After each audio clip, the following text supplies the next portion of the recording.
My name is Martin Übler from the European Commission. Welcome again to this Info Day. I wish good luck to all the prospective proposers in our call 2026. Civil security is a very important priority, obviously, for the European Commission at this point. We want the technological capabilities in the hands of our security actors, be they public or private. We do not want to depend on third countries for technology in certain sensitive functions. So, and Horizon Europe projects are important contributions to these objectives. Without further ado, good luck to all those that will make proposals in 2026. We have a very heavy and informative event ahead of us. And apologies again for the hiccup. Over to my colleagues from the Research Executive Agency. So with this first presentation, Davide Brizzolara and myself, Cristina Longo, we are the co-coordinators of the unit Secure Society in the Research Executive Agency. We will give you an overview of the work program 2026, Civil Security for Society, and we will explain the main rules for the submission of proposals, with the aim also to give you some important recommendations for you to submit successful proposal. So let's go ahead immediately to the first slide. So first of all, to interact with us, we would like you to connect to Slido. Please take a picture of the code that you see. And all the questions should be put on Slido, and we will answer them after each presentation. So first of all, let's have a look at the work program 2026. So as usual, we have 6 destinations. In this presentation, we will talk about the first 5 that you see on the screen, which are fighting crime and terrorism, border management, resilient infrastructure, disaster resilient societies, strengthen security, research and innovation.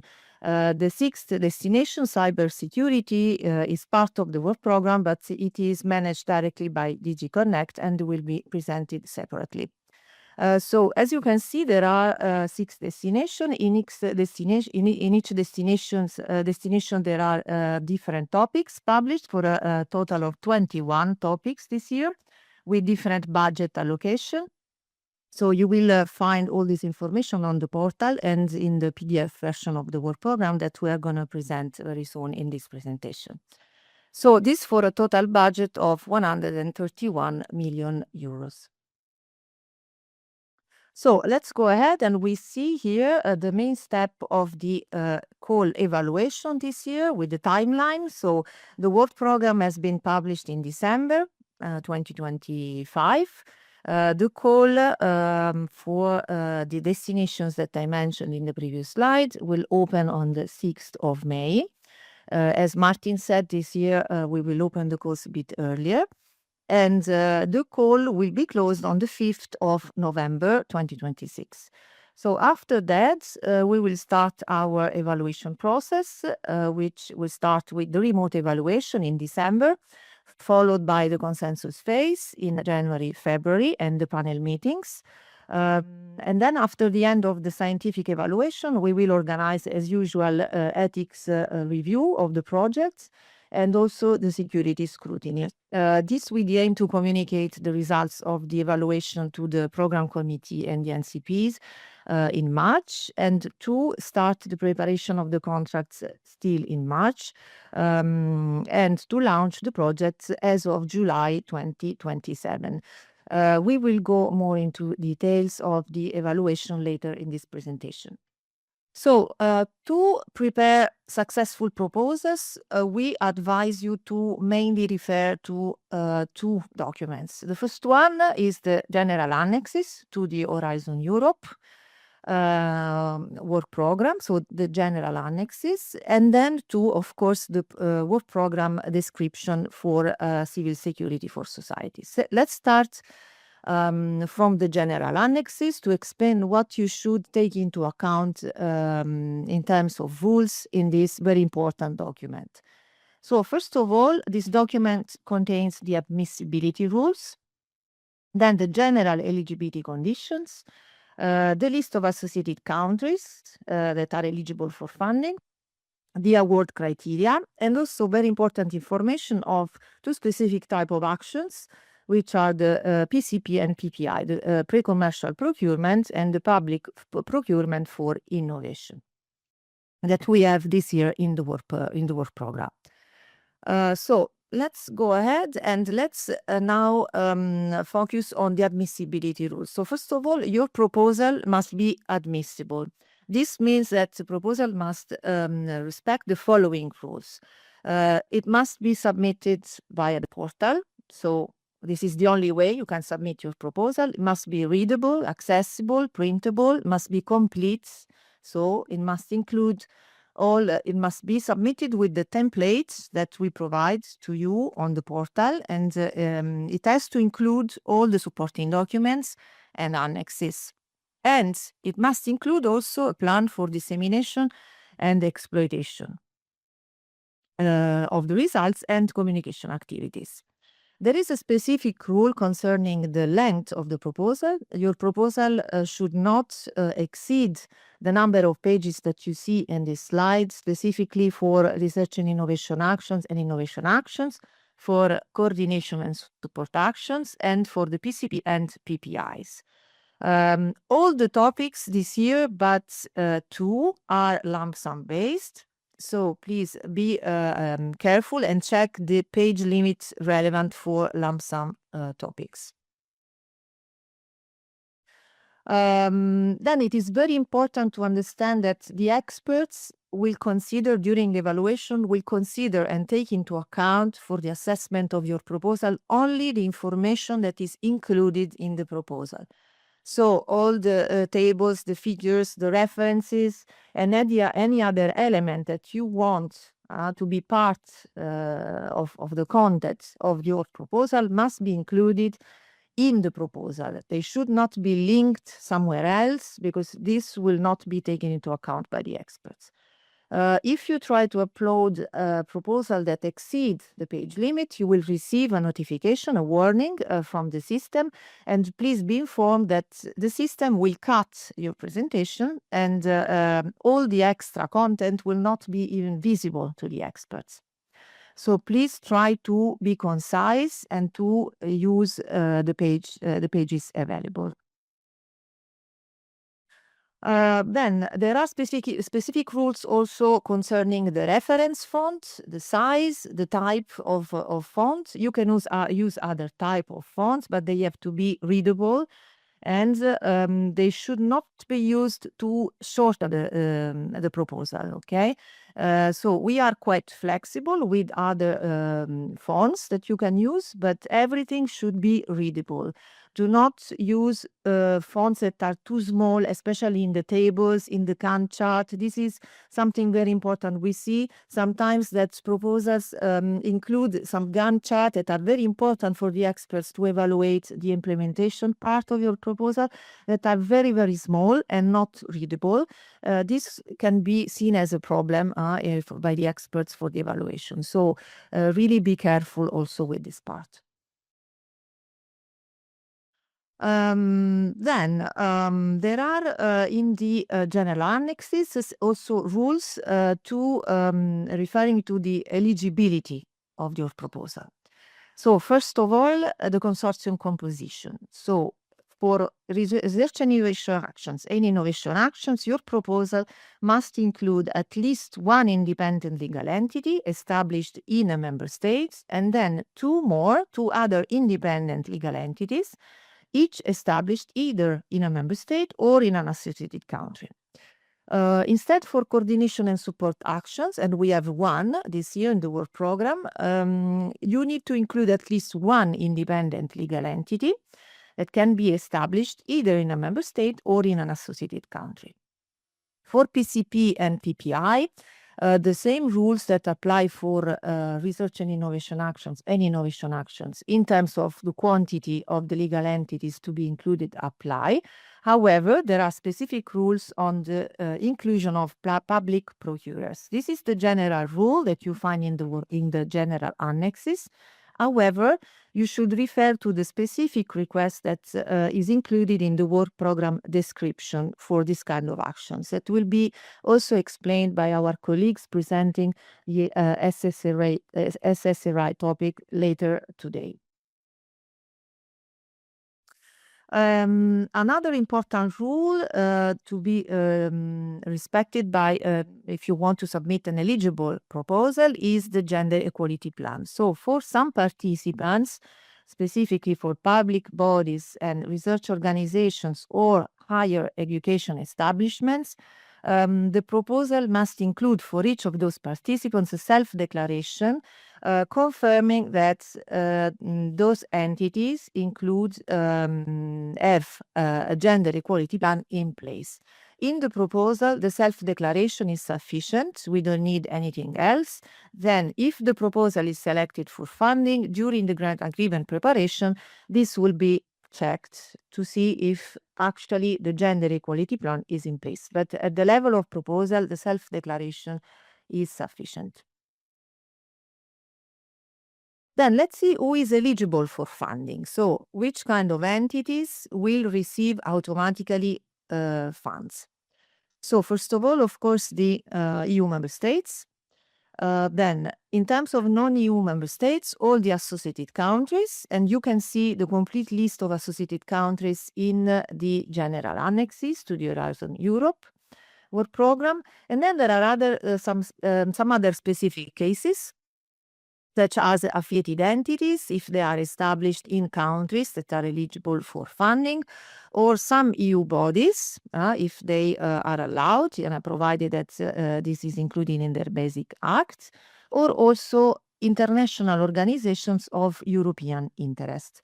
But for all the details on who is eligible for funding, we invite you to read carefully the general annexes.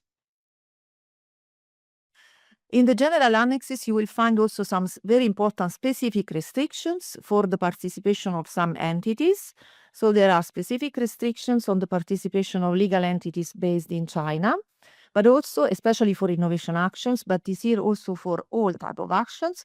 And there are also other restrictions on control on innovation actions of participation of legal entities that are based in an associated country or in a member state, but they are owned or partially owned by, let's say, indirectly controlled by China. So we invite you to read carefully the general annexes also for this kind of restrictions. Then there are also specific restrictions for the protection of the European communication networks. So in this sense, there are some suppliers of network communication equipment that are considered high risk. And the list of high-risk suppliers is included in the EU toolbox on 5G cybersecurity of 2023, where you can see the list of excluded entities because of this issue. And then there are other restricted measures that are listed in the general annexes that we invite you to read carefully. Now, let's see which activities are eligible for funding. So first of all, you have to focus on the work program and what is relevant for the specific topic for which you are applying. So the first thing that the experts will check is if the proposal is at least in part relevant for the work program. Then another important point that I would like to really stress this year is the fact that in Horizon Europe, we only fund activities that have an exclusive focus on civil applications. So this does not be read as main focus on civil applications. Really, the focus of the proposal must be exclusively on civil applications. I will explain later how the experts will act in case they notice that in the proposal there are activities that are not only focused on civil applications. And of course, in addition, the activities must not aim at human cloning for reproductive purposes, intend to modify the genetic heritage of human beings, etc. All the activities that you see listed here and in the general annexes.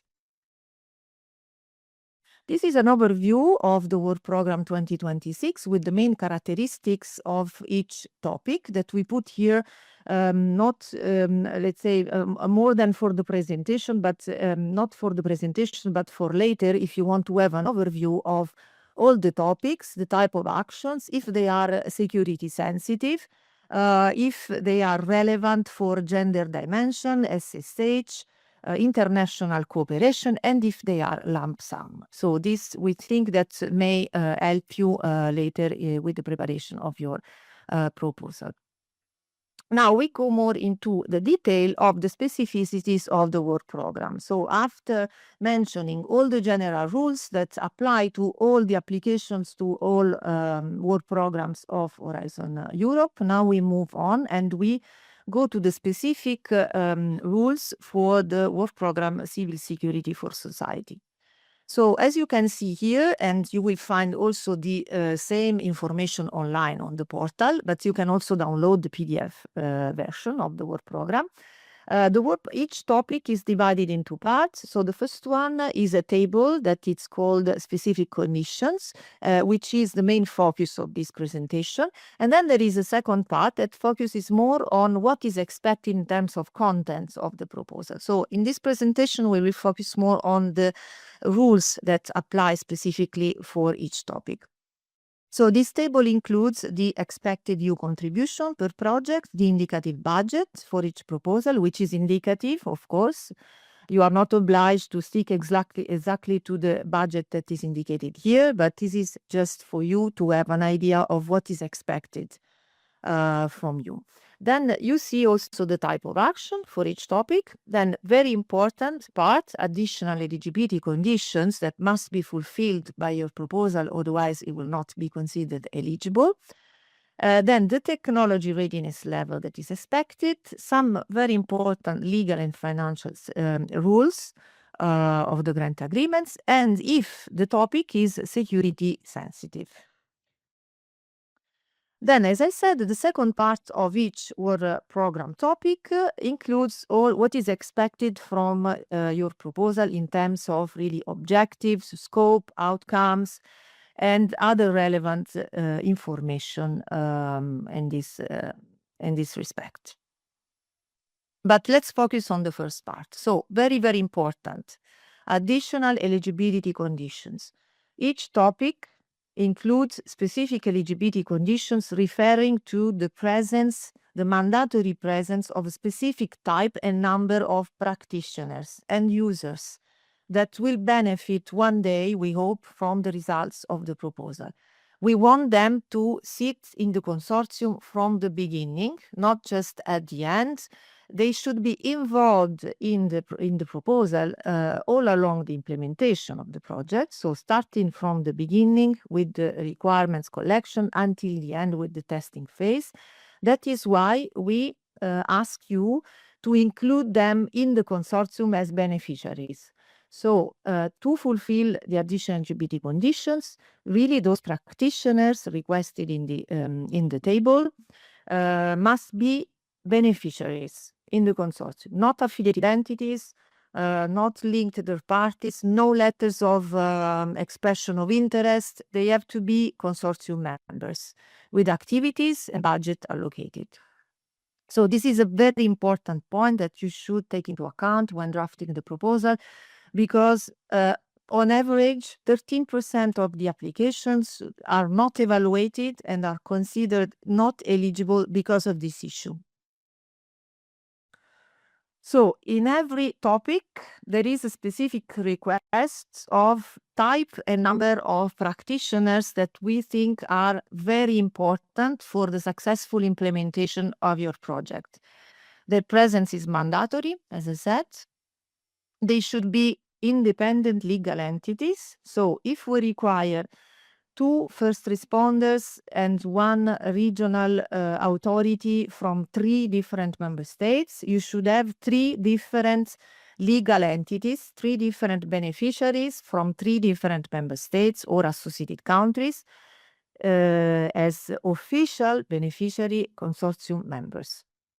So each beneficiary should wear one hat. So if a beneficiary is presented as a first responder, the same beneficiary should not be counted also as a regional authority. Just to give you an example. To help you in this very important phase of the preparation of your proposal, we developed last year a glossary that is non-legally binding, but is to help you understand how to interpret the definition of the different practitioners. So the glossary will be published, was published last year, and will be published also this year on the Funding and Tender portal under the section updates of each topic description. You can see an example here from last year in the topic BM1, where we defined what we expect from you in terms of practitioners and what we intend with the definition, for example, of border or coast guard authority.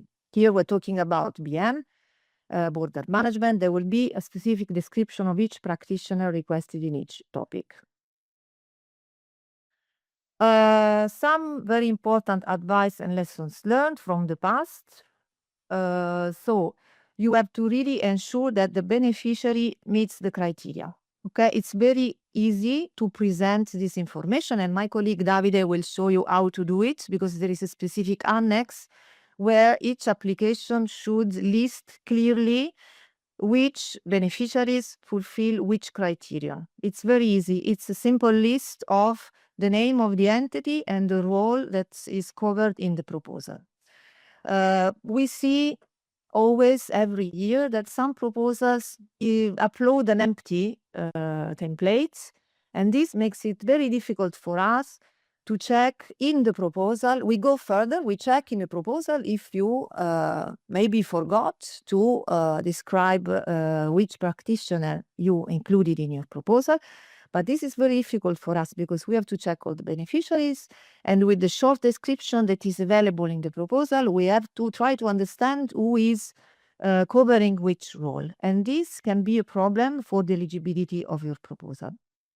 So try to be careful with the minimum number and type of practitioners, with the categories, with including the beneficiaries not affiliated entities, okay? And also ensure that the right level of beneficiaries is represented. What does it mean? If we ask for a local authority, it means that we think that this topic requires the presence in the field at local level of the practitioner. So if you include a ministry, for instance, because there are departments acting at local level, you should be able to indicate it clearly, because this way we can understand that you are including the right level of beneficiary, and that it's not just a national authority that has no specific role at local level. Now we move on with the application template. Davide will continue and will give you more information on the template that you must use to submit your proposal. Thank you very much, Cristina. So indeed, yes, I will start first of all mentioning that the proposal is structured in 2 parts. So there is a part A, which is generated by the IT system with the information that the applicants provide. So you have a web-based form that need to be filled with administrative information. Then there is a part B, which is which includes mainly narrative sessions, the 3 sessions that correspond to evaluation criteria, and these need to be downloaded from the system and then uploaded again as a PDF documents. I will now go into the details of each part. So in the part A, as I mentioned before, there are more administrative information, the abstract of the proposal, the data of the consortium, and also the budget table. In addition, there are some relevant information that we want to highlight. First of all, there is a researcher table where the applicants can include the information regarding the researcher active that will be active in the project. It's very important that you fill this table because the gender balance, taking into account the leading researcher included in this table, is used as a factor of prioritization when we are building up the ranking list. So it may help you to score better, let's say not to score, but to be in the better position in the rankings list in case there are ties. Then you can include also here there are the roles of participating organizations. There is the self-declaration for the gender equality plan that was mentioned before. There is a preliminary ethic assessment, the security questionnaire, and also information on participants' previous activities related to the call. The part B is, as I mentioned before, structure taking into account three main elements: excellence, impact, quality and efficiency of implementation. There are some, in the next slide I will highlight, there are some small updates this year in comparison to 2025. It's important to mention that this template can be downloaded from the founding attendant portal, and it includes a glossary of terms, so please read very well that, so to be consistent and aligned with what we want. And this template also includes extensive explanation on what you should put in each section. There are also in the framework part B some additional annexes, again information on security issues, information on practitioner, lump sum table if relevant for your topic, and also information of financial support to third party, again if the topics require it. As I mentioned before, there are this year in the updated section, according to work program 2026-27, there are some simplification that I want to highlight. This will be clear when you download, of course, the template. In section 2.1, project pathway towards impact, there is an update, and the sentence related, let's say, to the significant scale, the likely scale and significance of the contribution from the project has been removed. So now you will find only you will need to provide information about credibility of the pathway to achieve the expected outcome and impact specified in the work program. So this concerning section 2.1.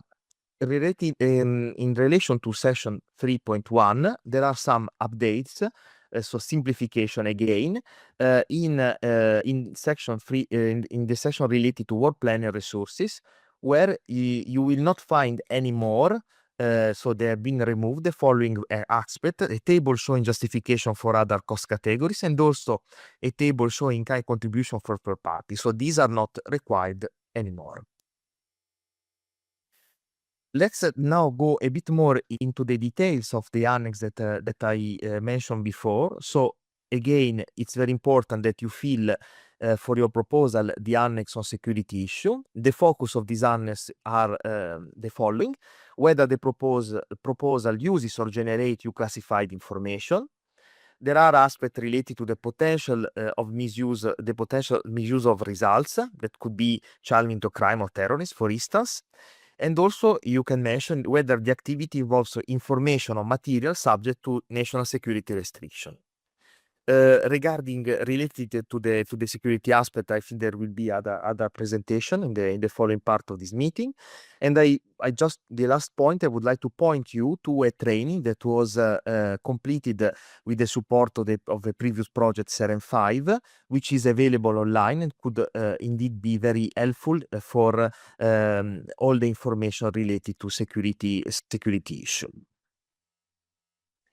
Then we have here the annex that was mentioned before by Cristina. In this annex, you will need to provide information about practitioners that fulfill additional eligibility criteria. In particular, you need to here you can describe clearly how they which is their involvement in the topic in the activity of the project. So this template will can be used, let's say, to understand how each practitioner is connected to the fulfillment of the additional eligibility criteria. It's important to remind that this template should include only project beneficiary. And again, it's very important since it is used, it's the first template that we use to assess eligibility of your proposal. Then here we have, I present very fast the annex on financial support to third parties. This year, 2026, there is only one topic for which this annex is relevant, is SRI 02. I want to just to remind that is the first part that you see highlighted in red is the one relevant for our topic, and also that you need to adapt, of course, the maximum amount according to the topic description. Then I complete this section on annex with some information about the use of generative artificial intelligence that are taken from the template of part B. So this information you can find in the template of part B. First of all, I would like to remind that the use of generative IT tools is not per se considered as a negative point or penalized. So the experts are instructed that not to penalize a proposal because it is using text generated by artificial intelligence. But again, there are some important aspects that you need to consider and that again are listed in the suggestions, in the guidelines of our template. First of all, it's very important that you verify so the accuracy, the validity, and the appropriateness of the content that has been generated by the artificial intelligence tools, especially in case there are citations or so that you can correct any error or inconsistency. You are advised to provide a list of sources that are used to generate this content and citation. And it's very important again that you double check citation to ensure that there is a proper reference. You also applicants need also to be cautious about potential plagiarism because of course IT tool may reproduce text from other sources. So you are advised, applicants are advised to check the original sources to be sure that are not plagiarizing someone. And also, again, as a last point, as a summary, it's important that you acknowledge the limitation of the artificial intelligence tools. Again, the possibility that there are bias, error, or gap in knowledge, so that the human verification need to be completed before, let's say, the submission of the proposal. I think with that, I completed my part, and I would go back to Cristina for the next. The last part of our presentation. Thank you very much, Davide.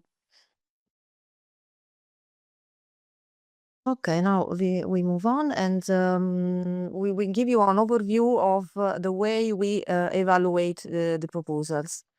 So how we organize our evaluation process. So basically, this is the list of steps that was already presented previously in my first slide. So as I said in the beginning, this year the call will be closed on the 5th of November. So right after the end of the closure of the call, we will perform the eligibility and visibility check. This is done internally by you staff, so we don't use external experts for this. Then all the proposals that are considered eligible and admissible will go through the evaluation process, which will start with the individual evaluation. So each proposal submitted will be evaluated by at least 3 experts individually and usually remotely. And then when this phase is concluded, and we have the opinion of every single expert, the group of experts to evaluate each proposal will discuss together to reach consensus. This means that they will have to agree on every single comment and on the score that is assigned to the proposal. Then after this phase, which we call the consensus phase, there will be the panel review phase, which is the last step of the scientific evaluation. And here, let's say a selected number of experts will analyze the ranking that comes from the consensus phase And we'll make sure that all the comments and the scores are consistent, that there is a consistency across all the evaluation of all topics. And then they can suggest changes, small changes, and then they will finally agree on the final ranking list and on the final evaluation summary reports. After this, the scientific evaluation is finished, and so we will launch the ethics and the security, the ethics review and security scrutiny on the winning proposals. After that, we finalize all the documents and we will inform the applicants, hopefully in March, with the idea to do it in March 2027. So the evaluation form that is used by the expert is, let's say, follows the structure of the application template. So you can see that it includes the 3 main criteria. And then there are some additional questions that the experts will have to answer, which are equally important, also important for you to know. So, and we will explain in the final part of this presentation. So we would like to also remark the fact that also the evaluation form includes the changes that Davide presented for the work program and the application form. So the sub-criteria linked to section 2.1 and 3.1 have been updated accordingly. So the experts will start with the evaluation of the content of the proposal. So the 3 main parts of the proposal, which correspond to the 3 main criteria: excellence, impact, and implementation. Each criterion includes some sub-criteria, and we guide them to take into account every single sub-criterion that you can see in the application form. So be careful to fulfill every single sub-criterion. It is indicated in the application form because the experts will do it, will assess each of them. Then when they complete the assessment of the 3 main criteria, as I said, there are some very important questions that they are requested to answer. So the first one is about lump sum, but this is more to be sure that it's a checklist in that case, to be sure that they also checked the annexes related to the budget. And then mainly they will have to confirm that the application is within the scope, so is relevant for the topic. They will be asked a question about the exceptional funding. I'm going to explain what this means. If the proposal includes activities that are not, that cannot be funded, and if there is exclusive focus on civil application. So these are the main criteria that the experts will take into account. So these are the criteria that we use for research and innovation actions and innovation actions, and you can find them in the general annexes. The only change from 2025 is in the, let's say, impacts, where the part of the sentence about scale and significance of the expected outcomes has been removed. This is the set of criteria that we use for coordination and support actions, where the excellent criterion is, let's say, simplified, because usually this type of proposals do not include research activities, or at least it's not the main part. And then we have the evaluation criteria that we use for PCP and PPI. As I said, there are 2 topics in the SSRI destination that are one PCP, one PPI. This is our scoring system. So the experts can give scores from 0 to 5. You see here also the interpretation associated to each score. They can use half marks if they want, and we have 2 thresholds mainly. One for the individual criteria, that is 3 criterion, and one as a total score, that is 10. So to be considered above threshold, and this means that your proposal can be considered for funding according to the ranking, the proposal should get at least 3 in each criterion and at least 10 as a total score. In innovation actions, we give more weight to the impact criterion. So the proposals will be prioritized according to this kind of weight. Then, as I said, there are very important questions that the experts will be requested to answer. And the first one is on the exceptional funding. So if you include in your proposal entities, legal entities that are based in third countries that are not automatically eligible for funding, or if you include international organizations, we will ask the experts to include a comment in this question and to confirm if those specific entities deserve to be funded. So their funding is not automatic, but it depends on the opinion of the experts. If they think that they bring added value, outstanding competence, expertise that cannot be found in the EU member states or associated countries, they will put a sentence there. They will say, we recommend to give funds to these organizations or entities. If they think that the same expertise can be found in Europe, they will say no, they don't deserve the funds. And according to the opinion of the experts, we will give the money or not to the specific entities. There is a note that I want to mention that is related to the work program 2026. So for the topics DRS 1, 2, 3, and 5, there is a specific clause, let's call it like this, that says that relevant organizations with headquarters in a member state or in an associated country are automatically eligible for funding. Okay, this means that if you include in your proposal submitted within those topics an international organization that the experts think is relevant for the topic, they can get, let's say, the funds in an easier way. Okay, so they don't need to bring outstanding expertise. They need to be relevant for the topic, and the experts should agree on this. Another very important question that I mentioned before that the experts will be requested to answer, and that is specifically important for Secure Society Work Program, is to check if the proposal focuses exclusively on civil applications. It happens in few cases, but it happens that some proposals include applications that do not intend to address only civil aspects, but also military aspects.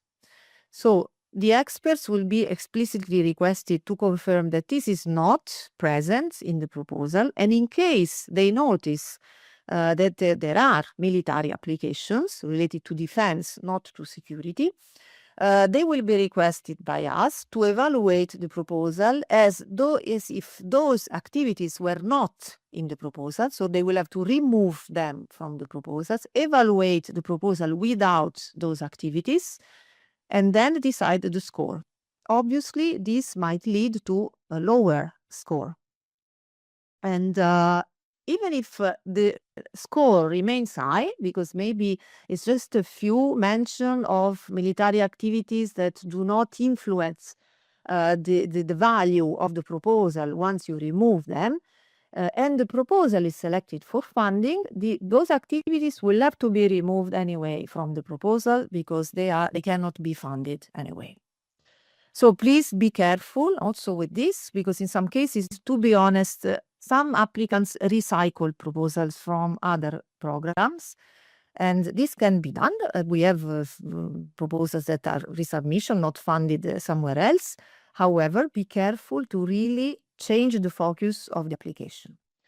Then for dual use instead, we don't have a specific question. It's just a self-declaration, and this will be enough. Then we are almost finished. This doesn't work anymore. Okay.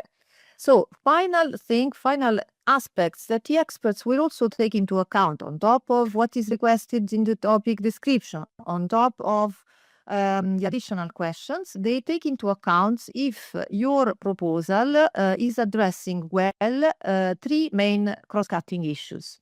The first one is gender dimension in research and innovation content. So in the majority of the topics published under our work program, this aspect is important. So those topics are let's say, should address this aspect. The ones that you see in the slide are the few that are not gender relevant. All the others are.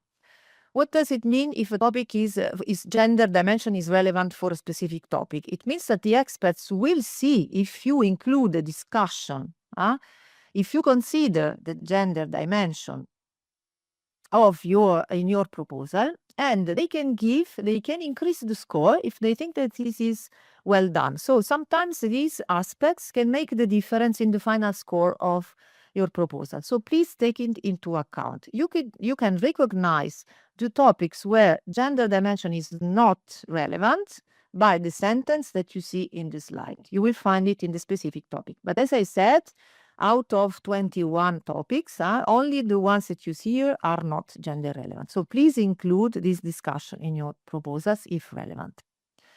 Then another important aspect is the one related to social sciences and humanities. So this means that our proposals mainly focus on technology developments. However, it is very important in some of them that you also take into account the interdisciplinarity that you can add in your proposal. So you should consider the technology, but also relevant societal aspects that are linked to the technology you are developing, the impact on the society of developing your proposal, and other relevant disciplines. So the experts will look in the proposal to see if you include this discussion, and this can give you, this can increase the score of your proposal. The topics that you see in the slide, in this case, are the topics for which SSH aspects are relevant, and you can recognize them from the sentence that is included in the slide.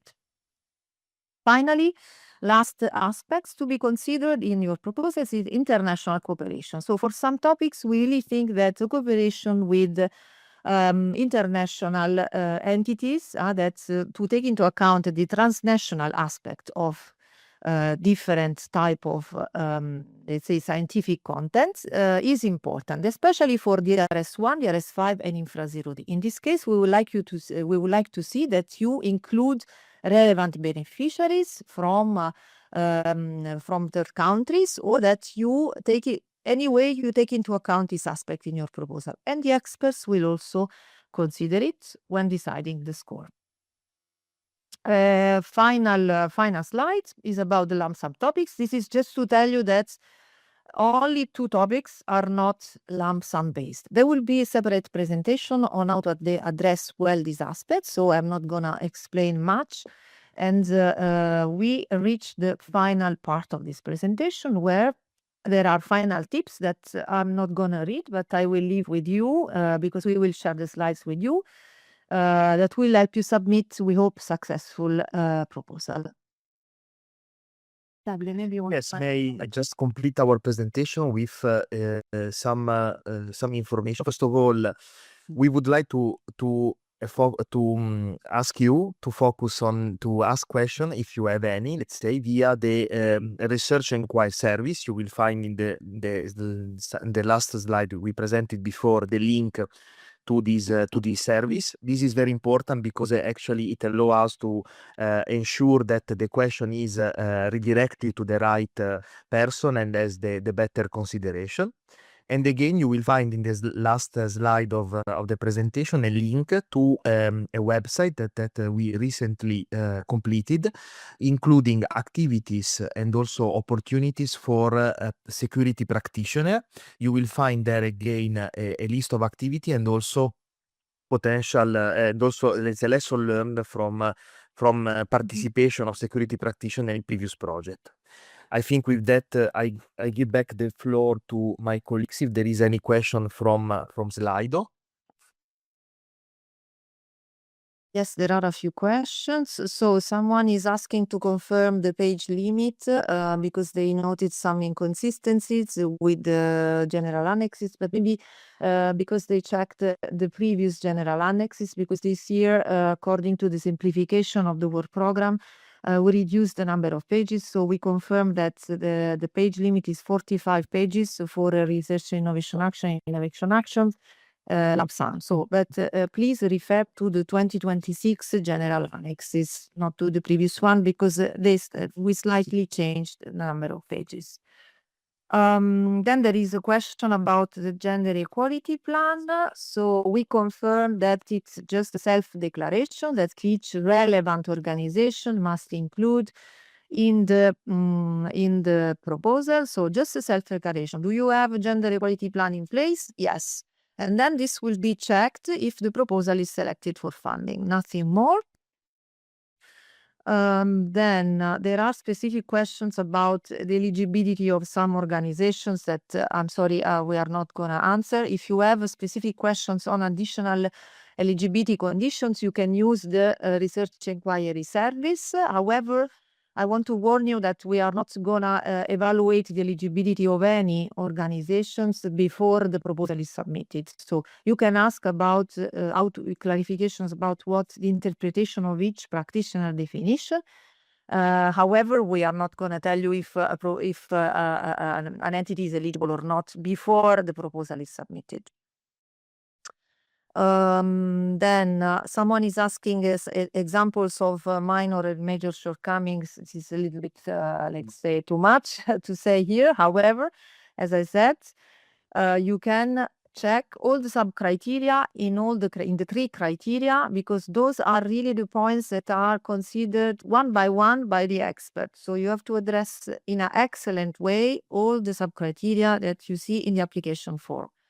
And those constitute the, let's say, the important part that builds the score. Then on top of it, there are the cross-cutting issues that we mentioned before.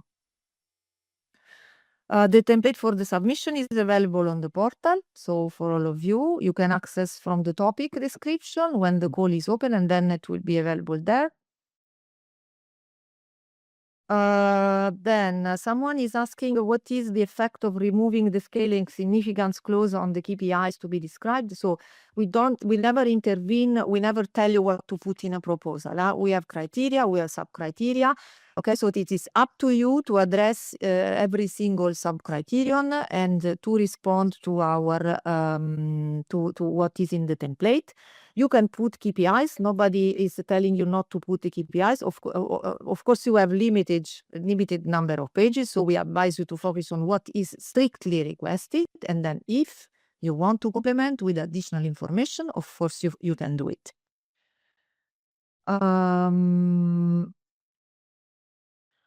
About the gender dimension, what I want to say, because someone is asking if we can give examples of well-addressed arguments for gender dimension. So also in this case, we never say that how you have to address gender dimension. This depends on the proposal. There are proposals that are, even if they are submitted for topics that are relevant for this kind of cross-cutting issue, in some cases, the applicants are able to explain well that the specific proposal, in the specific proposal, this aspect actually is not relevant. It's like the proposal is neutral in this respect.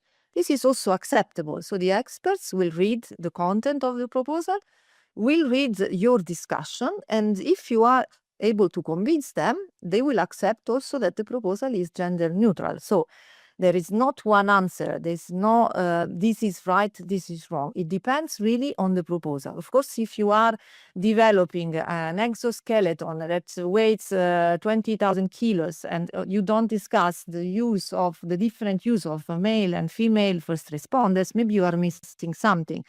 If you are developing a platform online for, I don't know, a cooperation of first responders, maybe this proposal can be gender neutral, just to give you an example. So there is no specific indication, but it must make sense in the proposal.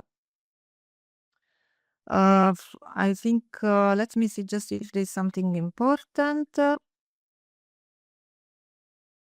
Again, very important, dual use. Dual use is acceptable. Is acceptable to have entities that are from the defense sector. This is not a problem. Dual use is not a problem. Otherwise, we will have to exclude all the main technologies that we use, as you know, drones, robots, whatever. Dual use is accepted, but in the proposal, the exclusive focus of the proposal is to address civil applications. Okay, so we want to see that you want to develop, your intention is to develop this technology, even dual use, for civil applications, even with the support of defense actors. About international organization, sorry, Manolis, this is important. So someone is asking what is considered international organization. So in this respect, at least at proposal level, we have to trust your self-declaration. So when you submit your application, you will be able to tick or not tick one box that says that you are an international organization. In some cases, unfortunately, we see that organizations that clearly are not international organization, I don't know why, maybe by mistake, they click this box, but this is an issue because when you tick the box, then we have to ask the experts their opinion, and you are not automatically eligible for funding anymore because you ticked that box, at least during evaluation. So in that case, you force us to ask the experts to tell us if you deserve the money or not. And in some cases, you may also receive an answer that is no. So be careful when you tick the box, I am an international organization. Then we put some remedy measures in place. So if you tick the box and clearly you are not an international organization, we ask the experts to put it in the comment and to say, we think that this was ticked by mistake, so it should be removed. But not in order not to complicate your application, the assessment of your eligibility for funding and so on, please be careful with the self-declaration. Okay, I think maybe, yeah, it's enough. If there are other specific questions, we can also reply to them separately to the person that's asked. Okay, I think there is nothing else. Thank you very much. Good morning, everyone. In the meantime, when we upload the presentation, I will introduce myself.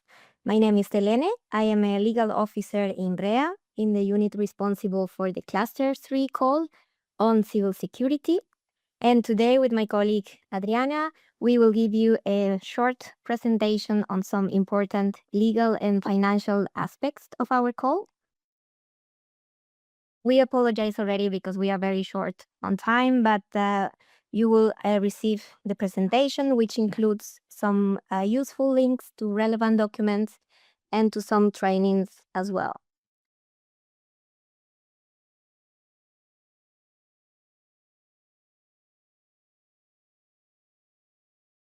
So this is the outline of my presentation.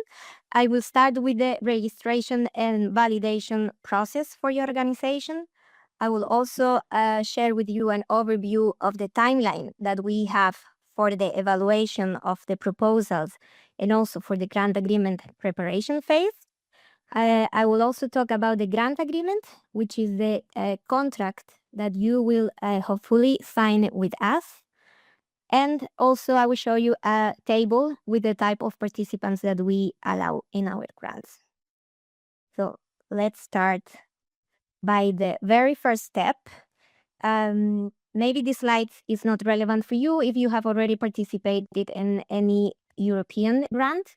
But if this is your first time, you are a newcomer applying to one of our grants, you need to follow this process. And the first step you need to do is to register your organization. This is done via the participant register in the funding and tenders folder. As a second step, if your proposal is evaluated positively and you are invited to prepare your grant agreement, in the meantime, we will need to validate the legal data of your organization. Why? Because before entering into a financial relationship with you, we need to validate some conditions. This is done centrally by the Central Validation Service, and it's done upon the submission of some legal documents that you will need to upload. You will also need to appoint a LEAR, a legal entity appointed representative. This is mandatory, and it's very important because it's the single contact point with us. And without a LEAR, you will not be able to sign the contract. And also, We will also need to conduct a financial capacity assessment if needed, notably on the coordinators.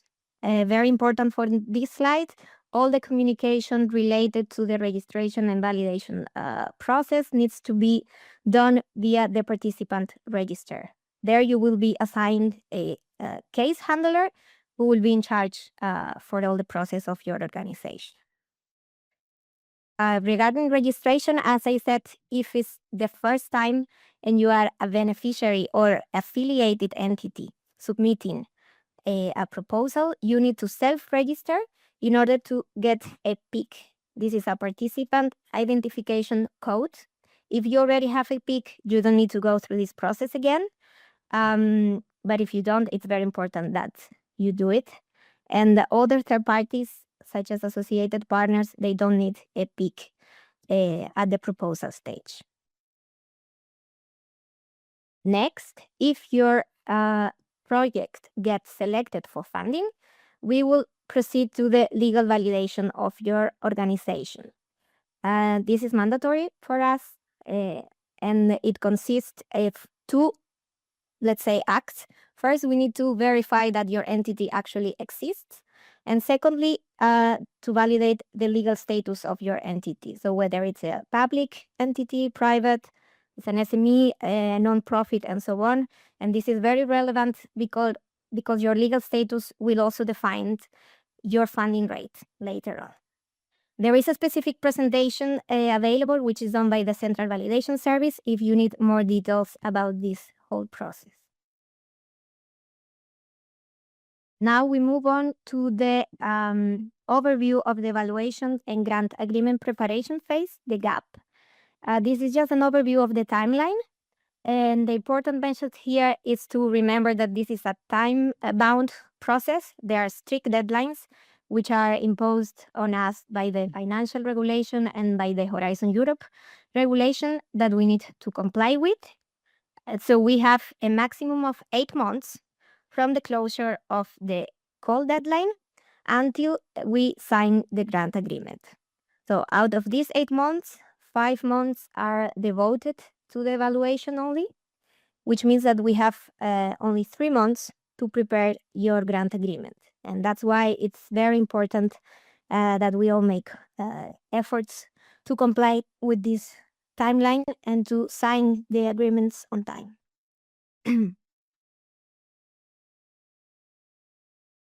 The next step, we finally reach the signature of your grant agreement. And in the next slides, I will briefly explain you what is the structure of this agreement and why it's so important.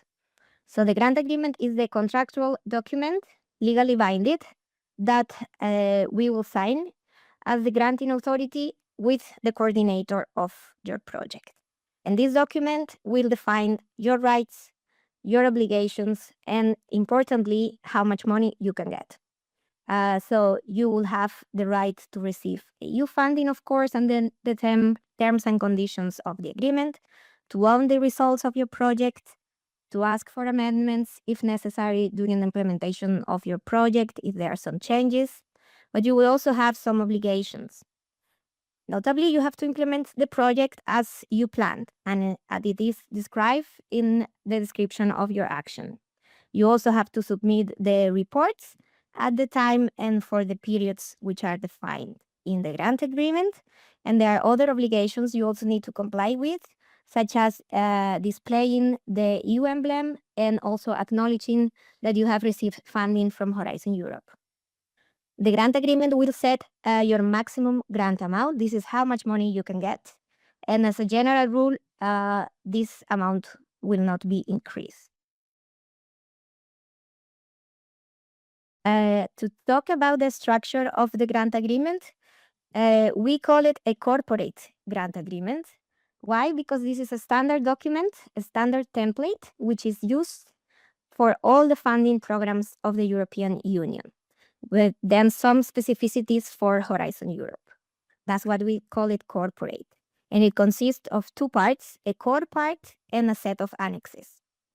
The core part, it starts with what we call a data sheet, This is a summary of the key information of your project, and it's a novelty in Horizon Europe. If you were familiar with the previous framework program with Horizon 2020, we did not have this part here, but we have introduced it as a summary of all the key data important in your grant agreement, such as the name of your project, the acronym, the duration of your project, the participants, the grant amount. Also, you would have the reporting and payment schedule, and so on. And then we have the articles, which are grouped in 6 chapters. Here is just a screenshot of the table of contents on the number of articles. I have highlighted here Article 6 on eligible cost. It's an important article because it will define the conditions under which your cost will be eligible. But this is mainly the structure of the core part. And it's also a number of annexes, 5 annexes, which are attached to your grant agreement. First of all, we have Annex 1, which is the description of the action. This is the technical part of your grant agreement. And this comes directly from your proposal. So it's the project that you have promised to implement. Annex 2 is the estimated budget, where you will find the maximum grant amount and the budget categories where you can claim cost that my colleague Adriana will explain more in detail. We also have Annex 3, the accession form for beneficiaries, because as I said, the grant agreement is signed on the one hand by the granting authority, in this case by us, and the other hand, the coordinator of your project. The rest of the beneficiaries of your consortium will access to it through the accession form. Annex 4 is the model for the financial statements. It's an online form that you will submit your cost when the reporting period ends. And then we have Annex 5, where we can find some specific rules only for Horizon Europe. So this is the area where we introduce rules that are relevant only for our program. And as you know, we have certain specificities, like we have some security provisions, ethics and values, rules on intellectual property rights, some obligations regarding communication and dissemination. And also, depending on the type of action, there are some specific actions, such as PCP and PPI procurements, which have additional rules. So there you will have an additional article also added to your grant agreement. And to finalize the legal part of this presentation, I just wanted to share with you a table with an overview of the kind of participants that we have in Horizon Europe. I hope it's big enough. But the most important part of this slide is the link that you can find on the top right corner. This is a link to the annotated grant agreement, the AGA, which is a very important document. It's a guidance document prepared by the European Commission, which provides explanations on every single article of your grant agreement. They have very useful examples and cases, so it will be very helpful to interpret the provisions of your grant agreement. So I really encourage you to check it before even you sign the grant agreement, to get familiar with the rules. Because we are very short in time, I would just quickly give an overview of the type of participants that are allowed in our grant. We also divided in categories whether their costs are eligible or not. So the main actors in our projects are the beneficiaries. As you know, beneficiaries have to implement the action task according to the description of the action. They can claim cost, and as an eligibility condition, they have to be eligible for funding. So as it was explained in the presentation before me, they have to comply with eligibility conditions for funding. Beneficiaries can be supported by other entities. Notably, they can work together with their affiliated entities. And affiliated entities are entities which have a link, a capital or a legal link with a beneficiary. For instance, a subsidiary of the organization. and they participate under the same conditions as beneficiaries. So they can claim cost, and they also must be eligible for funding. And then we also can have other third parties contributing to our projects. We have associated partners. These are entities which are not eligible for funding, meaning they are established in a country which is not eligible for funding, but they can contribute to the project, however, at their own cost. They cannot claim cost to us, and their cost will not be eligible, but they can participate and they can work on action tasks as well.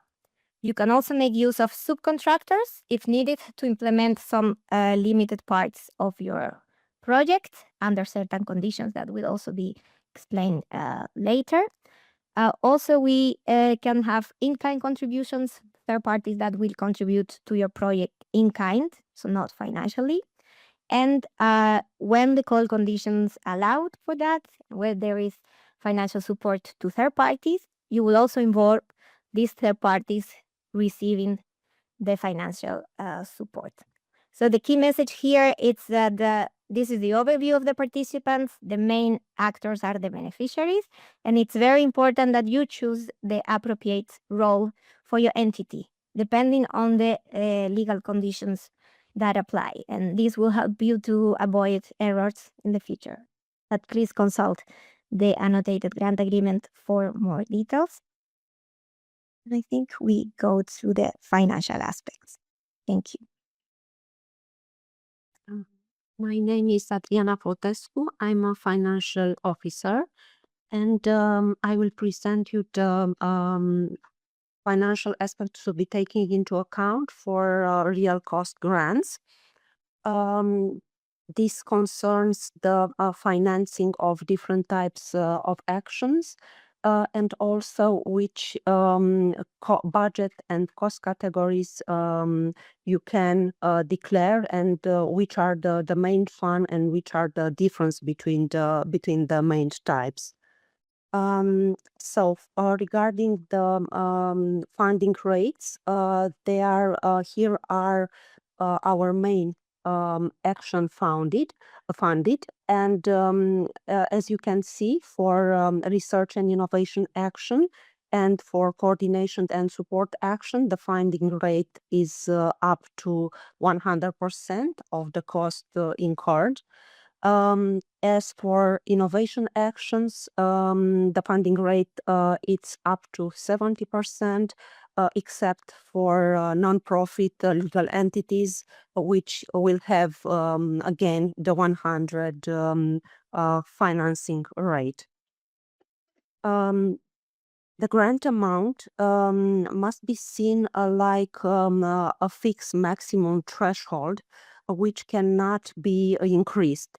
So even if, for instance, at the end of the project, so at the end of the final reporting period, your cost incurred will be higher than the grant amount, you will be reimbursed only up to this threshold. Also, this grant amount, the final amount, can be diminished by some elements, such as revenue that the beneficiary get during the action period. Costs there are not eligible. Basically, the eligibility conditions are there is a very important document already mentioned by my colleagues, which is the annotated grant agreement, which is like a practical guide both for applicants and beneficiary, where there are practical example for each cost category with exception, and basically all costs are detailed. And here, for instance, eligibility condition, the cost to be incurred during action duration should be properly documented for real cost grants. Again, can be a series of errors happening that can again be deducted from the grant amount. At proposal stage, there is an estimated budget which is done for is presented by each beneficiary and with the main cost categories already defined. We will see the cost categories in more detail later on. This is once the grant agreement, the proposal is chosen to be financed. Then the budget table is presented as an annex to the grant agreement. And here it's the information again very similar to what was in the proposal. Again, this being an estimate, there is some flexibility during the life of the project. This means that basically there can be transfer taking part between beneficiaries and between cost categories. And as long as the impact of this transfer does not affect the way how the action is implemented, action as described in Annex 1, it's implemented, this can be done even without an amendment. If there are changes more important, an amendment would be needed. Regarding the budget cost categories, here are the main ones. The personal cost basically can be for employees, for natural person under direct contract. For also there is a special category for SME owners not receiving a salary. Here there is a monthly rate, a fixed monthly rate per country. Then there are subcontracting cost and purchase costs. The difference between the subcontracting cost and the purchase cost is the fact that subcontracting costs are refer to action tasks as described in Annex 1. And purchase costs are basically divided also in travel and in the subsistence costs. Here also accommodation costs are included, costs for equipment. For our course, only depreciation is depreciation during the action duration, and again proportional with the rate of use of this equipment is allowed. So not the full price of the equipment. And other goods, work and services. Then other cost categories. Here this needs to be specifically explicitly declared in the core condition. So for us, the one in blue are relevant for our calls. There are financial support to third parties. This generally means grants and prizes. And internally invoiced goods and services. This refers to goods and services that are basically provided by the beneficiary. And indirect cost. Indirect cost represents a percentage of 25% applies to basically to direct costs. Regarding the personal cost, for employees, there are can be declared as actual cost or as unit cost if in according to the usual accounting practice of the beneficiary. And there is this, let's say, separate category for SME owners without not receiving a salary. And this can be only as reported as unit costs. Here also this budget flexibility also applies. And for personal cost, there is no need for an amendment. And basically for employees, it's either actual cost or unit cost.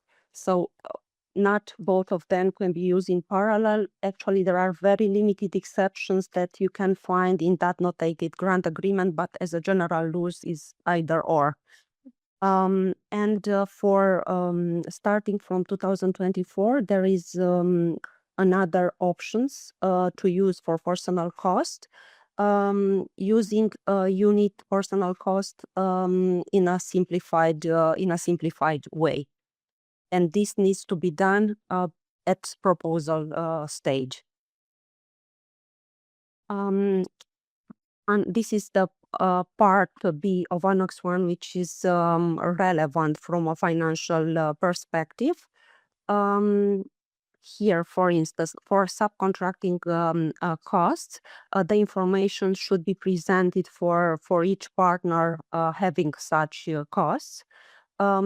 It's only actual costs accepted, and the two main principles for subcontracting are the best value for money and avoid of conflicts of interest.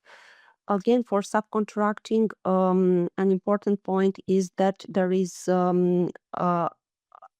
a limitation to the use of subcontracting as part of your action task of them. So only not let's say the core tasks of the project cannot be subcontracting like it's also mentioned here in this table. Regarding the purchase cost items, which basically are travel and subsistence, equipment and other goods, work and services, there is an obligation if the sum of these costs at proposal stage are above 15% of personal cost, then this needs to be detailed by beneficiary and by cost categories up to this threshold, and basically the applicants must start with the most in descending order of values for this the purchase they plan. There are two options: either all costs can be described for this beneficiary, or up to this threshold that I referred to, so compared to the 15% of personal cost. Sorry.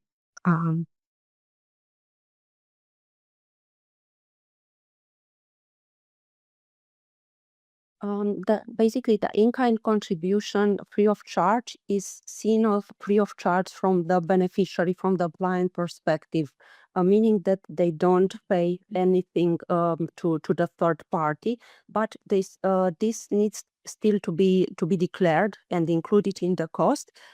In the cost category, as if the beneficiary was the one incurring them. For instance, personal cost, if there is, let's say, a secondment of personnel. Regarding the payments, an important part it's of the pre-financing. This is like an advance payment made to start to allow the participants to start the actions.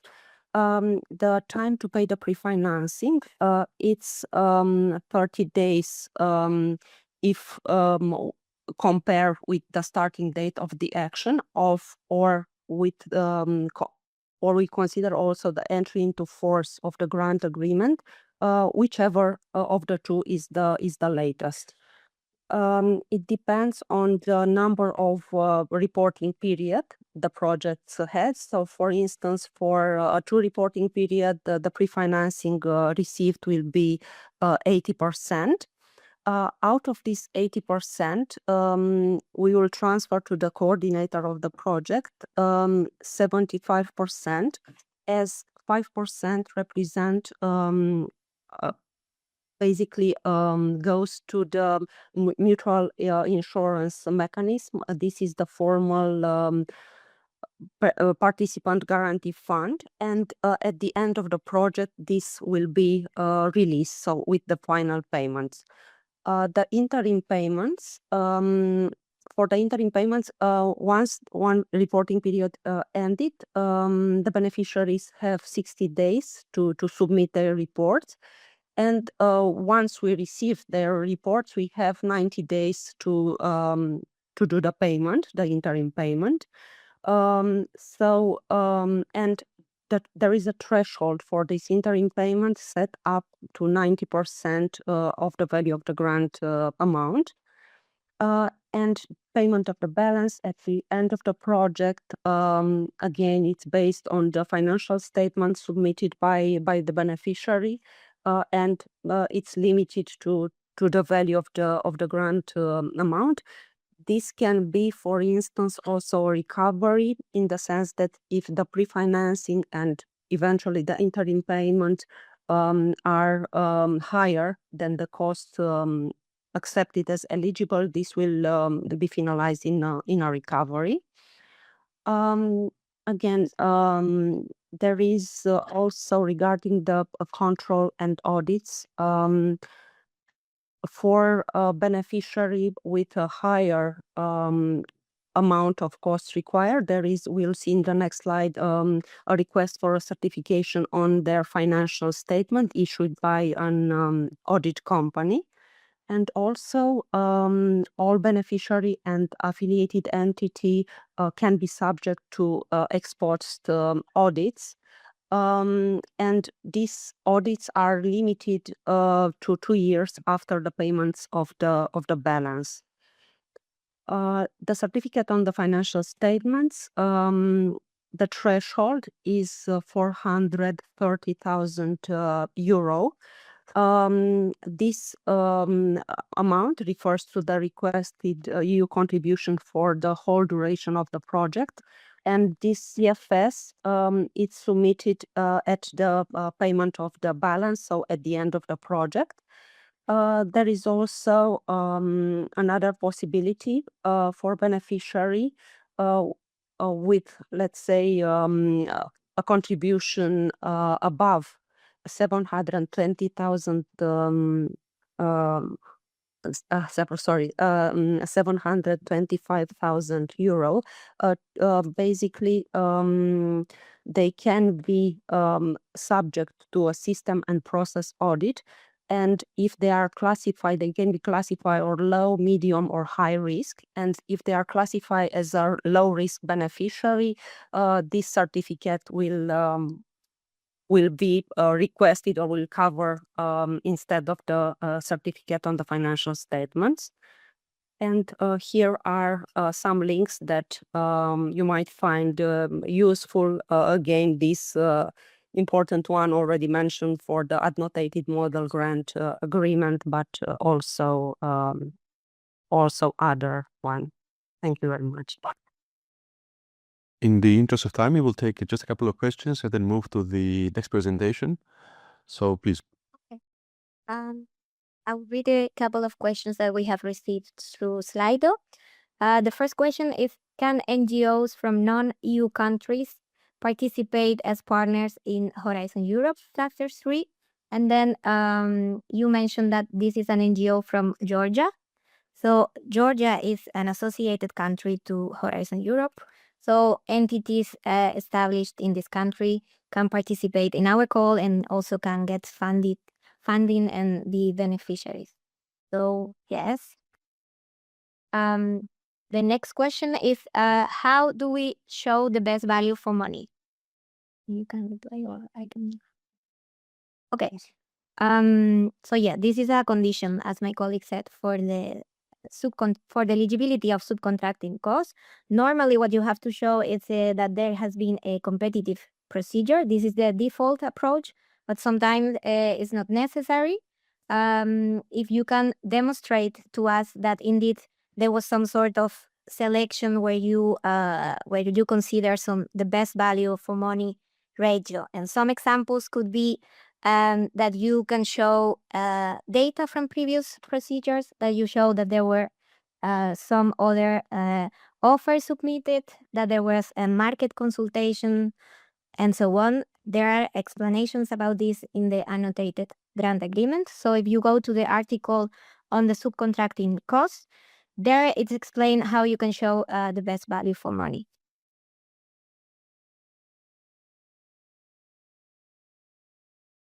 There is a question on lump sum, but I think we will have a specific presentation, so we will address it there. Thank you. Thank you very much. So without wasting any more time, I'd like to move to the next presentation. It's your call right now. Yeah.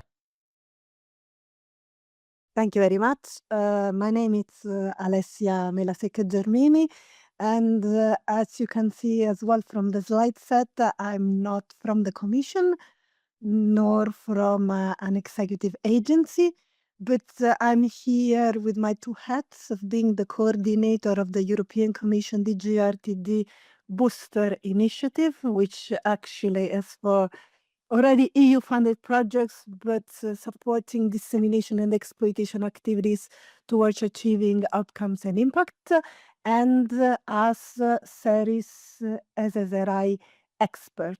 So my pleasure is to provide you some practical hints and tips from our hands-on approach on how to manage intellectual asset management, with the idea to guide you from the proposal stage to exploitation. So please follow me in this journey.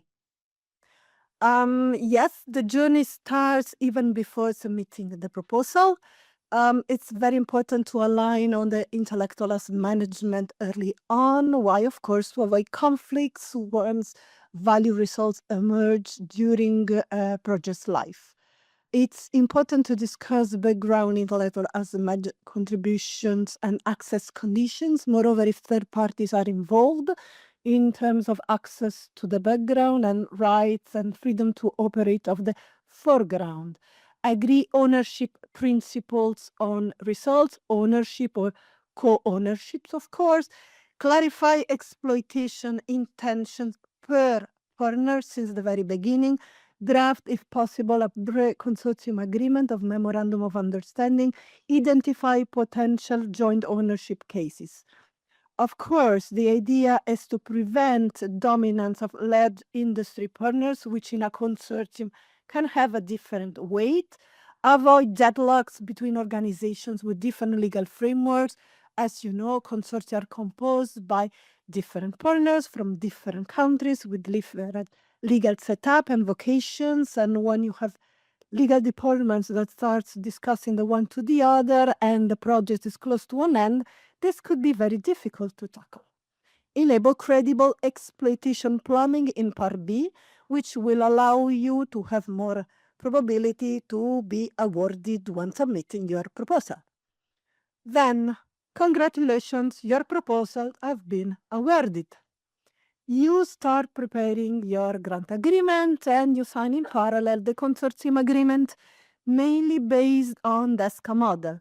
DESCA is essential but not sufficient. The risk is that everybody's very happy that you got the granting, so the consortium agreement is signed on funding enthusiasm in a way. Often only generic clauses on exploitation are mentioned there, and there are limited operational details. So it would be relevant to complement, I'm not saying amending, I'm saying complement the consortium agreement with project-specific memorandum of understanding or exploitation agreements. Who develops what, so who has the rights and the willingness mainly to carry on the results which they are achieved, access rights, protection strategy versus dissemination in open access, which could be tricky again, target markets, so early adopters, users, revenue or licensing intention. So whatever it is, the business model, if relevant, of course. Then during the project's life, treat intellectual asset management as a living process. I mean, it should evolve with the solution or the solutions that you are developing. So at each consortium meeting, review emerging results, foreground, but as well, any side ground, confirm ownership and co-ownership allocation, update any memorandum of understanding exploitation plan sign, check background access needs, flag protection opportunities early so that who has to publish can publish something meaningful but not disclosing something that perhaps could be protected. Align documents with real project evolution. Intellectual asset management is not only normally for researchers or project managers. It's important as well to involve the right people on board, which could be colleagues from other departments and other units in your organization. It depends, of course, on how you are organized. So technology transfer IP office, legal department, exploitation business unit, innovation managers. Decision taken late become costly or impossible. What not to do? Discuss about intellectual asset management only at the end of the project, even if you have planned to have the final exploitation plan, the business plan, the sustainability plan, whatever plan at the very end of the project. This is not a good reason to start discuss this at the very end. It's like running the marathon. You need to be prepared to that, and there are steps to be followed. Assume Desca text will solve all the cases. This is not exactly how it goes then. Ignore background IP restriction, namely if provided by third parties. Leave exploitation undefined for the whole project's life. Exclude internal IP legal teams or colleagues which can support in this direction. Delay protection decisions until dissemination. Key take-home messages. Start as soon as possible, ideally even before proposal submission. DESCA necessary but not sufficient. Use a living MOU or exploitation agreement. Update any arrangement throughout the project's life. Involve colleagues. Use, when possible, tools and initiatives that the Commission is providing access for free. In some cases, even at proposal stage, in other cases, when the projects will be funded. I'm just mentioning some of them in my slide. IPR help desk, and then you have Impact Treaty IP and IM4RE, which are two EU-funded actions, which actually provide toolbox for licensing, for standardization, access for free.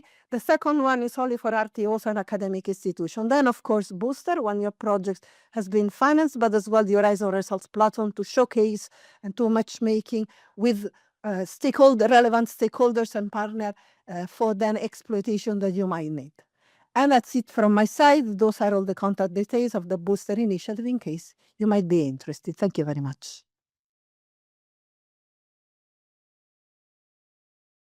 Thank you, Alessia. Just thank you very much. We'll just have a look if there's a question for you.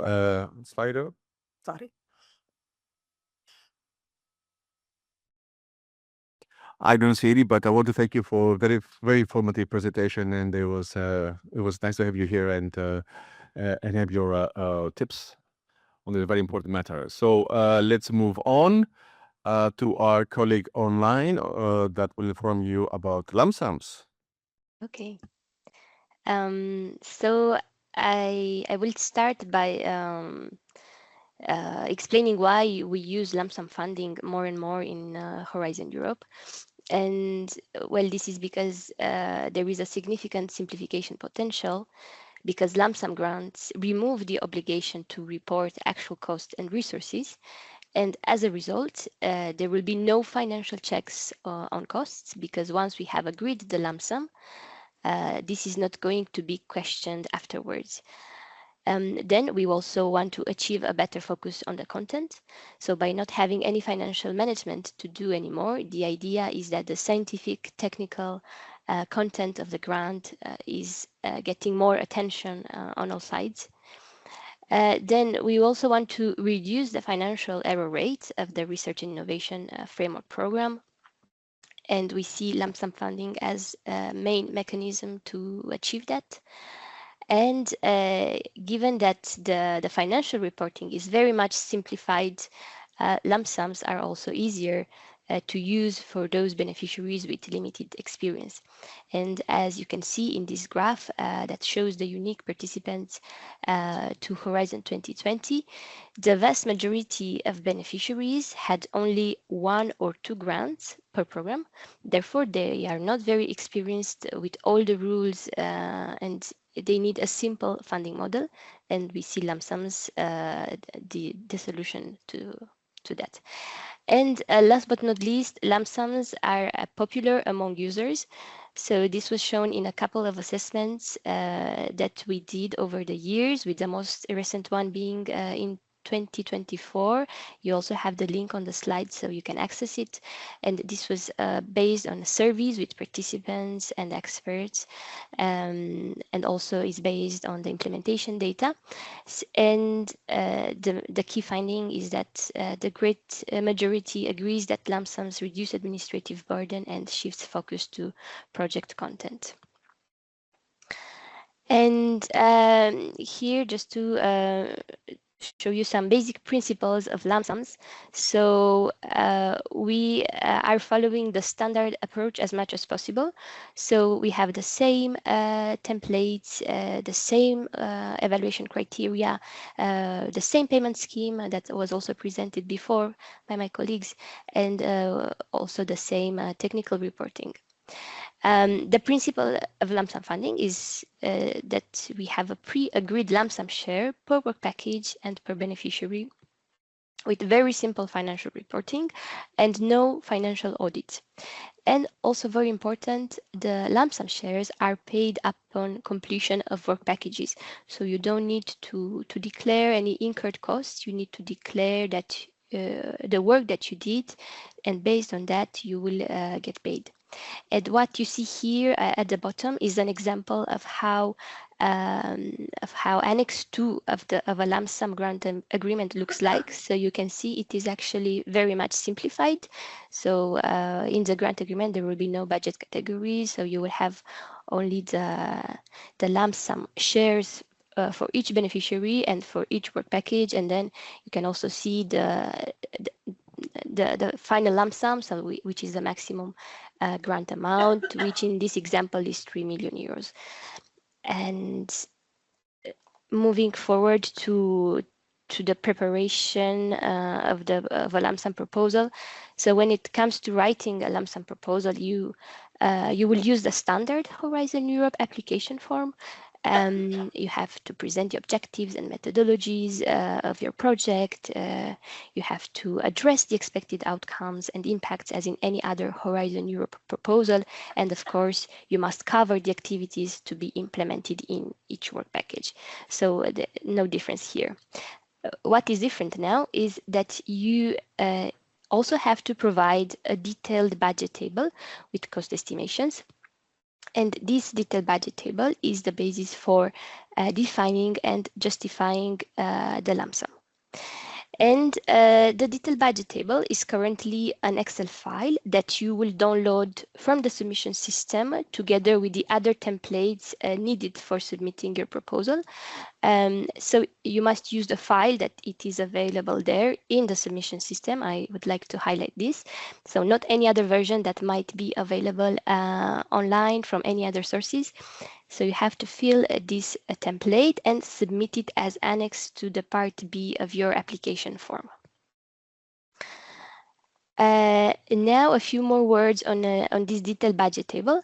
So you will have to provide cost estimations for each cost category per beneficiary and per affiliated entity, if any, and also per work package. And these cost categories are exactly the same as in actual cost grants under Horizon Europe. So you will have personnel costs, subcontracting costs, purchase costs, other direct costs, and so on. I stress that what you need to provide is an estimation of your costs, so an approximation of your actual costs, So you need to provide the best possible estimations that you have at the moment of writing the proposals. And these estimations need to respect the eligibility rules of Horizon Europe. And in short, any cost item that would be eligible in a standard grant is also eligible in a lump sum grant. Then these cost estimations must be in line with your usual practices, and that's also the key point for the assessment, for the evaluation part. So these cost estimations must be reasonable and not excessive, and of course they must be in line with the proposed activities and necessary to support them. Then, if needed, you can add explanations and justifications in the Any Comments tab of this Excel template for the budget, for the lump sum budget. And we strongly recommend you to do this, because these justifications on the costs will also help the experts that evaluate your proposal to better assess the lump sum budget. So it will give more details, more background on your costs.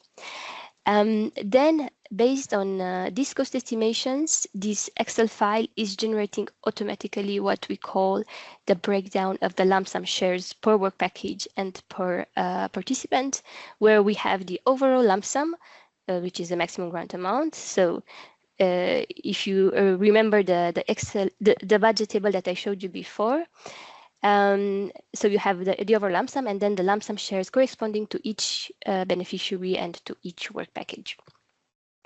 And for more details on how to fill in this detailed budget table, I want to refer you to the Funding and Tenders portal.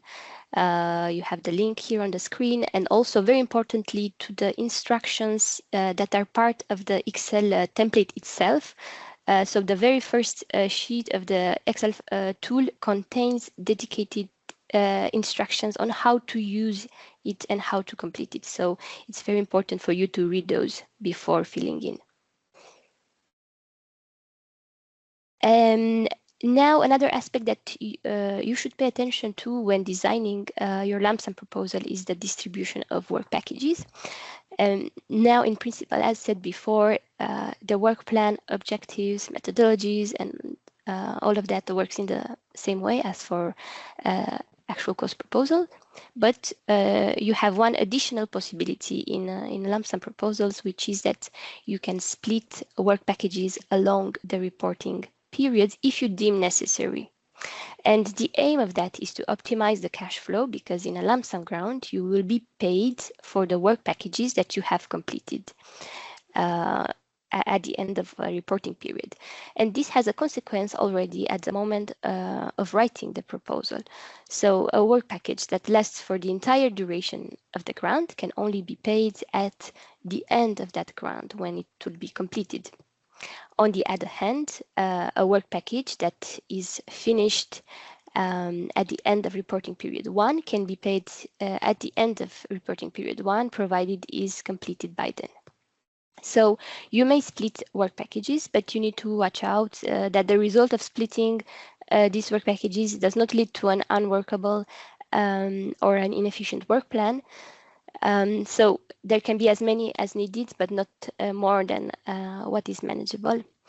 Expert evaluators are also briefed that there is this possibility to split work packages, and they should accept it, but at the same time, they need to make sure that the resulting work plan is still efficient and functional, such that we don't have a multitude of very small work packages. So we don't want to see a work package as a single activity or a single task. So a work package should still be a major subdivision of the work plan of your project. And I would just like to emphasize that splitting work packages is entirely optional, so this is not mandatory, and is only necessary and recommended if you need to optimize the cash flow of your project. For example, in cases where you have already a large pre-financing, because we do have many projects that have that get 80% of the maximum grant amount as a pre-financing. So in this case, there is usually no need to optimize the cash flow. And in that case, I would really consider if it's needed to split the work packages. So this is a possibility that you have in lump sum proposals. And going forward, well, here's some information on the novelties in the work program 26-27. These were already described by my colleagues, but I would just like to highlight that indeed there is a simplified proposal template. So in part B, the table 3.1H for purchase costs was simplified, and previous tables 3.1 I, other cost categories, and 3.1J in-kind contributions are removed. Anyway, in lump sums, we still want to see justifications for these costs if you use them. So in case you have purchase costs that exceed 15% of the personnel costs, or if you use other cost categories, we would like to see a justification in the any comments tab of the Excel file for those.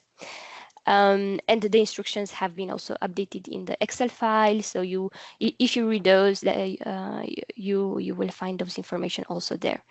And then another novelty, which is not applying to your topics, but it will apply later on. So we are currently starting to roll out the detailed lump sum budget in Part A online forms.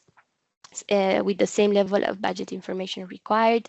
But as I already mentioned, until this will be fully rolled out, we are still using the Excel file, and in your topics, this will apply. So you will use the Excel file.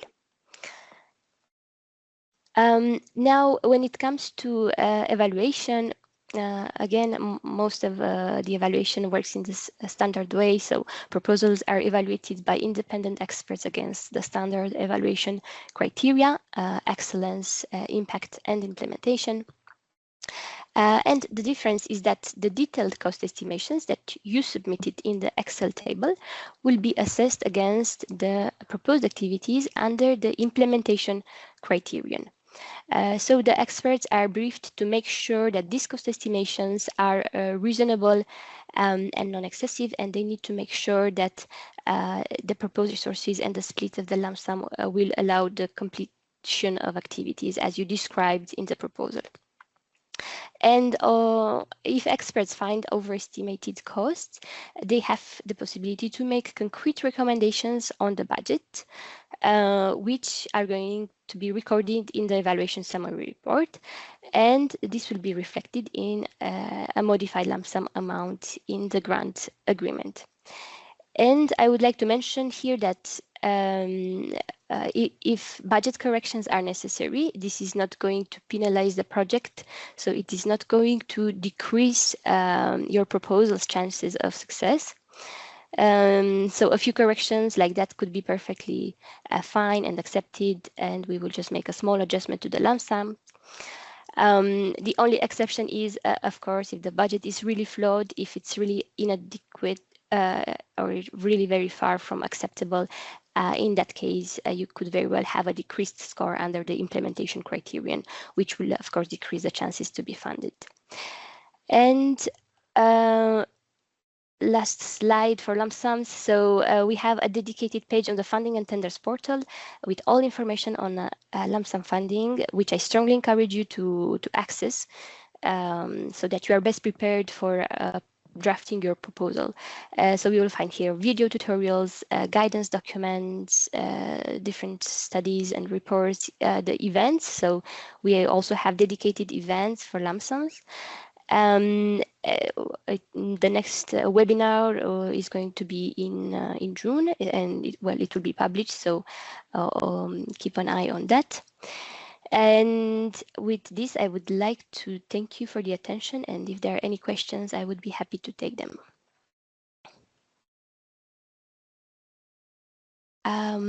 I can see some questions that my colleagues shared with me.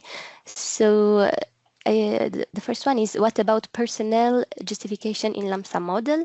So this, I think I answered during the presentation. So indeed, we encourage you to provide justifications for your cost, especially for personnel costs, for high personnel costs, so that the experts can best assess your proposal for that. We also have a Horizon well, we also have a dashboard for lump sum evaluation, which is meant as a benchmark for experts evaluators to use for checking the personal costs per month in different countries for different organizations. And you can also access this and see if your rates are within the values that are displayed in this dashboard, or maybe beyond. If they're higher than that, you must provide the justifications for your costs. Then next question I see here: how can the coordinator check personal justification in the lump sum model with respect to the dashboard? Shouldn't personal justification be part of the contract preparation and not leave it to the evaluator? Again, I think I already replied, but I will try again to provide an answer. So as I was mentioning, the dashboard is publicly accessible. So if you go to the lump sum page on the funding and tenders portal, you will find a link to the dashboard for lump sum evaluation, and you can check the amounts for your organization, for your country. And you need those justifications for personal costs as part of the proposal, because in lump sum proposals, the proposal is assessed at evaluation stage, so that then we can fix the lump sum amount in the grant agreement. So this is an important part of proposal and evaluation. Then I see another one. Lump sum reporting. Actual financial figures are usually different. Are we free to report different figures at reporting periods for financial reporting? Are there any limitations on discrepancies? So here I would like to clarify that there is the financial reporting is very much simplified, and you don't need to report on the actual costs and resources incurred. So at the periodic reporting step, you need to report on the technical part of your project. So the technical reporting is the same as usual, and then the coordinator needs to declare in the system which work packages were completed or not. So you have this option, you have this possibility. So there is nothing on cost reporting or anything related to financial reporting. And based on the on declaring the work package is completed or not, the financial statement will be automatically generated by the system, and then it will have to be signed, and that is all. So this is the big simplification. I don't see other colleagues, but maybe my other questions, sorry, but my colleagues, maybe they can confirm. Thank you very much. Now we will move on. Thank you for this very nice presentation and for answering to as most questions as you could. Thank you very much. We should move on now to the next presentation. So give us a minute to connect our colleague who is joining us online. So once again, good morning, everyone. My name is Jade. I am a policy officer working at DG RTD in the RTD gender sector, especially. And I will be here with you today very shortly, but to explain and guide you through the gender equality provision in Horizon Europe. So my presentation today will mainly focus on 3 aspects. So as you might already know, gender equality is a cross-cutting priority in Horizon Europe, which is centered on 3 main criterion. The first one is the gender equality plans, which is an eligibility criterion for public bodies, research organization, and higher education establishment from member state or associated country. The second one is the integration of the gender dimension into research innovation content, which is mandatory. And the third one is the gender balance among research in leading position. There is a little change compared to the previous work program criterion, and I will guide you a bit more through that with my next slide.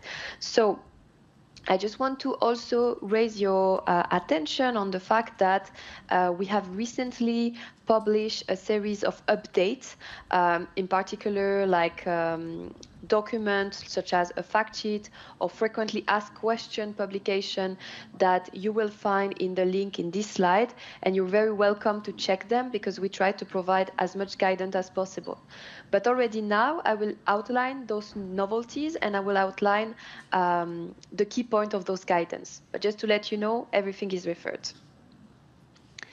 To have a closer look, perhaps, to these gender equality plans, as you know, or if you don't know, it's a formal requirement to make sure that only eligible beneficiaries could receive a grant, and it is something that is checked before the signatures of the grant, and you must comply with it throughout the action direction. The implication of non-compliance at the proposal stage will make a rejection of your proposal. And if the non-compliance is happening during the implementation, it can lead to loss of eligibility during an ongoing grant, and it can also lead to termination.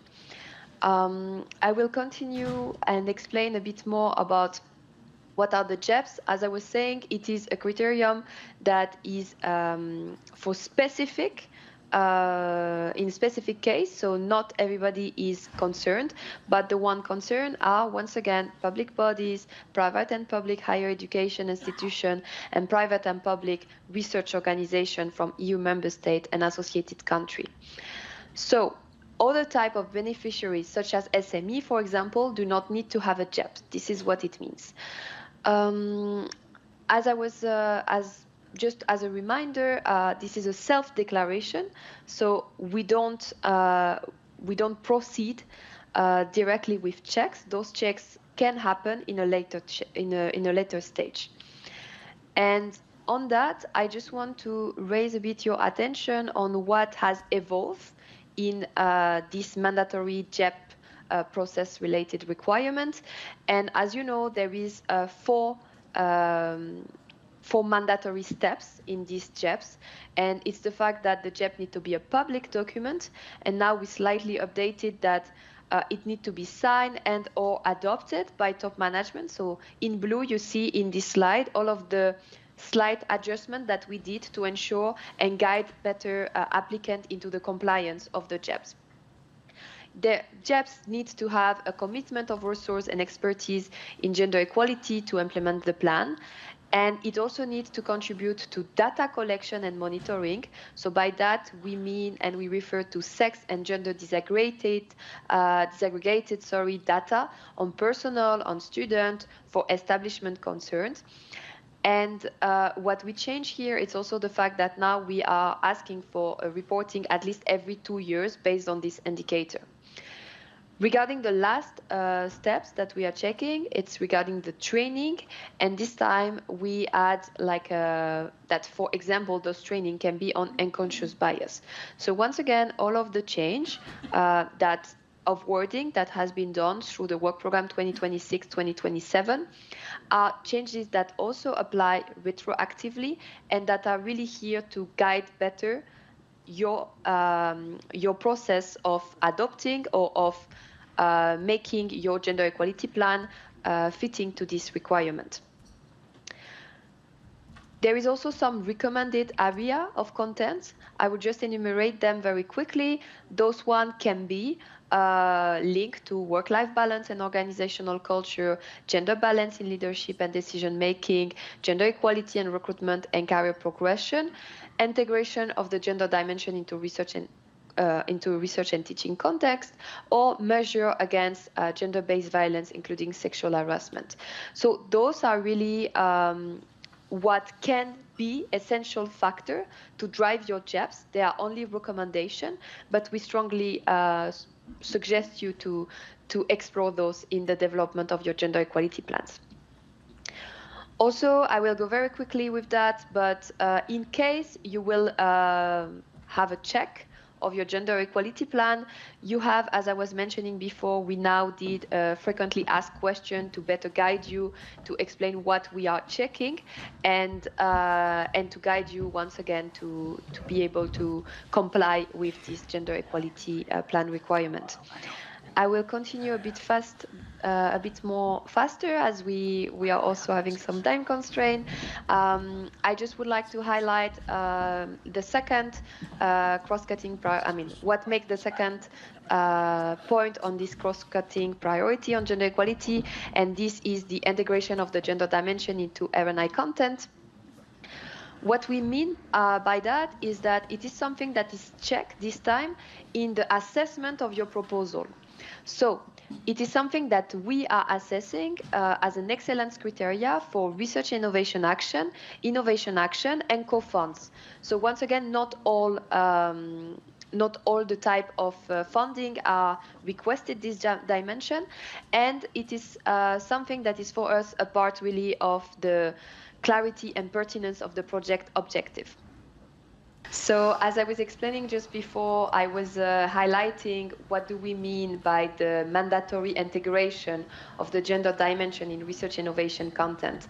In this, I was explaining that it's like it is something you have to fill when you are applying, and there is a dedicated box, except if the project doesn't require in its content to fill this box, you will need to fill it. So in this box, please do not refer to gender balance in your team. This is really not what we want to see, and this is not what we will assess. What we assess is really the quality of the research you are proposing, and the fact that you are taking into account that maybe your object of research is having different impact on different gender. So just to give you an example that is related to cluster 3, for example, women and girls account for more than 95% of UN verified case of conflict of sexual violence, like so of case that had sexual violence. So basically, it means that there is a gender dimension. So this is just to illustrate that, for example, in a project, this can be considered when you're having like specific objects that can be relevant. And for us, we have also like some dedicated resources that can also help you how to analyze and how to better integrate this integration of the gender dimension in your project. So there will be a series of links in my presentation later that you can also have a look at, and I hope this can also support you in the development of your project. So just to again re-highlight, sex refers to biological attributes, gender refers to social and cultural norms, identities, and relation, and this is what can be taken into account in these specific criteria. I will go faster on that. Those are the resources that I mentioned beforehand. And now I would like to go a bit faster to catch up also with the timing, and refers to the last point that is making this presentation. This last point. So it's the gender balance among research in leadership position. This is something that we slightly updated with this new work program 2026. And here in particular, this is something that we can have a look at in case of ex-aequo proposal. So the method that is establishing the priority order for each group of the proposal with the same scores starts with the group that achieve the highest score and continue in descending order. And as you can see highlighted in purple in my presentation, if necessary, the gender balance among researchers with a leading role, named in the researcher table in the proposal, can be used as a factor of prioritization. So that's also something that we consider as defining the excellence of the project. And yeah, that will be, you have you can declare in this specific form also your gender among 3 categories: women, men, and non-binary. And that will be it on my side. As I said, just quickly guiding you through my last slide, there is a lot of resources that are available on our website to help you to shape your project and also to have more guidance on this criterion. And I am also very happy to answer any question that you might have through the chat. I understand that, yeah, those questions are also copied to the chat. Dear Manulis, if I lost one question because of the several messages, please let me know. So, question, what meant adopted by the management in JEPS? What did you check?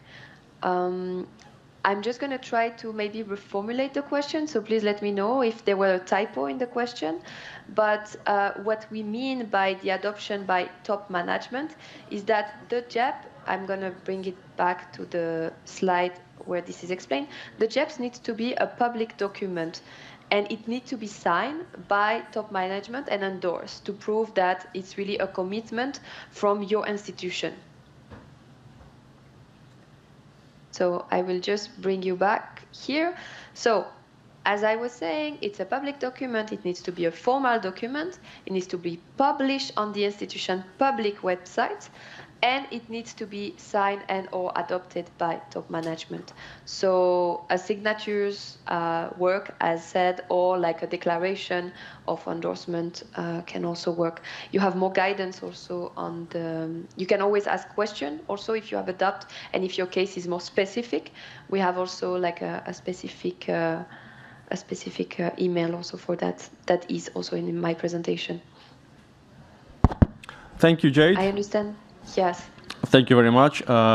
Thank you for this presentation. Always interested to have you and explain to us the gender provisions. And now, finally, we'll move back to the room and to the presentation on SSH. Yes. So we'll resume my presentation on the SSH STEM integration. And the aim of the presentation is really to focus a bit on what is meant behind the importance of it, and also to provide some really practical tools for Cluster 3 and in general for integrating SSH and STEM. So why is SSH STEM integration? What is it, and why is it important to impactful research? So first of all, it's a key principle of Horizon Europe program, and it's defined as the inter, multi, and transdisciplinary research. It has to involve collaboration between SSH disciplines and non-SSH disciplines. If we see in the Cluster 3 work program, so the aim of this integration is really to develop an inclusive set of civilian security solutions that are minimally intrusive as possible, and while respecting freedoms, rights, and values. This is a quick overview that I won't be reading for the interest of time, of course, but on what are the disciplines behind social science and humanities, and it's good to have them, of course, in mind while reading the core topics to identify the good ones. And also in this slide, I've put the SSH research aspects and questions that are being addressed in the different research. And so going to the why integrating SSH with STEM, as we said, it's really to explore social aspects alongside technological and technical ones. It's also to analyze and anticipate the consequences of technological developments and innovation on the society of the technology that is being developed. And also to produce technological tools and innovations that are comprehensively analyzed beforehand, critically assessed, and also adequately designed from the outset. What is not considered as SSH STEM integration is the multi-actor approach. The stakeholder engagement, for example, the communication activities in the project, citizen science, responsible research and innovation that are, of course, valid methods and approaches to be integrated in the research, but their presence is not necessarily meaning that SSH and STEM are integrated. In practice, for the Horizon Europe Cluster 3, first, across all clusters and missions of Horizon Europe programs, there will be SSH flags. And these SSH flags are the main instruments to identify that are used by the European Commission to ensure involvement of specific SSH research methods, competencies, skills in funded research projects. These SSH flags are appearing in the call topics through this long sentence, but it doesn't necessarily indicate which specific social science and humanity discipline is being involved. Of course, this is by reading thoroughly the call topic, we will identify what are the most relevant ones. But it's an exercise to be done and not to be neglected. As mentioned before by our colleague from ERA, there are 4 SSH flag call topics in the current Cluster 3 work program 2026, and there's another one which is not flagged, but it's obviously a call topic that can really the integration of those 2 aspects can bring added value. So you can see in the on the destination FCT, then you have FCT1, FCT4, and FCT5. And to be a bit more elaborate, just a little bit more on what are the SSH aspects that are present behind. We have the understanding of motivations and behaviors. We have the community engagement and trust building, the policy analysis and evaluation, ethical and legal consideration, and narrative and discourse analysis. These are the kind of aspects that are required and encouraged to be studied in the research of those call topics. For the destination, Disaster Resilient Society for Europe, so DRS, there's only the DRS1 which is flagged as an SSH STEM integration call topic. And the second one, DRS02, is also, as I just said, interesting also to explore this integration, because it would make also sense. So behind the DRS, the type of question and aspects that can be studied by the SSH is the risk perceptions and communication, the community resilience and social networks, the psychological and behavioral responses to disasters, the governance and policy analysis, cultural heritage and identity, and ethical and legal dimensions. If we go to more practical aspects for the consortia and SSH partner, so the research consortia are made of a group of researchers stemming from both communities, SSH and STEM, and they need, as an SSH partner, to perform actual research related to their discipline.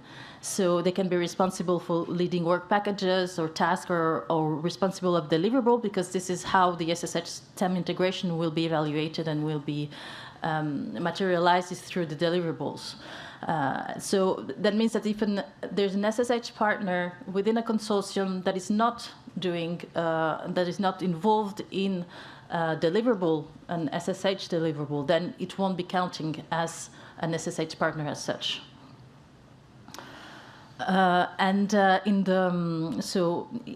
Here I'm more focused on the proposal phase. So the SSH contribution in proposal in general are often overlooked. They can be seen as a tick box, but it's extremely important for the reasons that we have just mentioned. So it's important to closely read and understand what the topic is asking for, and it will have an advantage on the evaluation of the proposal. For finding SSH partners, there's several networks. Of course, you have your network of NCPs, you have the networks of the different clusters. For example, the Cluster 2 network, there's a platform where you can also register and have access to different SSH partners. And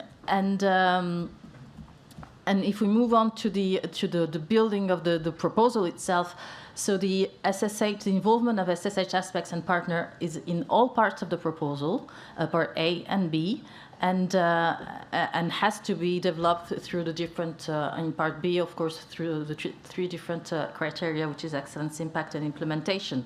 So, for instance, if I just very briefly take the excellence, so the SSH STEM integration could be really also evaluated and valorized through the collaborative research question. So the research question themselves needs to show the integration of those the contribution of those different disciplines, and the same for the goal and the objectives, and to also it's important for the methodological part to explain the complementarity between the experts from those different fields, and the methodology integrating SSH and STEM. Also, it's important to be developed. For the impact section, there's the impact has to be also. The indicator has to be for both SSH and STEM, and for the implementation. As I also mentioned earlier, it's the complementarity of skills of the team. It's the also considering the challenges that will pose this collaboration between those two communities, and to already foresee some mitigation aspects for this. For the data management plan, for example, it's also important to consider how both SSH and STEM data will be collected, and what are the different protocols for the complementarity, the compatibility, and the data exchange, which is one of the most also challenging part of this collaboration. So my 3 key recommendations that came from the SSH monitoring report that the Commission has published last summer.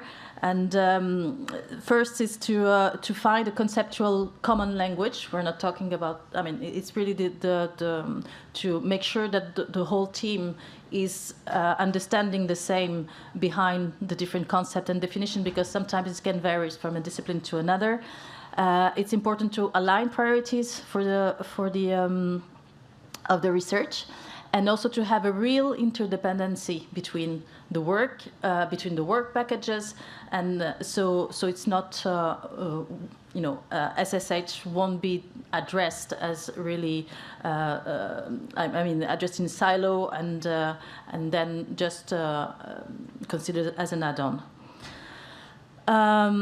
Here I've put also 3 examples that are quite, I think, that were also discussed before, but of 3 best practices of SSH STEM integration, of 3 projects, cluster 3 projects that integrates well SSH and STEM. So you will have the links and on the Cordis database, so you can have all the different projects documents, and that can be interesting also to benchmark.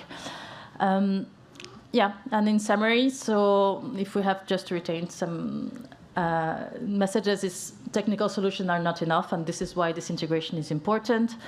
SSH are not add-ons, and that's why there should be interdependency, and there should be involved the SSH experts from the very beginning, from the definition of the research questions, and integration of those disciplines leads to stronger societal impact and broader and better citizen engagement. And with this, I'm thanking you for your attention, and of course happy to answer any question. Thank you.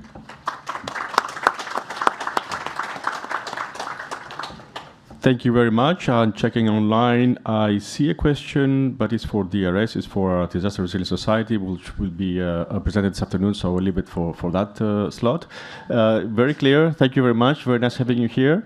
And let's move on now to our colleague from REA on ethics. I can use this one. Okay. Good afternoon, everybody. I'm the ethics correspondent of the unit, so I'm the one who will organize the ethics appraisal that will oversee the ethics issues of your proposals. With this presentation, I will very quickly would like to, first of all, give you a couple of pointers on how you are expected to complete the ethics self-assessment in the proposal, and then I will go on to explain what we do at the agency once you've submitted the proposal.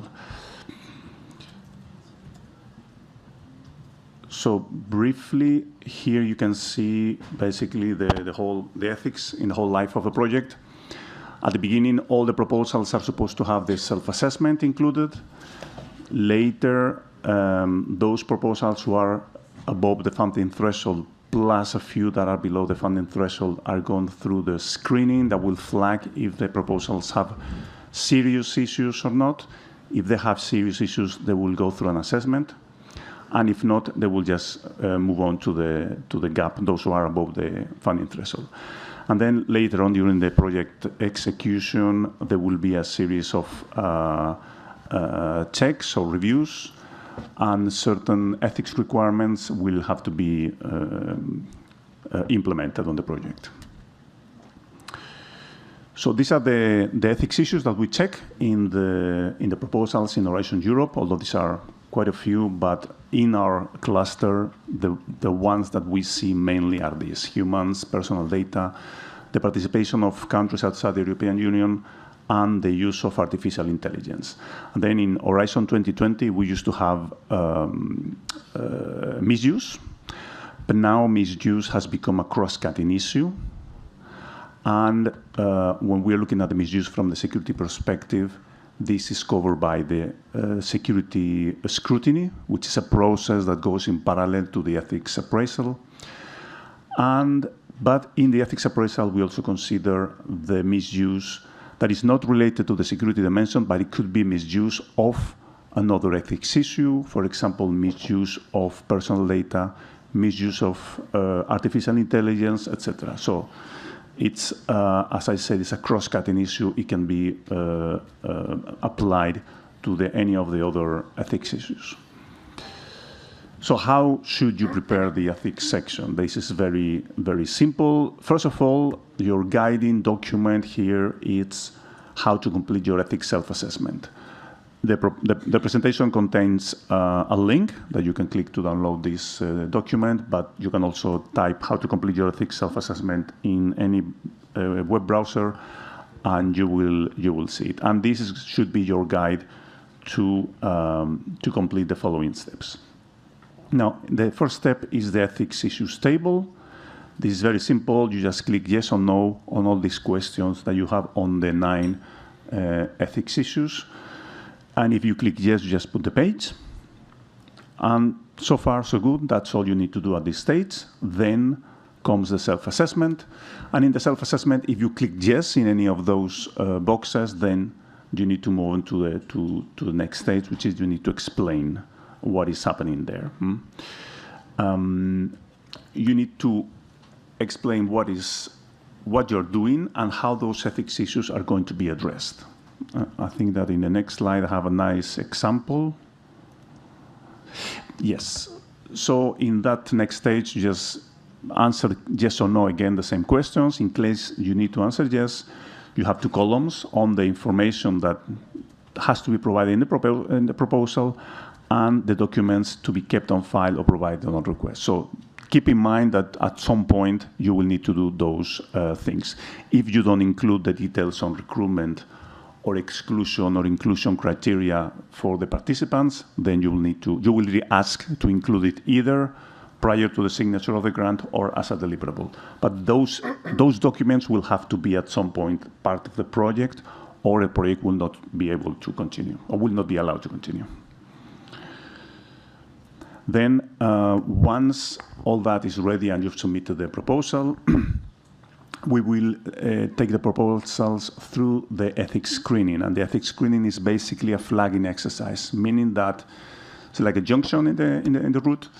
The proposals that don't have serious issues will be cleared, or at most they will be required to have an ethics advisor on ethics advisory board,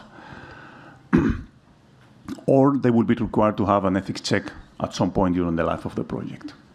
But the projects that are considered to be serious, to have serious and complex ethics issues, those will go through the ethics assessment.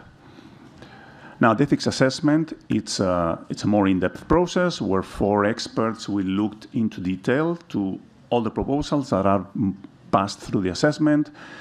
They can flag all the issues, and they can issue ethics requirements, and they can be quite finicky and precise on exactly what is missing in the proposal. You have to take into account that the ethics experts that we hire are risk averse, meaning that if they don't see something clearly written in the proposal, they will ask you to provide it. Even if you thought it was obvious, even if everybody is doing it that way, if it's not clearly stated in the proposal, you will need to provide it. So very often see that the ethics part of the proposal is not a priority as it is the technical content of the proposal because it doesn't affect the score. But if you don't take these issues into account early on, it will lead to a lot of headaches later on when the project is running and a lot of additional overhead costs for the project. So it's very wise to keep these things in mind already from the onset of the project. As you can see in the slide, you have basically 4 outcomes on the ethics assessment. Normally, well, ethics clearance is normally not the case, although we have sometimes ethics clearance, means that the proposal is fine as it is and it can be funded. Conditional ethics clearance means that the proposal or the project can go on the condition that they fulfill certain conditions. As in the previous case, for example, informed consent templates or the exclusion criteria for the participation of research subjects. Exceptionally, we have the additional information requested for the proposals that are going to go to a second ethics assessment when we have very critical ethics issues with very limited information provided in the proposal. But these are really the minority, and many years we don't have any of these cases, like this year, for example. Now, what is a serious and complex ethics issue? Well, as you can see in the list, these are, for example, cases of profiling or monitoring of individuals, special categories of data that are transferred outside the European Union or from outside to the European Union, methods of deception, or proposals taking advantage to these different differences in legislation between countries. But this is just examples. There are some guidelines on serious and complex cases, so I advise you to look at them. A good rule of thumb is that if you're combining technologies that by themselves they are more or less standard, but when combining them, you're not entirely sure of what's going to happen, and then we are going to have complex ethics issues. And I'll give you a couple of examples. Drones that may read biometric data, or systems of surveillance that are too pervasive, minors and personal data from minors being used on an artificial intelligence, things like that the experts will always require that the project has an advisor, an ethics advisor, or an ethics advisory board, if the issues are very broad. So it's better to take it into account in your budget table, because otherwise you're going to have a surprise when the grant preparation comes and you're asked to, on top of everything, to find the money to pay an advisory board to cover all the aspects of the project. So if your project is not going to deal with very standard issues, keep in mind that you may need an advisor or an advisory board. And if it's external to the consortium, so independent, even better, because sometimes we see projects or proposals that include an advisor, but just works in someone in the consortium, and the ethics experts don't consider it sufficiently independent, and they require an additional one. So these are just advice to take in mind. Yeah, I'm running out of time. Things to take into account to avoid surprises later on when the project is going to be funded. And I think that's all from my side. The presentation contains a series of annexes with additional information on the different ethics issues that should be very interesting for those of you preparing a proposal. So I leave it there for your consultation. Thank you very much.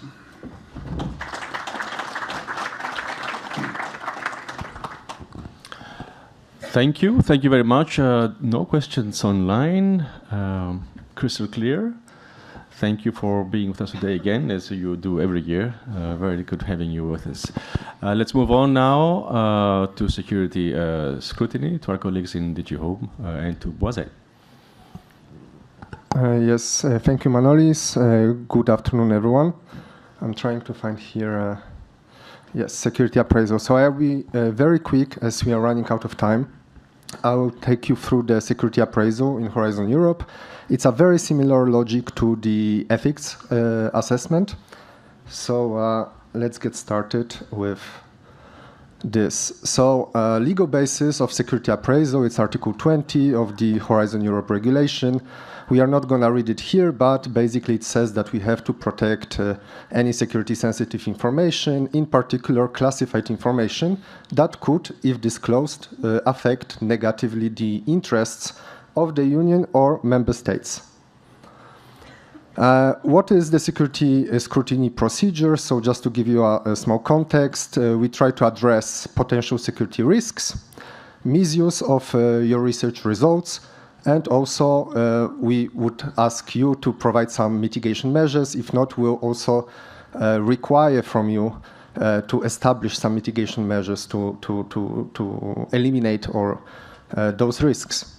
The objectives here, of course, they are detect any potential security issues, assess information sensitivity. If the information is sensitive, it can be even classified. We'll see all the different levels of classification later on. We'll verify your measures. So if you're security aware, what are the measures that you propose to mitigate them, the risks? And if not, we also will provide you some solutions or requirements. Now, I think the most important part for the applicants is to understand the flagged topics and the non-flagged topics. So when you see in the work program, under different topics, you'll see this small paragraph, the white table here on the presentation. It says that some topics are, by design, security sensitive. Okay, so whether or not the topic is designed as security sensitive, it will be going through the assessment in different ways. Okay, so in cluster 3, it's I think straightforward because majority of topics are security sensitive. So if they are flagged, they would go automatically to the scrutiny. It means that we'll send it directly to the member states, to the national security experts for their assessment, okay? We'll see later on also how it looks like. For the non-flagged topics, so the minority in cluster 3, you do your assessment first. This will be pre-screened by our colleagues in executive agencies. They will do their assessment. They will send it to us in the commission to DG Home. We'll do our assessment, and we can either clear your project, saying, well, we don't see any security issues, or if confirmed, we'll send it also to member states. Okay? So, overview of the process. I just mentioned that every applicant for every project will do the self-assessment. For non-flagged topics proposals, it will go through the pre-screening, so to the agencies, and to the screening DG Home European Commission.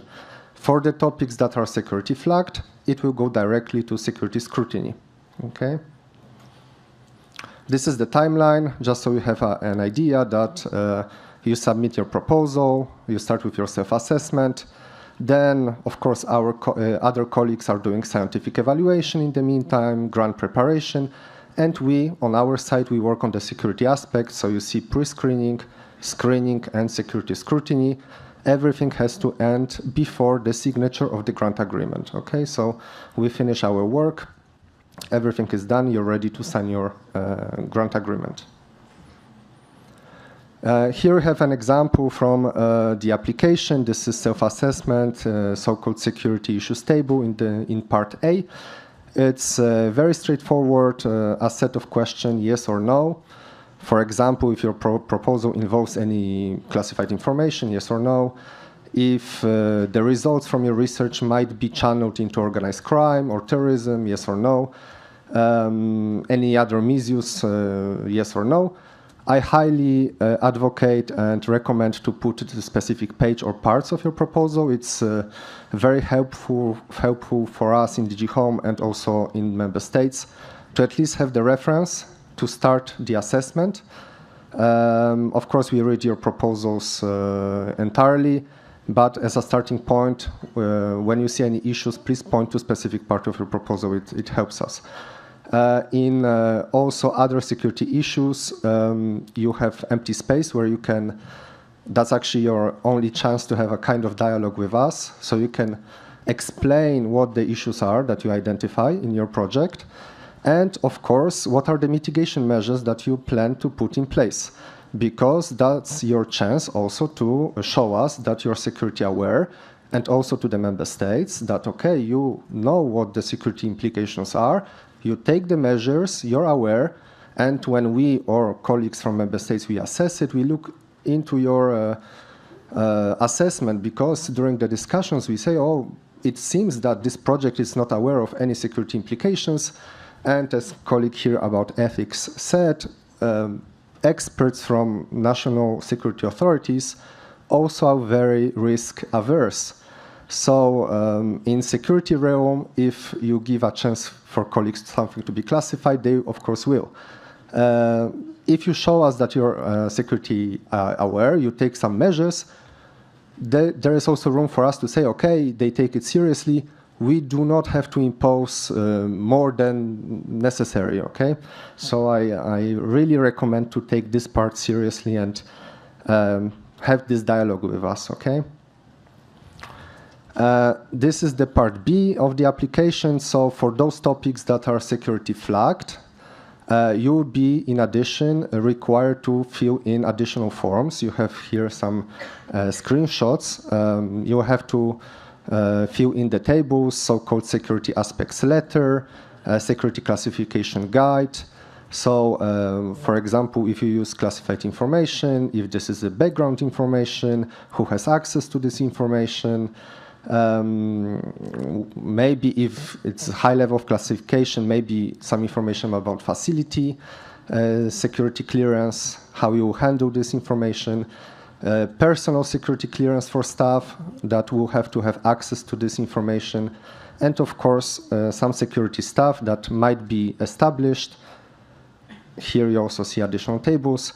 So you have PSO, Project Security Officer, that will be the person responsible for the handling classified information. And if you propose a Security Advisory Board, the names of those people, their CVs, their background, what is their expertise, all this information you would be asked to fill in as well. Here I'm not gonna read this. This is for those who later can see the presentation, see it on YouTube online. The distinction between what we understand between background or foreground classified information, what is the sensitive information for us and what is sensitive for security reason. This also applicants very often indicate that, okay, this information is sensitive for IP rights or trade commercial reasons. That's fine, this is sensitive and for sure you wouldn't like to disclose it.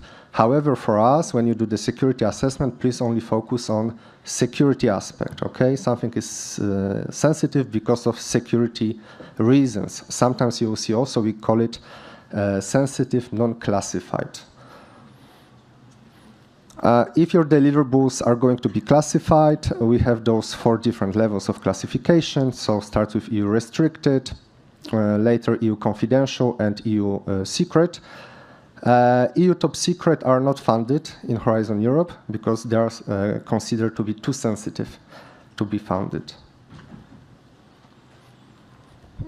This is more or less the same, just gives you some examples of what kind of deliverables, what kind of impact they might have, and at what level they should be classified. So you see that restricted, the information, if disclosed, could be disadvantageous. For example, confidential could already harm the interest of the Union or member states. Secret, it's seriously harm. Okay. All this information, of course, and how to handle the security sensitive projects and classification of information I refer you to the documents. They are not long, but they give you some examples and definitions, especially classification of information. I think it's very useful because you would see the subject matters. So, for example, border management, critical infrastructure, cybersecurity, and then what kind of deliverables, what is our recommendation to classify or how to handle this kind of information. You also have the website with short video that you can consult about the part A of your assessment.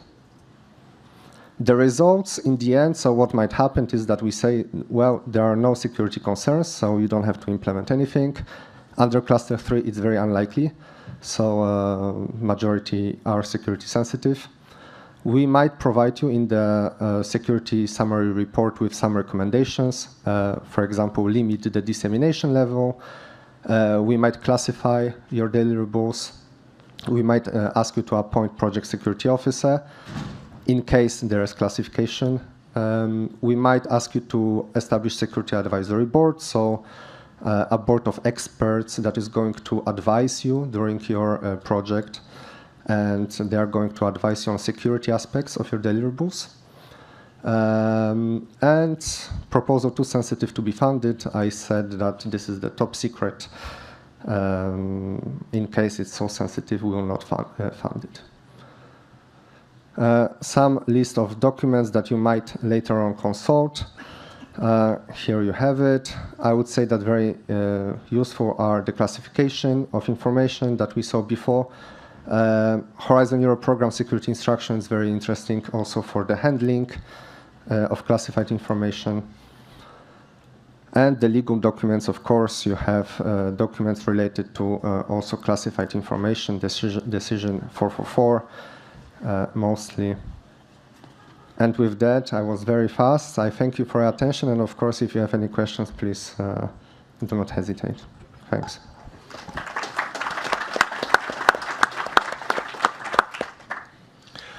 Quick but very efficient. Thank you, Boise. I don't see a relevant question for you on the chat, so I suggest we move on. And we move on to the last slot for today, and a very interesting one nonetheless, on the role of our Justice and Home Affairs agencies. I would like to give the floor to our colleagues from the agencies coming in online. And first the floor to Frontex. Okay, good afternoon, everyone, again. First of all, thank you very much for inviting Frontex today to your meeting. My name is Dragoș Voicu. I am a research officer working for the Research and Innovation Unit of Frontex. For those who are not familiar with Frontex, let me please mention that we are the European Border and Coast Guard Agency, with the headquarters here in Warsaw, in Poland.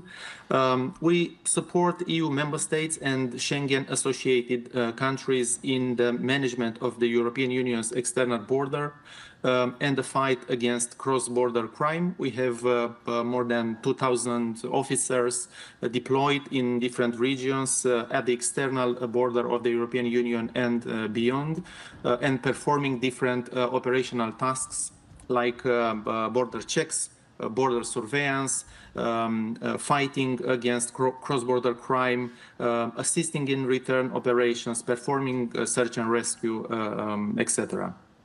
But in addition to the operational activities, we have also capacity building activities.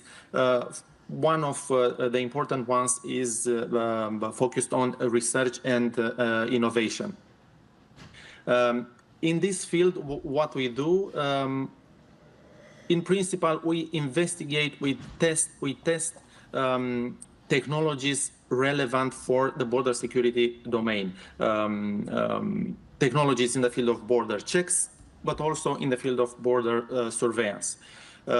We do that in the form of pilot projects. We go in the field with different combinations of technologies and try to see what is working for our needs. This is an example of a recent pilot project we've done last year when we wanted to test vertical takeoff and landing drones, of course, combined with command and control centers deployed in the field, cooperating with different patrol vehicles and smaller UAVs able to go fast at a location and see what is happening in a region of interest. We also do prize contests, also with the intention to identify and assess innovative technologies. And this is an example of last year when we tried to analyze counter-UAS technologies that effectively could neutralize hostile drones threats. We also perform studies in different areas, of course, in the scope of border security technologies, starting with high-altitude pseudo satellites, for example, and finishing with methodologies for investigating, testing passport readers. What else we do? We award grants for non-profit entities dealing with technologies or developing technologies in our domain. We meet regularly with companies, with industry to discuss the latest technological developments relevant to our field. We created also recently a small AI desk to align our activities with the AI Act and coordinate AI-related activities inside. And of course, we are involved in the Horizon Europe program, providing to the European Commission proposals for research topics, helping the colleagues from REA to evaluate the research proposals received and relevant to the border security field, and getting in contact with the projects, participating in relevant demonstrations, tests, trials, providing feedback, and of course, disseminating the results to our community. A new activity that we plan, maybe it is relevant for you, we plan for 2029 when we will move in the new headquarters, is to build a Frontex Innovation and Technology Center. This will be a place where we will be able to test, to investigate different technologies and co-create solutions to border security needs together with you, with the member states, with industry and academia. Now, we were requested also to provide some suggestions, guidelines for the consortia which will submit research proposals, of course, in addition to what is written in the work program and to the colleagues from REA and DG Home mentioned. From our operational perspective, let's say. I try to summarize a few of them. I will go quickly through them, if I am allowed. First of all, we think that it is important to engage the European Border and Coast Guard authorities in your consortia, even from the beginning, from the identification of capability needs and from the definition of use cases to their involvement in activities in the field, tests, trials, demonstrations, in order to obtain relevant end user perspective. For us, it is important to have in the projects practical demonstrations, testing activities, to give the end users the possibility to touch, to see your developments and to provide feedback to you. Should you need Frontex risk analysis perspectives, our vision on future capabilities, like for example, our capability roadmap, studies on border security technologies, please visit our website. You will find, for example, in the Frontex public register of documents, all the documents you need. I indicated also in this slide two another pages where you can find studies that we have published already on border security technologies. Unfortunately, Frontex cannot be part of your consortia or the advisory board, but we can get in contact after the projects are awarded to further discuss with us, please invite us also to your tests, demonstrations in the field, and if additional info is required, please use the Horizon channel for questions. For 2026, we have 3 topics. There are three topics of interest for our domain. The first one, BM01, refers to advanced border surveillance and situational awareness. I think that before starting drafting the research proposals, it would be good to take a look to the documents I mentioned in this slide. First of all, the capability roadmap of the European Border and Coast Guard. There is a subtitle here, Future-Proofing the External Borders and Accelerated Innovations Towards 2037. You will find here our needs, our vision, our needed capabilities for the future. Another important study is the reference architecture for the European border surveillance. This is a recent study, and we tried to define this architecture and to base the future investments on a baseline. Another study, recent study, is the Earth Observation for Border Management, also available on our website. And if you need Frontex risk analysis perspectives, you can consult them again on our websites. I try to talk a bit about this topic with the colleagues involved in operations to discuss on their needs and perspective, to give me a bit of context that I could pass to you. What is in their vision, advanced border surveillance and situational awareness. They mentioned few ideas to me yesterday, and in 1 minute I can pass them also to you. This topic mentions, for example, counter-UAS technologies. My operational colleagues mentioned that, in their opinion, these technologies have to be adaptable by configuration to different legal environments of the member states in what regards UAS, counter-UAS, countermeasures regulations. These systems have to be able, first of all, to detect the unlawful drones via, radars, cameras, radio frequency sensors, etc. Then assess via a threat or risk assessment method, and at the end only to decide how to react.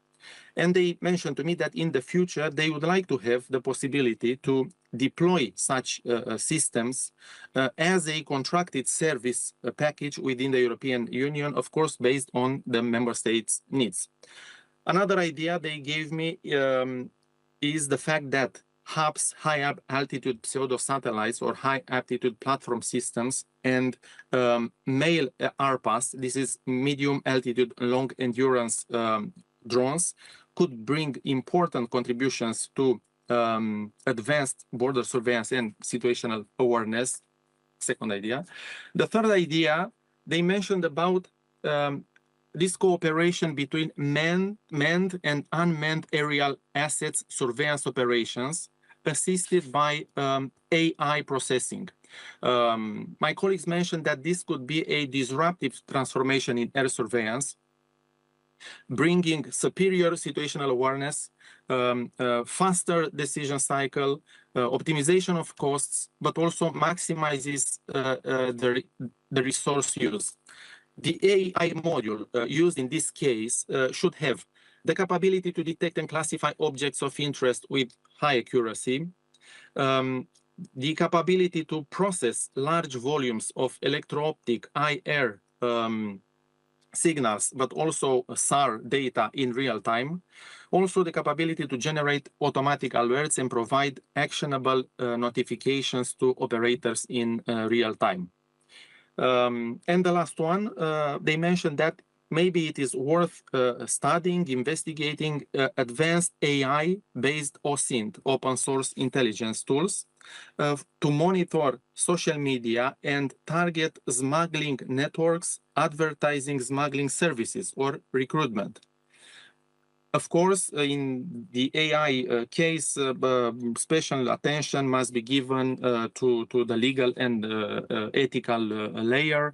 The AI solutions which will be later deployed in the operational field must be designed in full alignment with the EU AI Act, ensuring human in the loop, explainability, transparency, auditability, bias and fundamental rights safeguards, data governance and GDPR compliance, cybersecurity and robustness. The second topic of interest to us is BM02, accessible and available travel facilitation. Again, I think before starting drafting the proposal, please take a look also to our capability roadmap for the European Border and Coast Guard, because here we address not only border surveillance, but also border checks. We have also an important research study.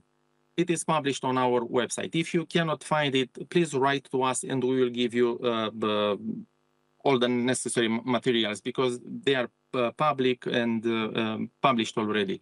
This study is focused on technology foresight on biometrics for the future of travel. And maybe it is worth mentioning that in relation to your topic, my colleagues from another sector are deploying a pilot project called AI for Seamless Border. They want to explore how artificial intelligence can support a more seamless, secure, and efficient border crossing process while fully respecting fundamental rights and maintaining human oversight. They have already the contractor for that, but I think it is useful if you could access the terms of reference for this project. It is published. You can find here the link, because here you can see our vision, what we want from seamless border, from AI applied for seamless border, and I really think that it would be useful to you. I even visited again yesterday, and I told them about this topic, BM02, relevant to you and to us, and I asked them in their perspective what would be the technologies of interest, and they mentioned a few of them.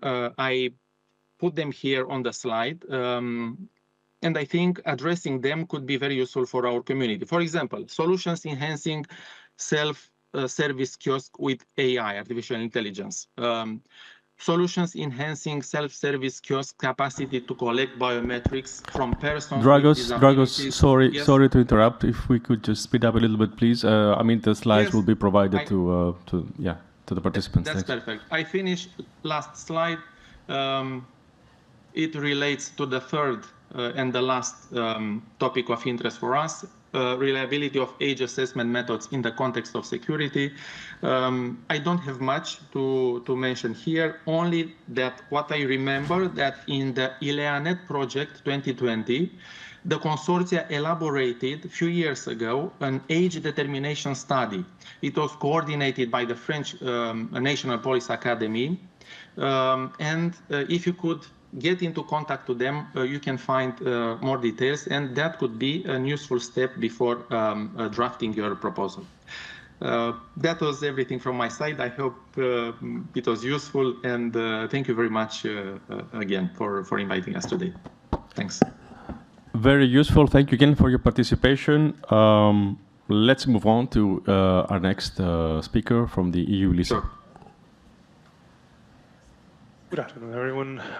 Thanks also from my side for inviting EULISA. So EULISA is responsible for developing and managing large-scale systems that are used in the EU in the area of internal security, which covers different areas: border management, migration, asylum, as well as justice policies. The agency has been in existence for over 10 years already, established in 2012. We have roughly 400 people, and we are spread over different places. So we are headquarters in Tallinn in Estonia. We have main technical site in Strasbourg in France, where we have our data center environment, as well as all technical colleagues. And we also have a technical backup site, which hosts our backup data center in Austria. Our mandate primarily focuses on the development of the systems and operational management of the systems, but on top of that, we also provide training to member state authorities and EU agencies on the use of the systems. We provide some IT services, such as data center services, hosting services, backup hosting services for some member state authorities, for the Commission, and for some EU agencies as well. We are responsible for statistics and reporting on the systems that we operate, and we also engage in some research and innovation activities as well as pilot projects. Just to explain in one slide what we do as an agency, so we operate currently the systems that are in operation are Schengen Information System, Visa Information System, and Eurodac, as well as a data exchange system for the domain of justice called e-Codex, which allows for standardized data exchange between authorities, but also lawyers and citizens. We are also currently working on the implementation of the entry-exit system, which has been partially put in place already and will be fully rolled out later this year. And for the development and future implementation of the European Travel Information Authorization System, new Eurodac, a much more comprehensive system for asylum management, also revised visa information system, also digitalization of the visa procedure. In the area of justice, we are responsible for the development and implementation of the Joint Investigation Team's collaboration platform, as well as for the development and implementation of the European Criminal Record Information System for third country nationals. All of this is bridged together with the interoperability architecture and a few interoperability components about which I will not go into detail because it will take too much time. When it comes to our research mandate, we have in our regulation 2 articles that specifically define what we are expected to do. So part of it is monitoring of research and innovation activities, research, technology, and innovation relevant for the operational management of the systems that we operate and for the development of the systems. Also, we, similar to Frontex and to Europol, we contribute to the implementation of parts of EU Framework Program for Research and Innovation, or Horizon Europe. At the moment, in a way, as Dragos from Frontex just explained, that we provide input into the work program by identifying relevant topics. We also support the Commission in the evaluation of project proposals in the particular area where we have expertise, and project proposals that are of direct relevance for the agency. And we also engage with the projects that have received funding by providing information, by inviting them to present their developments to our stakeholder community, to internally, but also externally, etc. And Article 15 in our regulation says that we are expected to carry out pilot projects that are relevant for the development and operational management of large-scale systems. And one of those pilot projects was Smart Borders pilot that was carried out in 2014-15, if I'm not mistaken, and that led to the creation of the entry-exit system.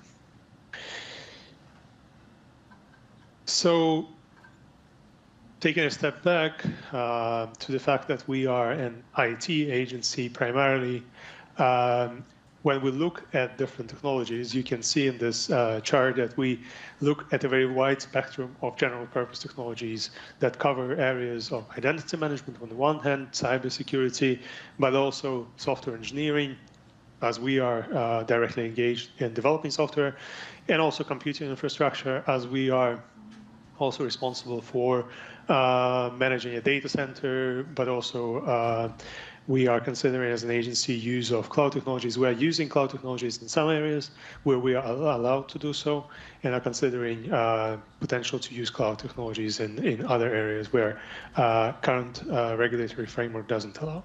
So as you can see here, We are interested in biometrics. We have very strong interest in biometrics because of the Schengen Information System, the entry-exit system, Eurodac, all the systems where biometrics are used. At the moment, two modalities, fingerprints and face. But we're also interested, for example, in post-quantum encryption. We are interested in different approaches to software development. We are interested in cybersecurity more generally, how to harden our systems or how to harden our networks that we operate and so on to make sure that we operate our systems as securely as possible. Of course, at the center of this all is artificial intelligence, and the agency is looking very intently on how to deploy artificial intelligence, both to further enhance our capabilities, both on the operational side, but also internally in terms of our day-to-day activities. So just to provide you some examples, and these examples may help you a bit understand a bit better where the agency is in terms of technology, what the agency is considering, where different technologies fit within our core business. I suggest that you have a look at the few reports or technology briefs that we have published. For example, enabling seamless travel to the European Union provides kind of a comprehensive overview of the technologies that the agency is considering and how those fit within our operations. In the biometric technology brief, we provide an introduction into biometrics in general, but also in how the agency is using biometrics. So this could be relevant for you when preparing your proposal. Similarly, there are a few additional outputs, for example, a report on identity management technologies, where you can also have a look and consider something that could be potentially relevant. Sovereign cloud technologies is another recent output of our activities. And then we also organize public events focusing on technologies. Primarily, these public events are called industry roundtables. This is just one example of industry roundtable events focusing on the use of cloud technologies in our core business. These events are primarily aimed as a forum for interaction between the agency, our stakeholder community, and the industry. But we also, depending on the topic of a particular event, every once in a while we also invite research projects, including Horizon projects, to present their activities if those are relevant to the particular topic of the event. For example, in 2024, in the Industry Roundtable event in Budapest on focusing on artificial intelligence, we invited one of the Horizon projects to present their activities focusing on AI. The next event will take place in September in Strasbourg, and will focus on data management. So if, for example, one of the projects that you are leading already now, that is already has already done some work and can present interesting solutions, for example, focusing on data interoperability, data quality, with a specific focus on internal security, then you're more than welcome to reach out to me and with a proposal to present. Another forum, and I'm sure that colleague Valentina from Europol may be talking about the EU Innovation Hub in a bit more detail, but I just wanted to mention that within the EU Innovation Hub, EULISA is leading biometric cluster, focusing on biometric recognition systems, and this is another forum where you can present your activities, but where you can also discuss some of the challenges that you are facing within your projects, focusing specifically on biometric recognition, either in law enforcement context or in the context of border security. In this cluster, we have colleagues from EULISA, DGGRC, Frontex, Europol, so you can get maybe a bit more comprehensive view on what is, some questions that we're dealing with in the area of biometrics. This is my final slide, so I will stop sharing, but what I wanted to say as well, and just to repeat what Dragos said before me, is when preparing your proposals, we would very much appreciate if you consider the existing regulatory framework for the systems that EULISA operates and place, if you are focusing, for example, if your project proposal is focusing on enhancing travel flow or passenger or traveler processing across borders in one way or another, then please consider the existing regulatory framework and the existing large-scale data systems when developing your proposals, because you essentially will provide new solutions that need to be compatible with the existing framework, considering the investments that have already been done in this particular area. So this is very important for us, and when we look at proposals submitted in the particular areas that are of relevance for EULISA, then we, of course, always consider whether a particular proposal fits within the existing regulatory framework and with the existing systems that we currently operate. Another moment that I wanted to mention in terms of relevance for us are the two calls that Dragos also mentioned, so BM02 and BM03. So age estimation is also an interesting topic for us, especially in the context of Eurodac and asylum procedures. That's an interesting subject.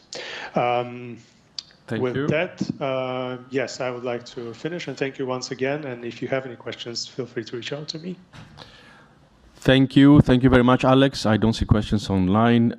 Thank you for this very interesting presentation again, this year again.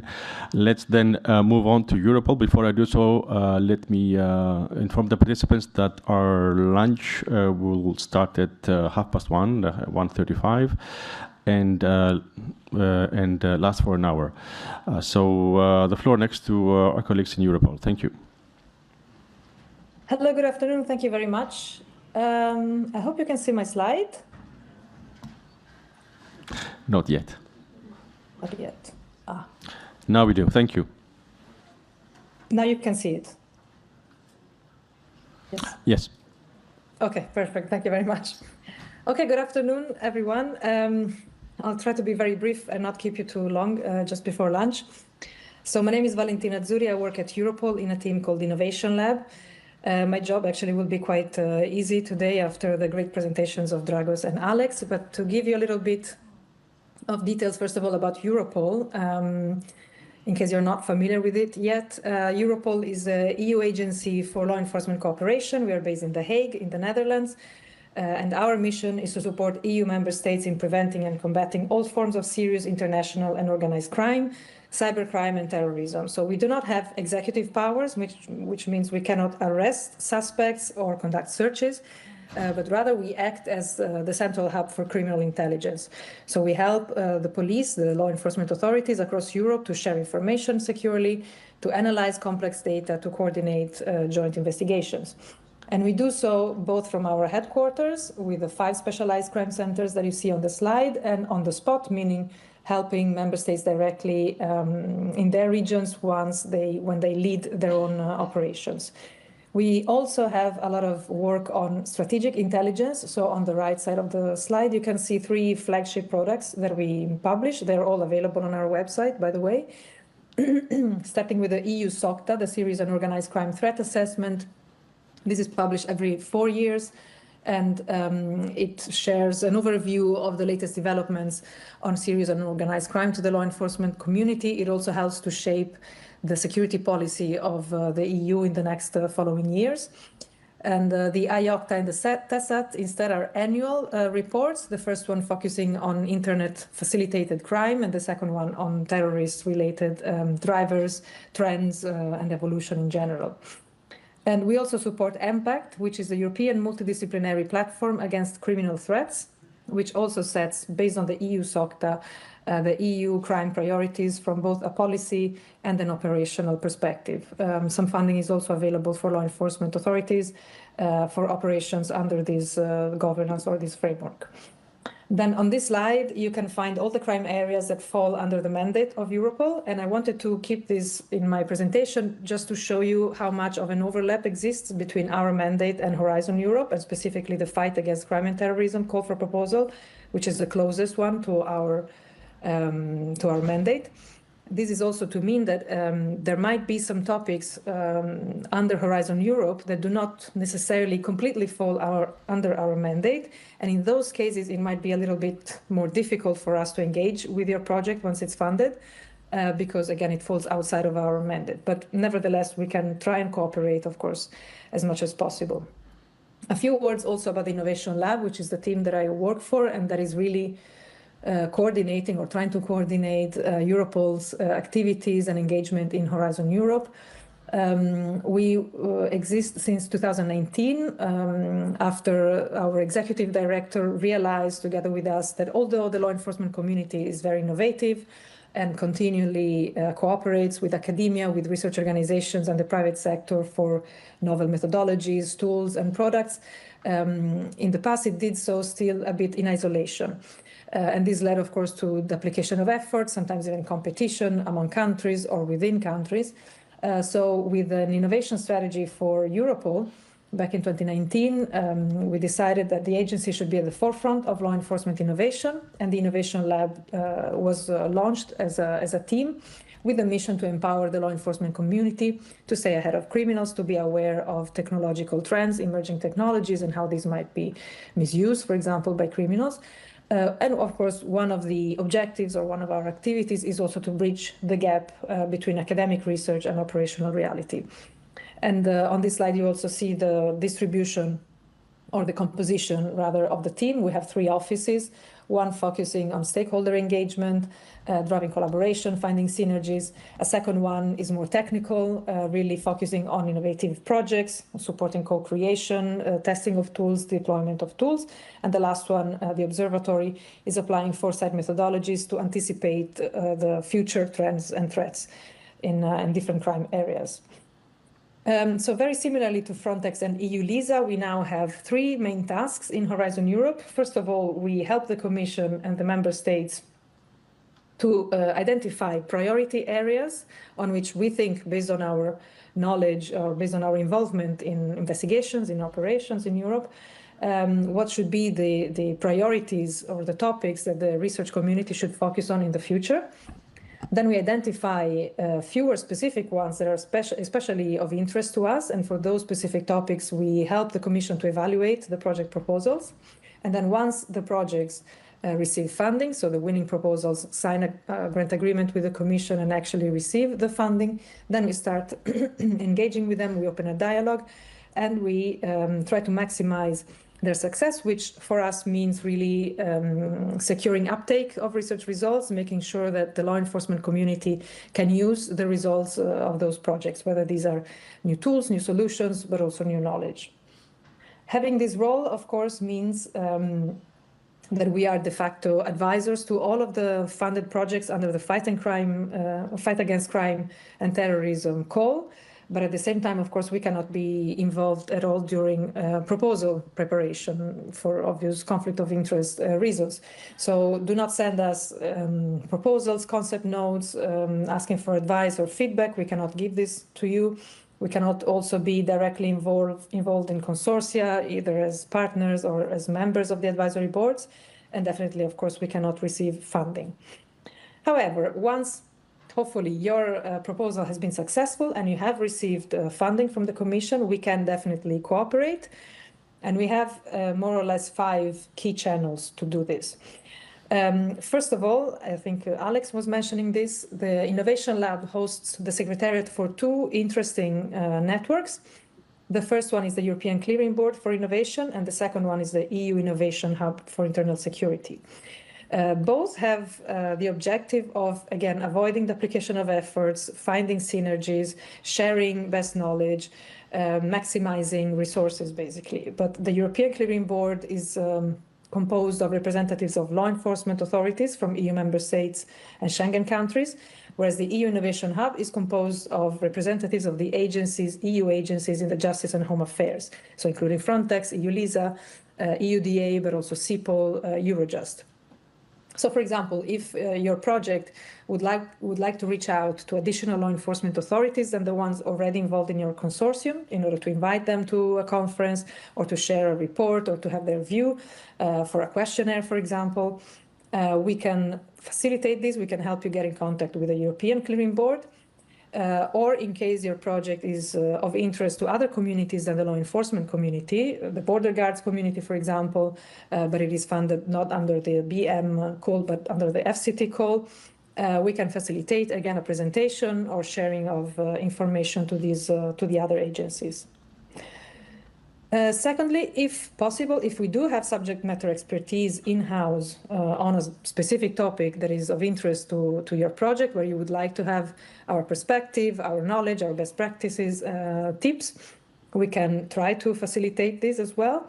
But we can also connect you with experts from other law enforcement authorities or from academia, research organizations, through what we call the TechWatch Forum. These are quite short online events. They usually last about 2 to 3 hours, where we deep dive into a very specific niche topic, and we hear presentations and perspectives from different types of actors. Then when it comes to communication, of course, we have a lot of channels. We have our own online repository of reports, knowledge, opportunities, events. It's called the Europol Platform for Experts. Anybody can join. It's based on registration, but feel free to reach out if you would like to be a part of the EPE. We also have a quarterly newsletter, again, with, I think, over 3,000 recipients by now, not just law enforcement authorities, but any research and innovation-related actor, basically, in Europe that is interested. And each year, we also organize the Europol Excellence Awards in Innovation to celebrate innovation taking place within law enforcement authorities, but sometimes also in cooperation with research organizations, universities, and other types of actors. And it's, again, a nice communication opportunity if your project is willing to apply and lucky enough, of course, to win. Then if your project is developing new tools, new solutions, we understand that you might want or some of your partners at least might look into the possibilities of commercial exploitation. Of course, for us as an EU agency, very regulated EU agency, it's always a bit harder to cooperate with for-profit companies. And this is why we have created 2 specific platforms to still help those types of entities to reach out to the law enforcement community. The first one is the Europol Industry and Research Days. This is an annual event where we bring together law enforcement authorities, Europol staff, Europol colleagues, and technology providers. So this could be research organizations, private companies, for-profit companies.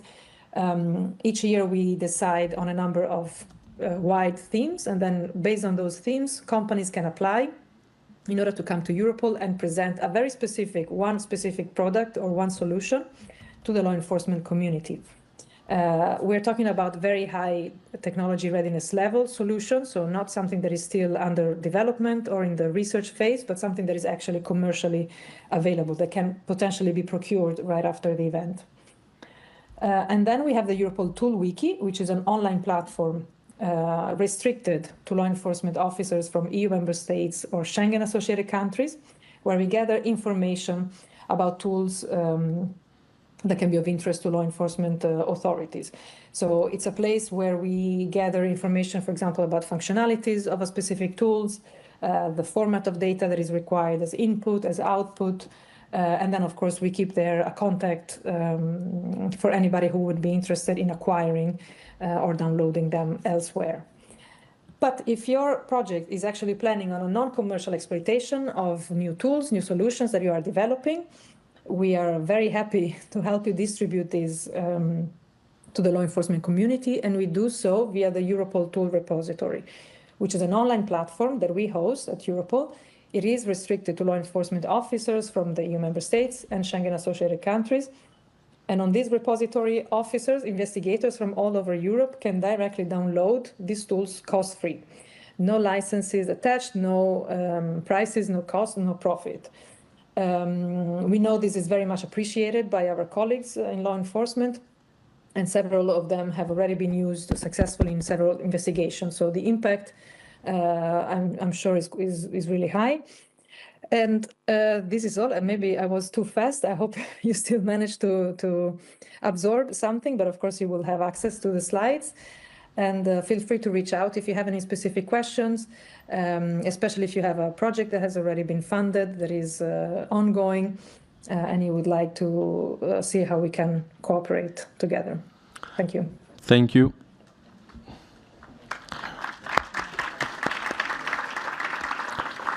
Thank you, Valentina. There is indeed a question, but it's been answered to by you and other colleagues. If agencies can be involved as beneficiaries, that's a negative reply to that one.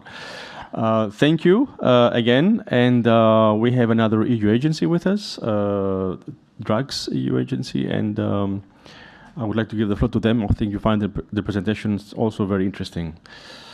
So next, floor to Claudia. Morning, good afternoon, everyone. I can see how difficult my role is now to give you a bit of an overview of what our agency does and allowing you to have a lunchtime. But I will try to be brief and I will try to speak quickly. So thank you very much for inviting us. It's a real pleasure because it's for the first time that our agency can present its mandate and our work in research, innovation and foresight area.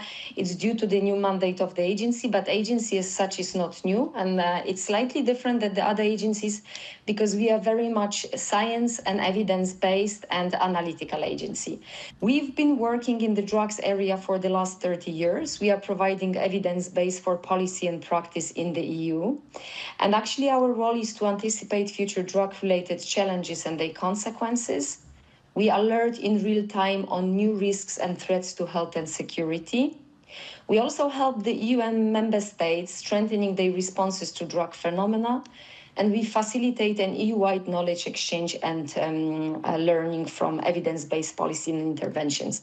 I said we are slightly different because we are covering a specific topic, drugs, which is really important for the security and safety aspect.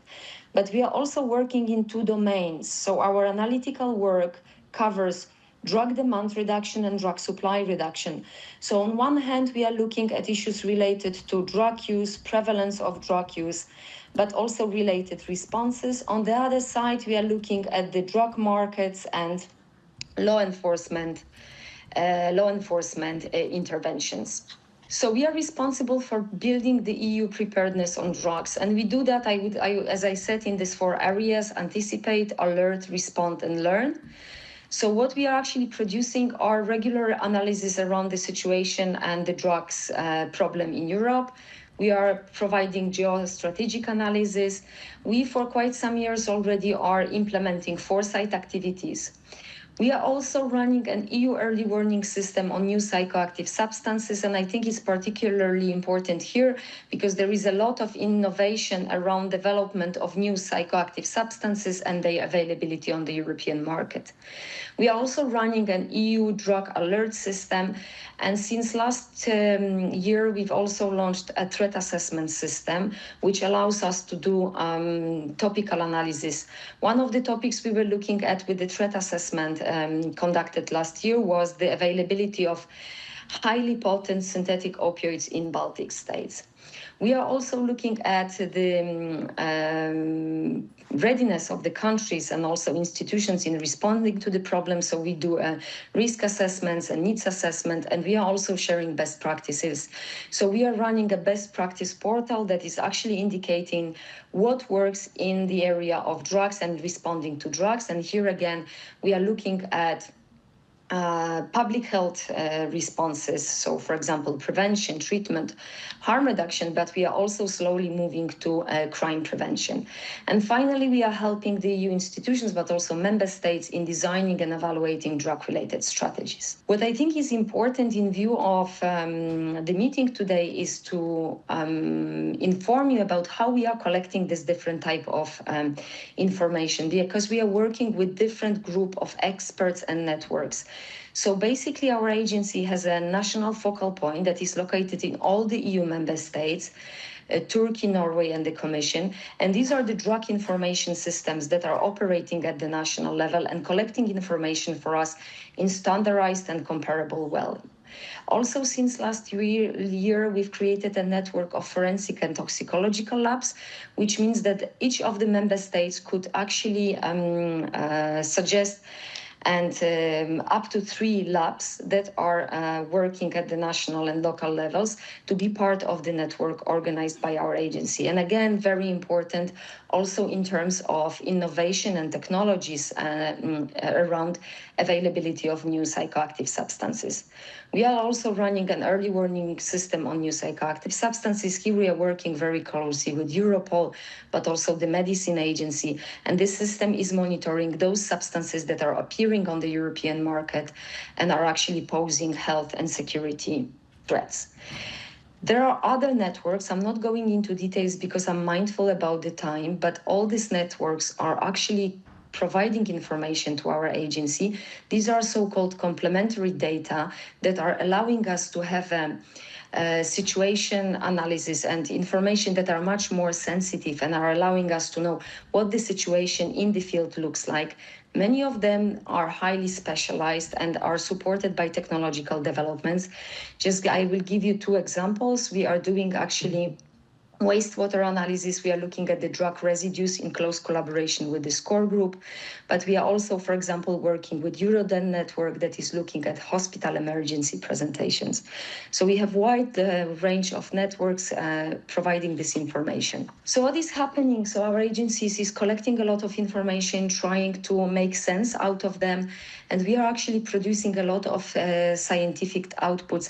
And I'm thinking whenever you are working on a project proposals, you need to know what is the state of play in different areas in security issues and specifically on drugs. So you can see that we are publishing a lot of reports and analysis, just few of them to highlight European drug report that we published every year. And actually this report provides trends and analysis on recent developments, but it's also accompanied with a statistical bulletin where you can go and see national and city level data according to different categories. But we are also running a regular analysis of the drug markets. We do that collectively with Europol, Frontex, Eurojust, and other home agencies.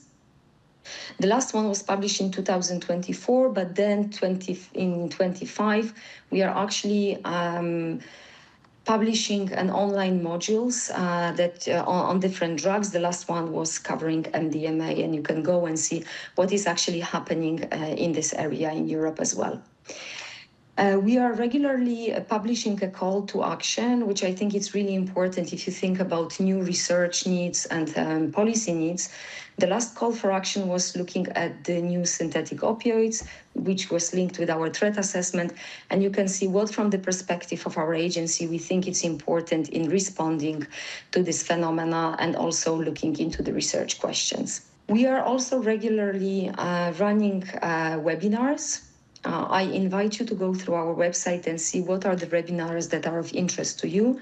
Here I would like to specifically focus on a webinar that was looking at novel approaches to prevent the recruitment and participation of young people in European drug markets, or another one that was looking at preventing substance-related crime in the community, how we can provide safer and healthier environments, as this one is linked to one of the calls in 2026 work program. Since few years, we are performing a foresight or more forward-looking analysis, where we are looking of what are the potential developments and key drivers of change that will be impacting the drugs area in the future. Again, all these resources and analysis are available on our website, so please go and see. We hope it will inspire you. We hope it will really inform your preparation of your project proposals. So there you can see the results of our foresight work. I want to pay a specific attention to one of the foresight analysis we did, which was looking at technologies that will be impacting the drug area. We are mapping and assessing what will be the challenges around different technologies that will be impacting the markets.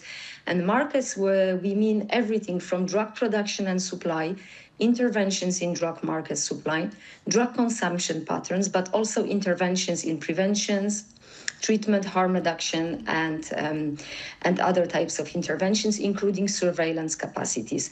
So we've identified around 170 technologies, and we are analyzing them now. We will soon be publishing the results of our work, and we highly recommend you to go into the website and to see what, from the perspective of our agencies, are the technologies that will be the most impactful for the drugs area. We also last year organized a European conference on drug-related violence. It was the first conference organized by our agency in Brussels, where over the 2 days with leading experts and researchers, we were looking at this complex problem and the issues that will allow us to respond in an innovative and effective way. So you can go also to our website to find the results of this conference. But again, we've published a call to actions where we are indicating what are the important aspects to take into account and what could be the potential solutions.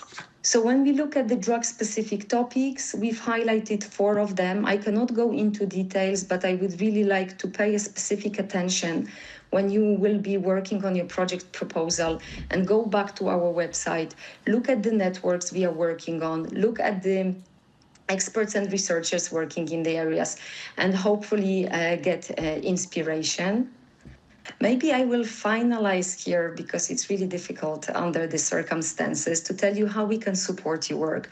So what I've been trying to tell you along my presentation is to look into the analysis that our agency is producing, both those related to synthetic drugs, but also those related to crime and addictions field. As I've mentioned, we have a huge access to different networks, national focal points, laboratory networks, but also researchers that are conducting different analysis in this field. We are also running this foresight analysis and technology foresight that I specifically highlighted. Please have a look, and hopefully you will get inspiration out of it, and maybe it will inform some of your project proposals. And similarly to the other agencies, due to our mandate, we cannot collaborate with you while you are drafting the proposals or developing the project proposals. But once your projects are awarded and you are the winning entity, please contact us, please collaborate with us. We are very much interested in having any type of research that will be informing our area of work.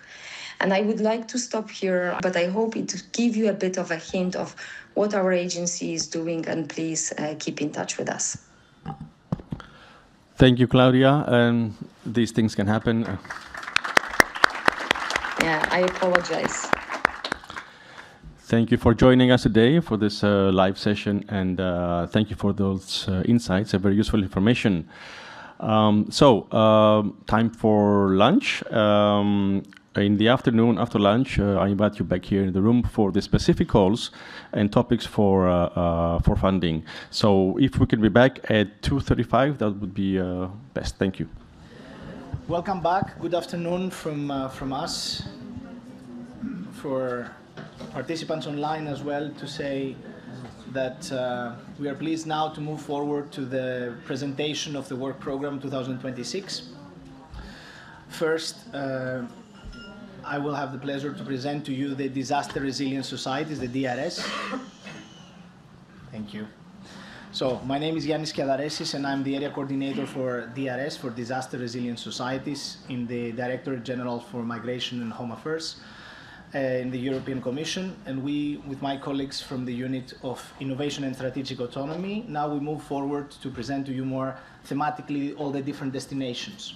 So, the first one, let's dive into DRS from my side. You can see here what are the core values of our strategy of disaster resilient societies, but I think this applies also more broadly to all the destinations. We have first the proposals and the future projects should align with the policy priorities to ensure that the security of research, the security research and innovation program matters and really maintains the focus to the final use. That's why you see many topics that we are focusing on the final use and the outcomes with the end users involved as a mandatory requirement. And of course, that the outcomes are in line with the policy priorities, which I will explain in a bit how this relates to DRS. Another pillar of our strategy is how we are trying to be more forward-looking to contribute to future security and preparedness in our approach, not to run behind crisis, but to try to anticipate and to be more prepared. That's why you see here that preparedness is one key principle, and we want to plan that EU practitioners have the capabilities to anticipate the future and to be more prepared. Another important factor is the social compatibility, which basically means that we need the solutions we are developing, that they are acceptable by society, and to ensure that the development of those innovative solutions in the end will be accepted by the public and by citizens. Of course, this goes hand in hand with the EU industrial cooperation, the industrialization and commercialization supporting our industry, not only at global level, but also at EU level, where you see an important component is the EU sovereignty, the EU strategic autonomy, as we say, and the technological sovereignty. To be able to strengthen the industrial base and to have an industry that is capable to produce these technologies. Here you have a snapshot of the policy framework for disaster resilient societies, where you see that we are focusing, of course, as an horizontal umbrella is the UN, the United Nations Sendai Framework for Action, where we have the disaster risk reduction strategies from UNDRR, where at the European level we have a bit of a different compilation. We divide the hazards, the disasters, to natural hazards on the one hand, be it earthquakes, floods, storms, wildfires, etc. And from the other side, we have the human-induced or human-made disasters and risks that, for example, could be industrial accidents, pandemics, could be terrorism, or other acts of CBRNE actions that they might lead to disasters.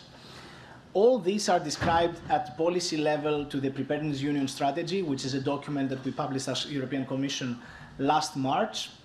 And you could clearly see the intention of the EU is that we will try, and Commission, of course, puts forward a lot of effort to be more prepared in future crises, from the anticipation that I explained and the foresight component to also embed innovation and preparedness by design to all the different parts and actions of what we do.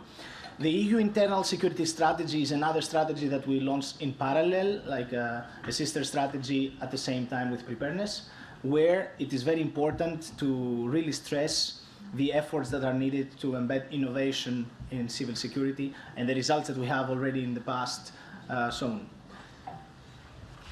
Moving on a bit on the strategic focus of DRS, because I said earlier that I will focus a bit more on what are the different strategies and documents. So we have from the one side the European Commission strategic priorities from 2024-2029, where Preparedness Union, as I mentioned, is the overall heading, but also there are other parts like a safer Europe, resilient economy, and prepared EU is, let's say, the headline priority. We have to align, of course, with EU disaster resilience goals from Sendai framework and the strategic goals that we have, but also the main challenge that we are facing and the focus that we try to put is on bridging the research and innovation program together with the deployment funds that they might follow at the end of research. So it's really important to showcase that you have the ability to really continue what is the proposal at research and innovation level. Here I have some funds that might be relevant, like Internal Security Fund, the European Regional Development Fund, the Union Civil Protection Mechanism, of course, and you'll see in the work program that is referred to many topics in particular, and the RescEU as well, which is the capacity building program that we have at EU level tackling disasters. So the expected impact you could see from Horizon Europe strategic plan is reducing the losses from natural, accidental, or human-made disasters. And the specific impacts might include the ability that we want to have the whole of society approach by involving the citizens and local and regional level to our strategy to respond to disasters. A whole of governance approach where we have the ability, the disaster risk management at governance level across the all phases of disaster risk management is really as a whole, all the different levels of governance from European level to national, regional, and local. And of course, to have a stronger ability to provide innovative tools to our first responders and second responders to all types of disasters, from natural to human-made, hybrid, but also to include tools that are not only needed technological validation, but also deployment to operations. So operational capability is really important here to what we do. Here you see some key objectives that might be supported from DRS, from tackling multi-hazards, because of course we've seen in the recent years that we don't face only one hazard at a time. We follow an all-hazard approach where the multi-hazard risks are combined, and of course we have to be prepared for different types and new types of threats, risks, and hazards. So therefore we have a multi-hazard approach, as I say. We need to strengthen the first and second responder capabilities to be able to tackle these disasters and to really mitigate the effects. And of course this is linked to what we say, that disasters see no borders, so we have to foster cooperation and we have to really provide innovative tools to our responders. To support CBRN, chemical, biological, radiological, and nuclear preparedness and medical countermeasures, but also to have empowerment of citizens and local actors to feel that they can also support in disaster relief, in disaster risk management. And the expected project features, we have, of course, international cooperation embedded, multi-level governance and different strategy level. We involve responders, NGOs, etc. But here what is important is to emphasize on the testing of interoperable tools that can be used afterwards, because there is no bigger impact of research and innovation unless the tools that they are provided can be used afterwards. Now, moving on to the specific topics of DRS for 2026. The first one is DRS-01, where we have the designing new ways of risk awareness and enhanced disaster preparedness. This is a research and innovation action. And here the idea is to develop tools and methodologies, not only to monitor, but also to improve risk awareness across society, having the differences between the communities leveraging from advanced technologies. What we want here is not only to uptake solutions and tools that successfully will increase the resilience of the communities, but also to understand and to consider the protection of marginalized populations, as we say, in disaster scenarios. It is really important. So having in mind that the creation of such tools will have to help us to inclusive preparedness and to move forward to a new ways, moving from early warning to early action, as we say. Finally, in the expected outcomes, that proposals should contribute to some or all of the following expected outcomes. You see that we also aim to establish resilient and adaptive response frameworks, and also to really have all the different actors to collaborate together, public authorities, communities, private sector, but also to improve the overall disaster resilience. The total indicative budget for this topic is 6 million, and we are planning to award 2 grants. And the mandatory requirement is to have at least 3 organizations from at least 3 different member states or associated countries, 1 civil society organization, CSO, 1 at least authority in charge of disaster risk, and 1 at least organization representing local or regional authorities. The reason why we have this requirement is to ensure that there is a coverage across the different stakeholder groups to be represented and collaborate together in the awarded project. Second, DRS-02, this is a multi-hazard approach and cumulative cascading impacts. This is an innovation action. And here, the expected outcomes of these future projects is to increase the to move from the single hazard system, as I mentioned before, to a more multi-hazard approach, having next generation of predictive models to assess the cascading effects in types of disasters, and what is the impact of 2 disasters at the same time, the cascading effects from the one to another. This, of course, will need to enhance the hazard forecasting, the response through research or modeling of platform interoperability to existing platforms that might exist, to develop a new holistic risk and resilient metrics to support the multi-hazard prevention strategies, but also to have a better analytical models for the evolved vulnerabilities. And this is really important here to bear in mind that we want to collect reliable data. That's a big challenge we are facing in many projects across Cluster 3, but specifically for this topic in particular, this will be really stressed and highlighted that the data should be reliable in the same granularity and same format. So proposals should really pay attention on the data that will be involved. You see here other expected outcomes to develop these holistic risk and resilient metrics. Of course, this will help the new multi-hazard prevention strategies. And solutions will have the analysis of physical, social, and governance systems to be taken into account for the development of such a holistic system, because this will be used afterwards by us to develop an EU comprehensive, to be embedded to the EU comprehensive risk and threat assessment that we do from the side of the Commission. So the total indicative budget for this is 8 million euros. 2 grants will be awarded, and the topic requires at least 2 authorities in charge of disaster risk or crisis communications, and 2 representatives of local or regional authorities, again in charge of disaster response, and of course from 3 different EU member states or associated countries. Moving on DRS number 3, this is the development of innovative tools, processes, equipment, and technologies through the response to disaster and emergencies for search and rescue in hazardous conditions.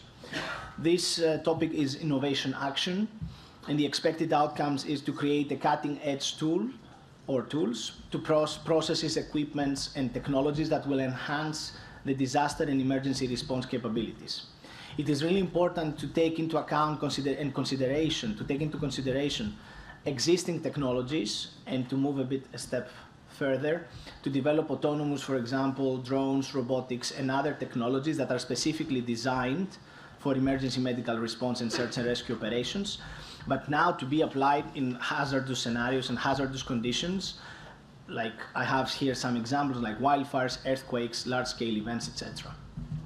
It is important as well to improve the response and the efficiency and the safety for survivors and emergency practitioners in these situations and in these conditions, and to consider the needs of existing EU-level capabilities, emergency reserves that exist from the side of rescue, or stockpiling exercises that we do at national level or at European level. Now, the total indicative budget for this is 8 million, and we will award 2 grants. The topic requires the active involvement as beneficiaries of at least 2 practitioner organizations, first responders, and 2 medical emergency authorities from at least 3 different EU member states or associated countries. DRS04, this is an open topic on driving innovation uptake for disaster risk solutions. This is an innovation action, and here the target is to continue and to support with last mile development previous research that we have to accelerate the adoption of this high level technology readiness level disaster risk solutions that exist from past research projects, not only though, and to really find new ways closer, as I said, to the hands of practitioners to bring these new innovative solutions at more operational level. This will, of course, be facilitated by the involvement of the practitioners and will integrate innovative technologies into the existing disaster prevention, preparedness, response, and recovery frameworks. Other expected outcomes is to promote collaboration among stakeholders. Is it working? Yes. Okay. And to be able to scale proven solutions that they will be enhancing resilience, and to address the barriers of deployment, ensuring the accessibility and the usability of the advanced DRS solutions and technologies.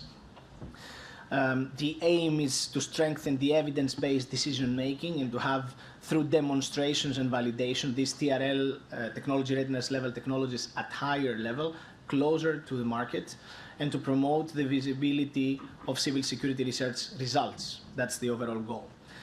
So the total indicative budget for such a topic is 6 million. 2 grants will be awarded, and the topic requires to have at least 3 first responders or authorities in charge of disaster risk from 3 different member states or associated countries. And finally, DRS-05 is a topic on climate security and civil preparedness, where we try to develop new ways for pre- and post-crisis climate change-related scenarios for a more resilient Europe. Still working, yes. So this, of course, is an innovation action, and we try to take stock of past research that exists to combine and identify and prioritize the best climate security scenarios, assessing the cascading and the compounding risks across the multiple sectors that we have seen. It is important to develop and validate advanced tools in this innovation action, new technologies that are data-driven solutions for climate, environmental, and risk forecasting, but also to be adapted to crisis management tools and to have the risk analytical assessment tools, weather alerts, and forecasts. The development and validation of such tools and technologies will help assessing and monitoring climate-induced disasters, also providing the risk information that is needed for risk reduction measures. This will help, of course, the decision makers to have a more evidence-based response. To strengthen the engagement with the stakeholders, here is as well an expected outcome and a prerequisite, having the involvement at the definition level of the requirements. So the practitioners and the key stakeholders will be, it's important to be ensured that the end users are actively involved from the start, and that the testing and the validation operation will be, for these solutions, really crucial. We have, as expected outcomes of this topic, we expect the pre-crisis analysis and the post-crisis situational awareness, where, of course, in this case, those disaster-related and climate change scenarios, depending on the types of disasters. And international cooperation is also important. Policy integration that I mentioned at the beginning to show that the topic is policy relevant. And public awareness needs to be improved. Therefore, here, with these climate security resilience scenarios, preparedness will be an important element. This will strengthen, of course, the networks to exchange best practices and the international dimension for, as it is described in the Preparedness Union strategy, but also in the Sendai framework of disaster risk reduction. It's crucial. So the total indicative budget for such a project is 4.5 million, and we will award 1 grant. And the topic requires the active involvement as beneficiaries, at least 3 authorities in charge of disaster risk from at least 3 different EU member states or associated countries. So, one relevant point maybe for the Info Day is that our next series event is next week, and will focus on innovation uptake for wildfire preparedness. And this will take place on the 12th of March here in Brussels.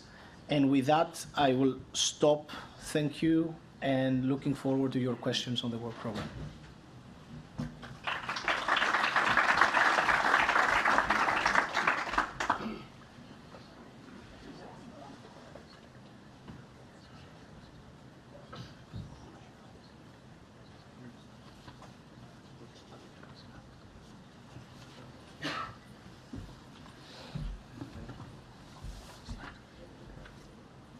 Okay, in the room I don't see any questions, so either nothing was slide. Other, it was everything clear or nothing. So we see the question here that the Commission going to provide any assistance in merging consortium in DRS calls before submission of evaluations. Now, the question of merging of consortiums, it's a bit bizarre question. The answer is that we are trying with CERIS, the Community of European Research and Innovation for Security, we try to provide any relevant preparation for the consortia to apply. And then, of course, as you know, the rules are that the consortium that formulates a proposal applies for funding, and the best proposal receives the awarded project. So no, there is no assistance in that sense to the question for merging consortia. Can you read them maybe? For the others? Yeah. Yeah, so there's another question for DRS04. How should applicants balance the two dimensions of the topic? One dimension mentioned is the demonstrating of concrete uptake of specific high TRL solutions during the project. And the other dimension, establishing a broader mechanism or framework to accelerate innovation and uptake in the DRS ecosystem, more than CSA logic is written. You can understand this question. Yeah. So the topic is in particular innovation action, so it has no CSA logic in that sense. What is intended is to accelerate the adoption of high-level TRL solutions, and that we can see is that it's important to facilitate the integration of existing solutions. Therefore, when we ask for collaboration of stakeholders, we don't mean that we will create a network in the sense of a coordination and support action. Is more a stakeholder engagement to scale up proven solutions that exist and can be applied afterwards closer with higher technology readiness level adoption. So we are not planning to create a network with the logic of a CSA. It's an innovation action, and the aim and the nature of the topic is the innovation uptake. That's it. Yeah. Okay, thank you very much. Thank you, and now let's move on to our next destination, fighting crime and terrorism, and I would like to give the floor to Nata Milisavljevic.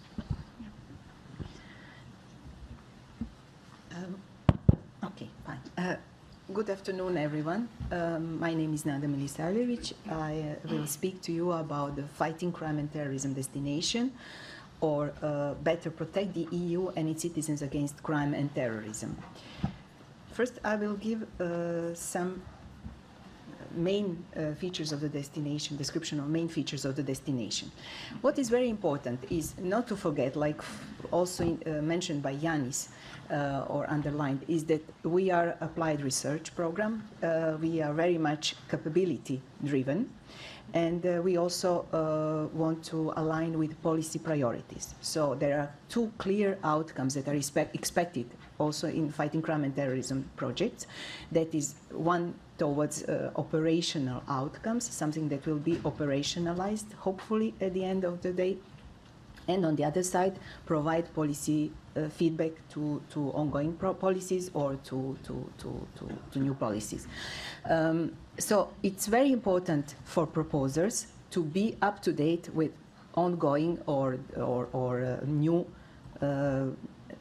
policies. So in our work program, as you could see, we have an extensive list of policies that apply to FCT region area, but they are far from being complete because, for example, we were speaking about the upcoming counterterrorism agenda. It's been published recently. So there is action plan on drugs that was published. So please make sure that when you are applying, that at least in the area that you are covering or in the topic that you will address, you are aware of the state of the policies up to date and how you could feed these policies from your angle. That's one very important outcome that is expected already to be planned in your proposal stage. Another aspect is how you would contribute to the operational outcome. So how, hopefully, at the end of the day, practitioners that are involved in your proposal or that are concerned by your proposal will benefit from tools and methodologies that you will develop in your proposal. You are not starting from scratch. This is applied research. There is already some work that is expected to be done. This is not fundamental research. So there should be some vision on what you will contribute. Similarly, there should be also a vision of what you want to do next.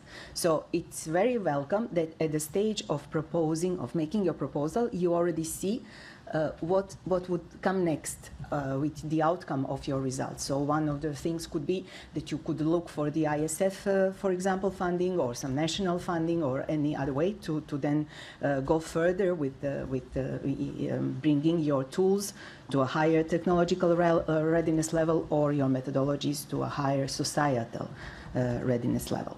What is also very important is, as this is indeed applied research, we also do not want either to fund things that have already been funded. So please make sure that you are aware of what's happening in the area that you cover. So there are nice websites for that. Cordis data website is a very good source of information of the projects that are funded. We do not expect that you know all nitty-gritty details of some projects, but that you rely on publicly available information. So just that you are aware of what's going on in the field. That's very important to also address in the state of the art.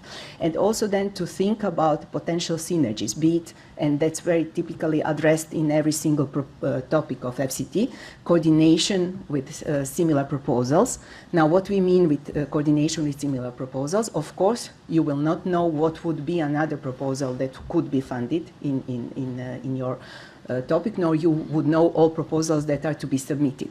But there should be some planning that whichever proposal is co-funded with yours, ideally, that you have some plans of how you could collaborate, whether that would be joint events, joint tests, or anything. So it's very important to address this aspect in the proposal, and that's the way how we see it when we write coordination among it. So that already in the proposal stage, you have some idea how you could cooperate with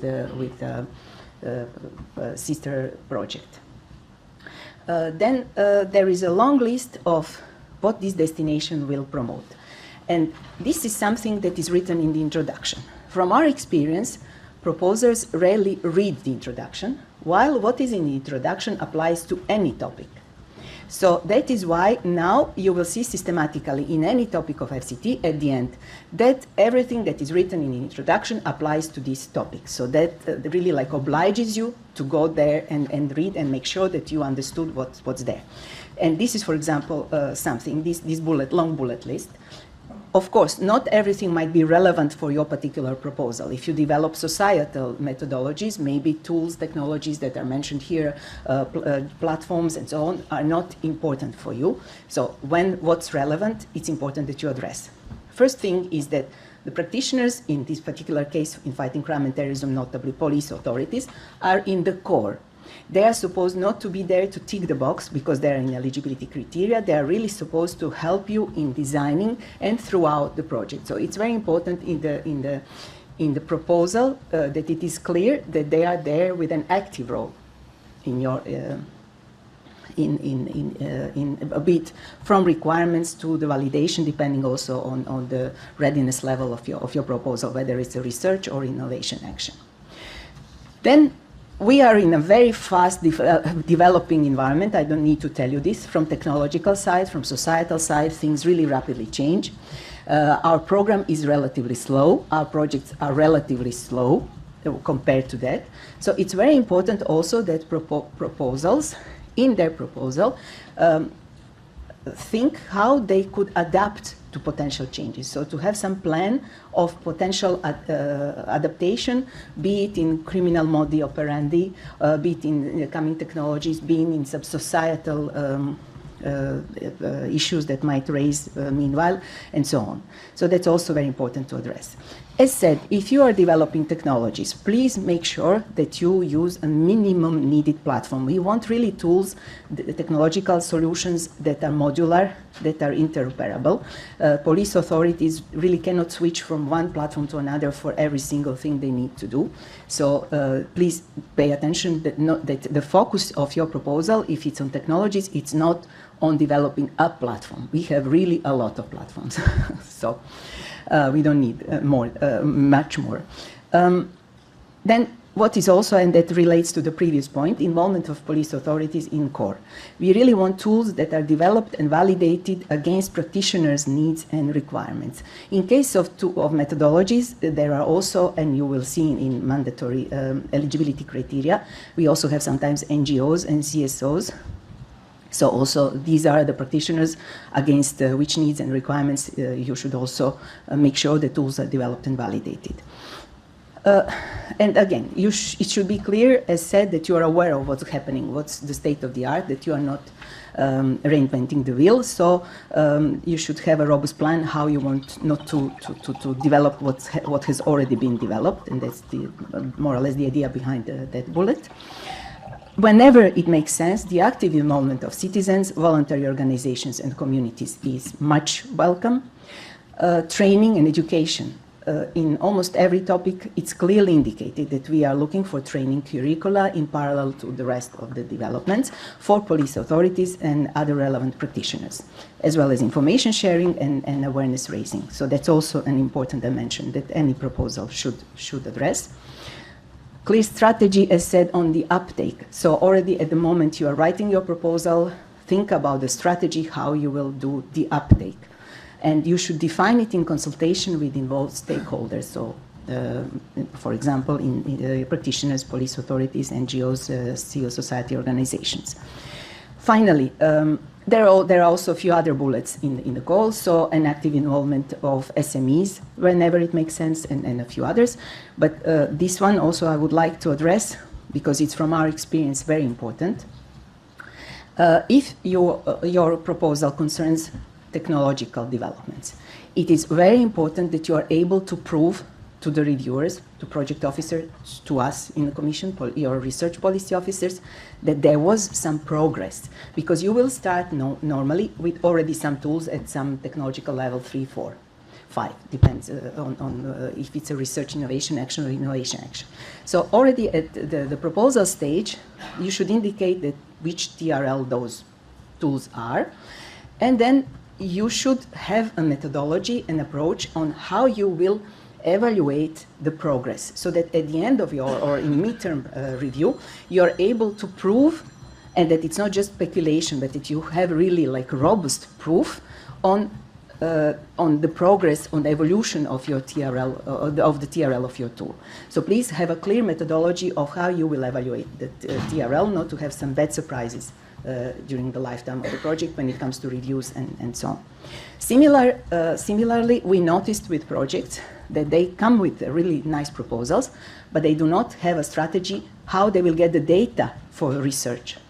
And there is no research without data. So it goes hand in hand. So please make sure that in your proposal already you indicate how you will get the data, or whether you already have the data, for what you plan to do. Don't wait to start with the project and then come to us and ask what to do with the data. That's not how it goes. If you plan some research, you should know how you will get the data for it. So these are just recommendations to make sure that your proposals are really robust. Now, this is just to say that there is also a strategic plan of Horizon Europe. There are different policies that Commission political guidelines that we fulfill. That is all indicated in the introduction also. Please make sure that your proposals are aligned with it. I will not spend much time on that. It brings us again to this. Make sure that you know which policies are ongoing, which policies have been developed, which policies address your area, and what is the strategy, political strategy behind Horizon Europe. Main impacts of FCT, of fighting crime and terrorism, are those 6, among others. From a proposal, it is not expected that you cover all these 6 bullets, but at least that you find yourself somewhere within these bullets. So one of them is modern information analysis for police authorities. The other one is improved forensics and lawful evidence collection. Third one is concerns societal issues, so enhanced prevention, the detection and deterrence of societal issues related to various forms of crime, and we mentioned some of them: for violent radicalization, domestic sexual violence, gender-based violence, and so on, but child sexual abuse, juvenile delinquency, but this is not an exclusive list. It's rather broader societal issues.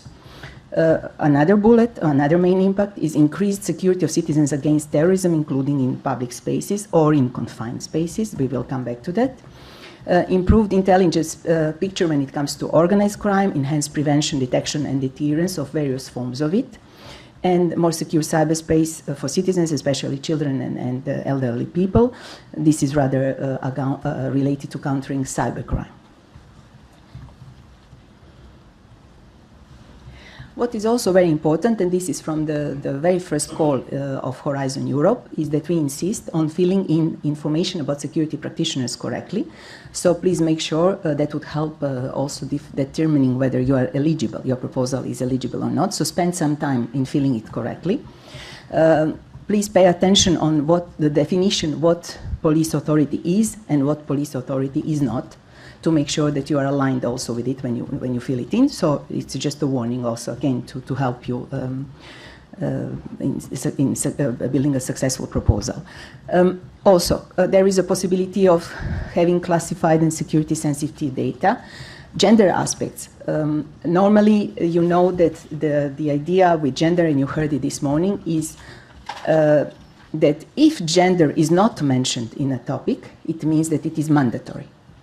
Now, in FCT, when it's not mandatory, we said it explicitly what we mean and how to cover gender. So we say, for example, gender is not mandatory, but if you find it relevant, you can cover it.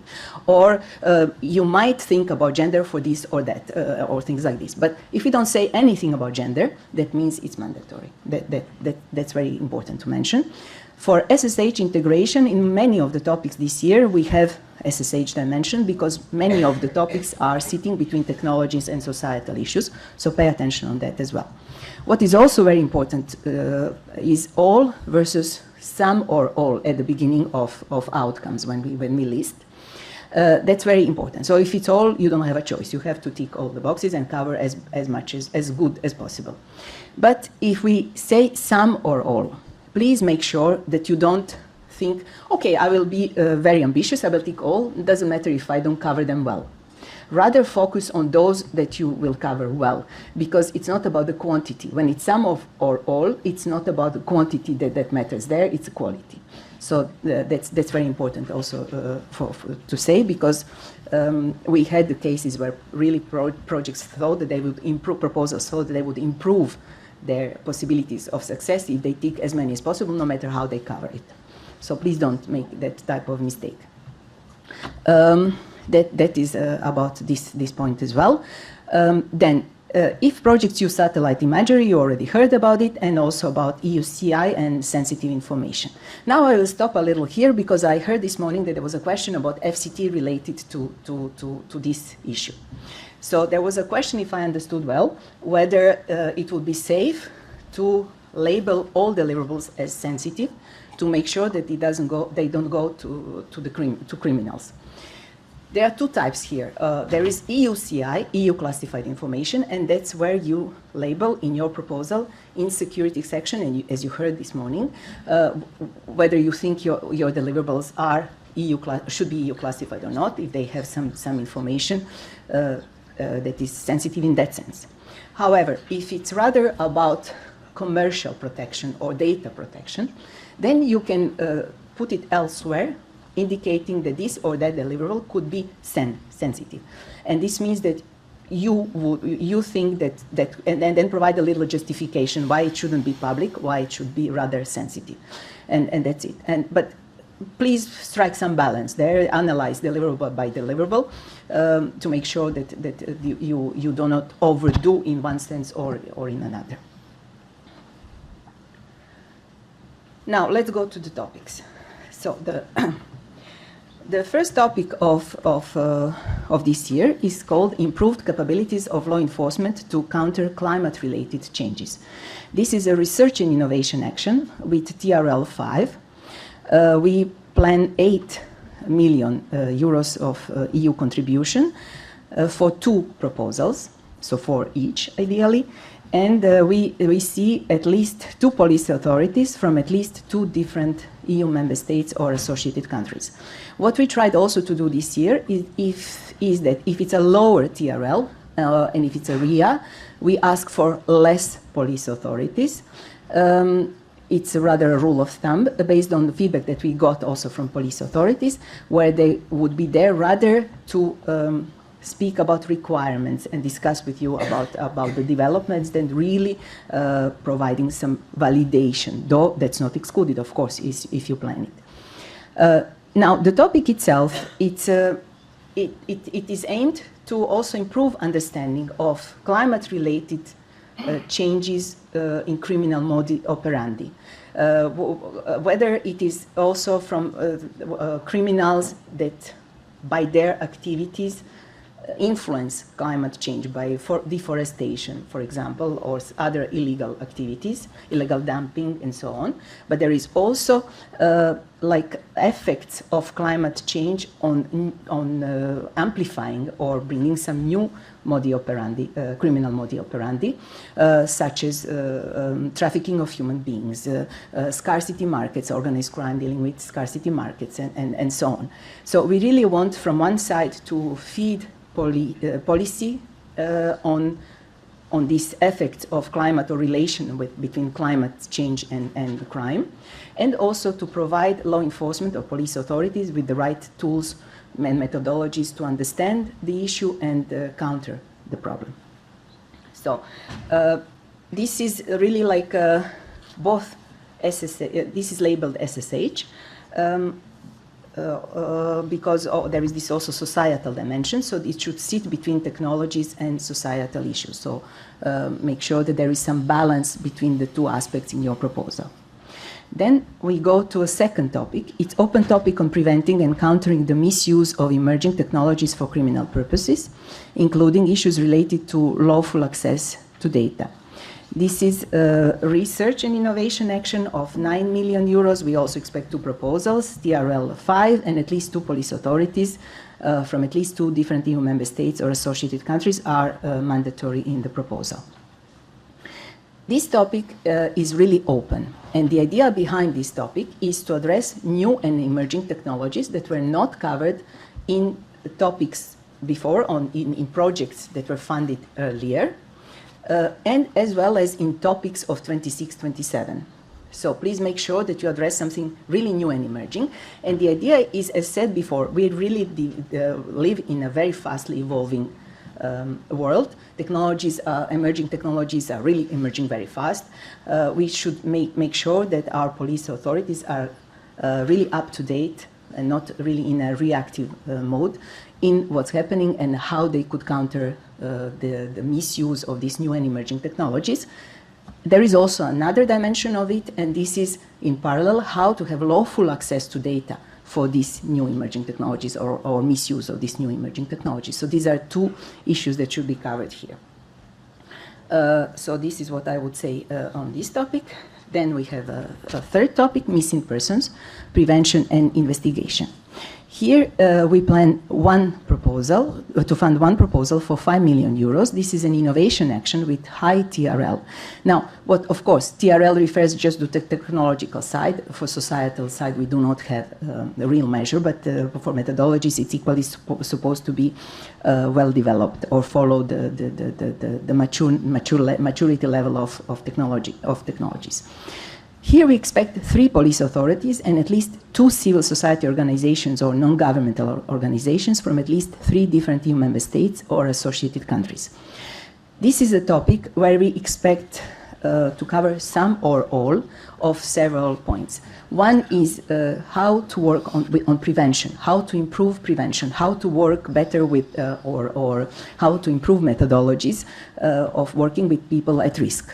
With youth or other sensitive part of society. Then we want also to analyze cold cases, to improve technologies, to use modern technologies to maybe improve resolution or how to resolve cold cases. Then there is also improved police cooperation and cross-relation, also using technologies of new cases and cross-relation with cold cases to see also if there are some links. And also an overall environment in which different partners from police authorities and other civil society organizations, NGOs, and broad community, forensic scientists, technologists, and so on, could work better and improve resolving the issue of missing persons. So this is rather the story behind. So again, it's both societal and technological, this aspect, this topic. Then we go to the fourth one. Fourth one is crime prevention approaches, online and offline, tackling the nexus between addictions and crime. And here I will make a little break because that reminds me that I didn't address agencies.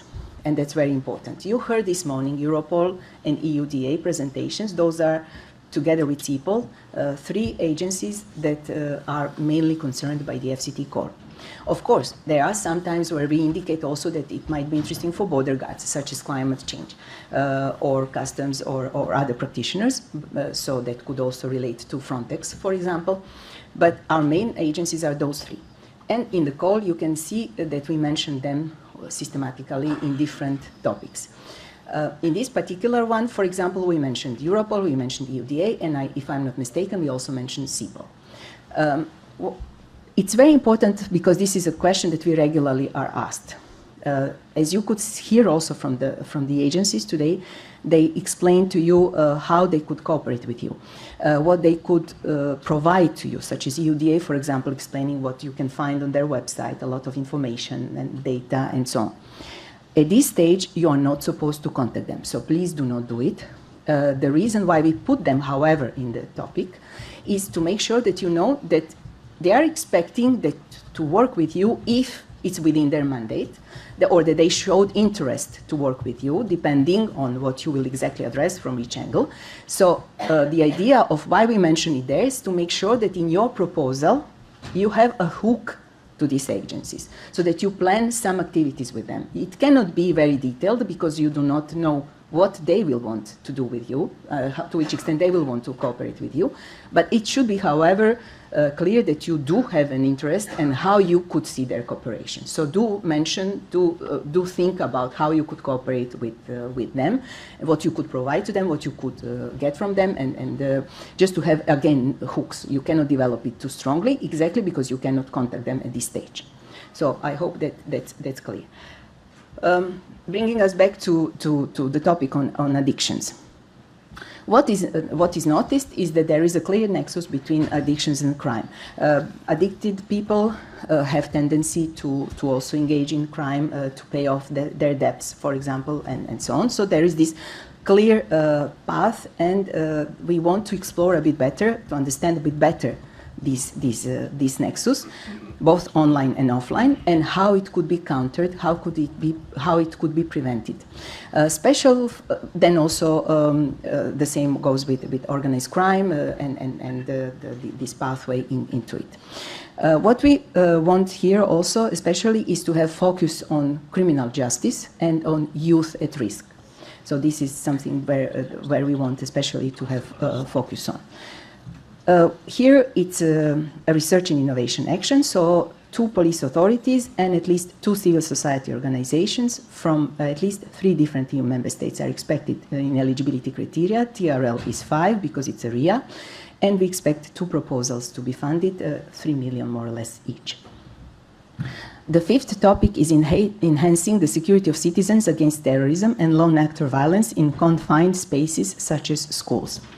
This is an innovation action. We also plan 2 proposals to be funded for a total sum of 9.67 million euros. TRL is quite high. We expect, because it's an innovation action, at least 3 police authorities and at least 2 civil society organizations or non-governmental organizations from at least 3 different EU member states or associated countries. What also is important you will notice in the calls is that for innovation actions, we ask for a mandatory midterm deliverable. And this relates to this stronger participation of practitioners.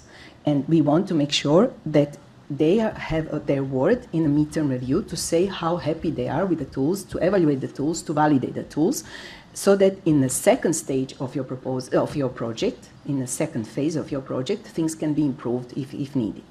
So please make sure that you plan this midterm deliverable if it's mentioned in your topic. You can plan it also if it's not mentioned, but when it's mentioned, it's mandatory. And this is a topic where it is. Here we want to understand lone actor violence. We want to see how we can prevent it. We are interested also to see how we could better train staff that is concerned, like school staff, if it's about schools, or administration, if it's administration, or priests, or in places of worship, and so on. We want to see how to improve cooperation between police authorities and the staff, which prevention tools could work, how to make sure that technological solutions in confined places are aligned with fundamental rights, for example, and so on. So schools are put a bit forward, but they are not an exclusive place that could be covered here. So there are also other confined places that could be covered. They are just given here as a prominent example of a confined or the most sensitive, also taking into account developments including in Europe on violence in schools. And again, it's both, as I say, both societal and technological. And the final topic is prevention and mitigation of misuse of synthetic biology for bioterrorism purposes.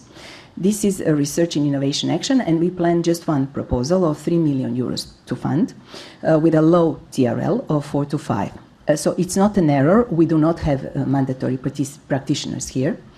However, we, like in any other topic, in any other proposal, we really hope to have some balanced consortium, so different angles addressed. And this one is the same. What we want here is to have a sort of scouting or observatory function of a consortium to see what, when it comes to bioterrorism, so notably synthetic biology, should be monitored, what should be regulated and how. We also want to understand how it would be the best to raise awareness of scientific community of potential misuse of their developments, taking into account also the increasing accessibility of different related dangerous products. So this is rather the forward-looking topic that expects to have a consortium that is indeed forward-looking and into this issue. And I think this is all that I wanted to say. Now I don't have a slide, on the contrary to Yanis, and I regret it very much, regarding coming Ceres event. So on the 5th and 6th of May, we will have an event, Ceres event, and it is already published, the registration is open, on drugs. It's a 2-day event, a deep dive on different angles related to the drug issue. So please, you're welcome. Thank you very much.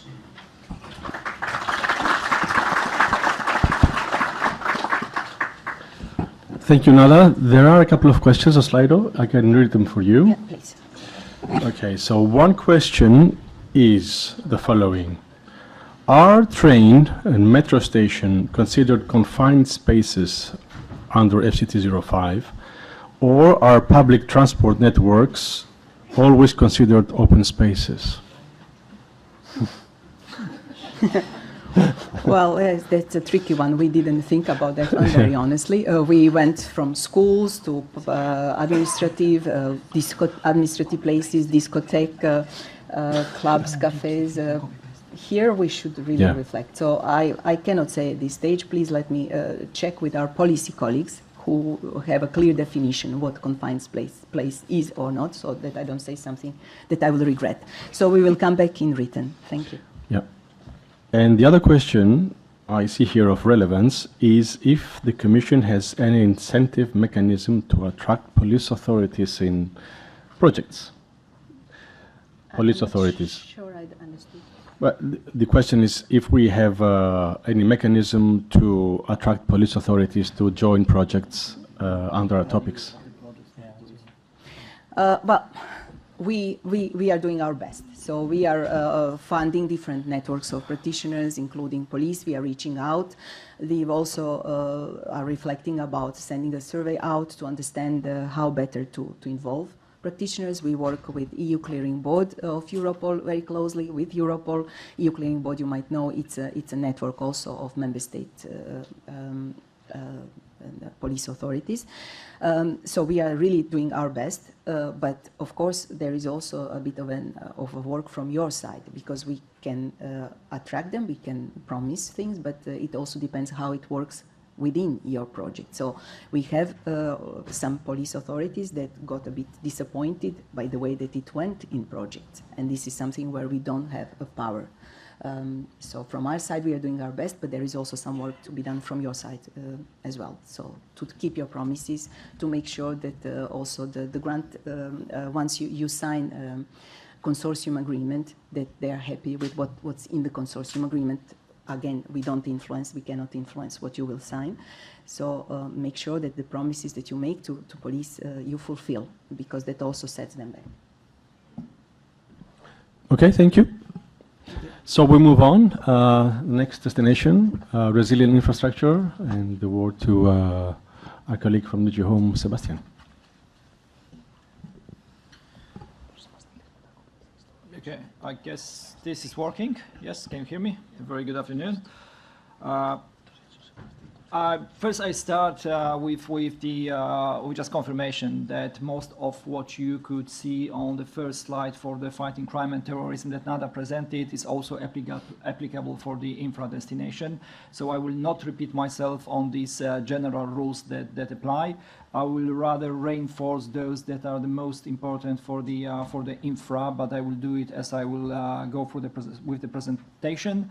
And I will also present some specific features for this destination resilient infrastructure.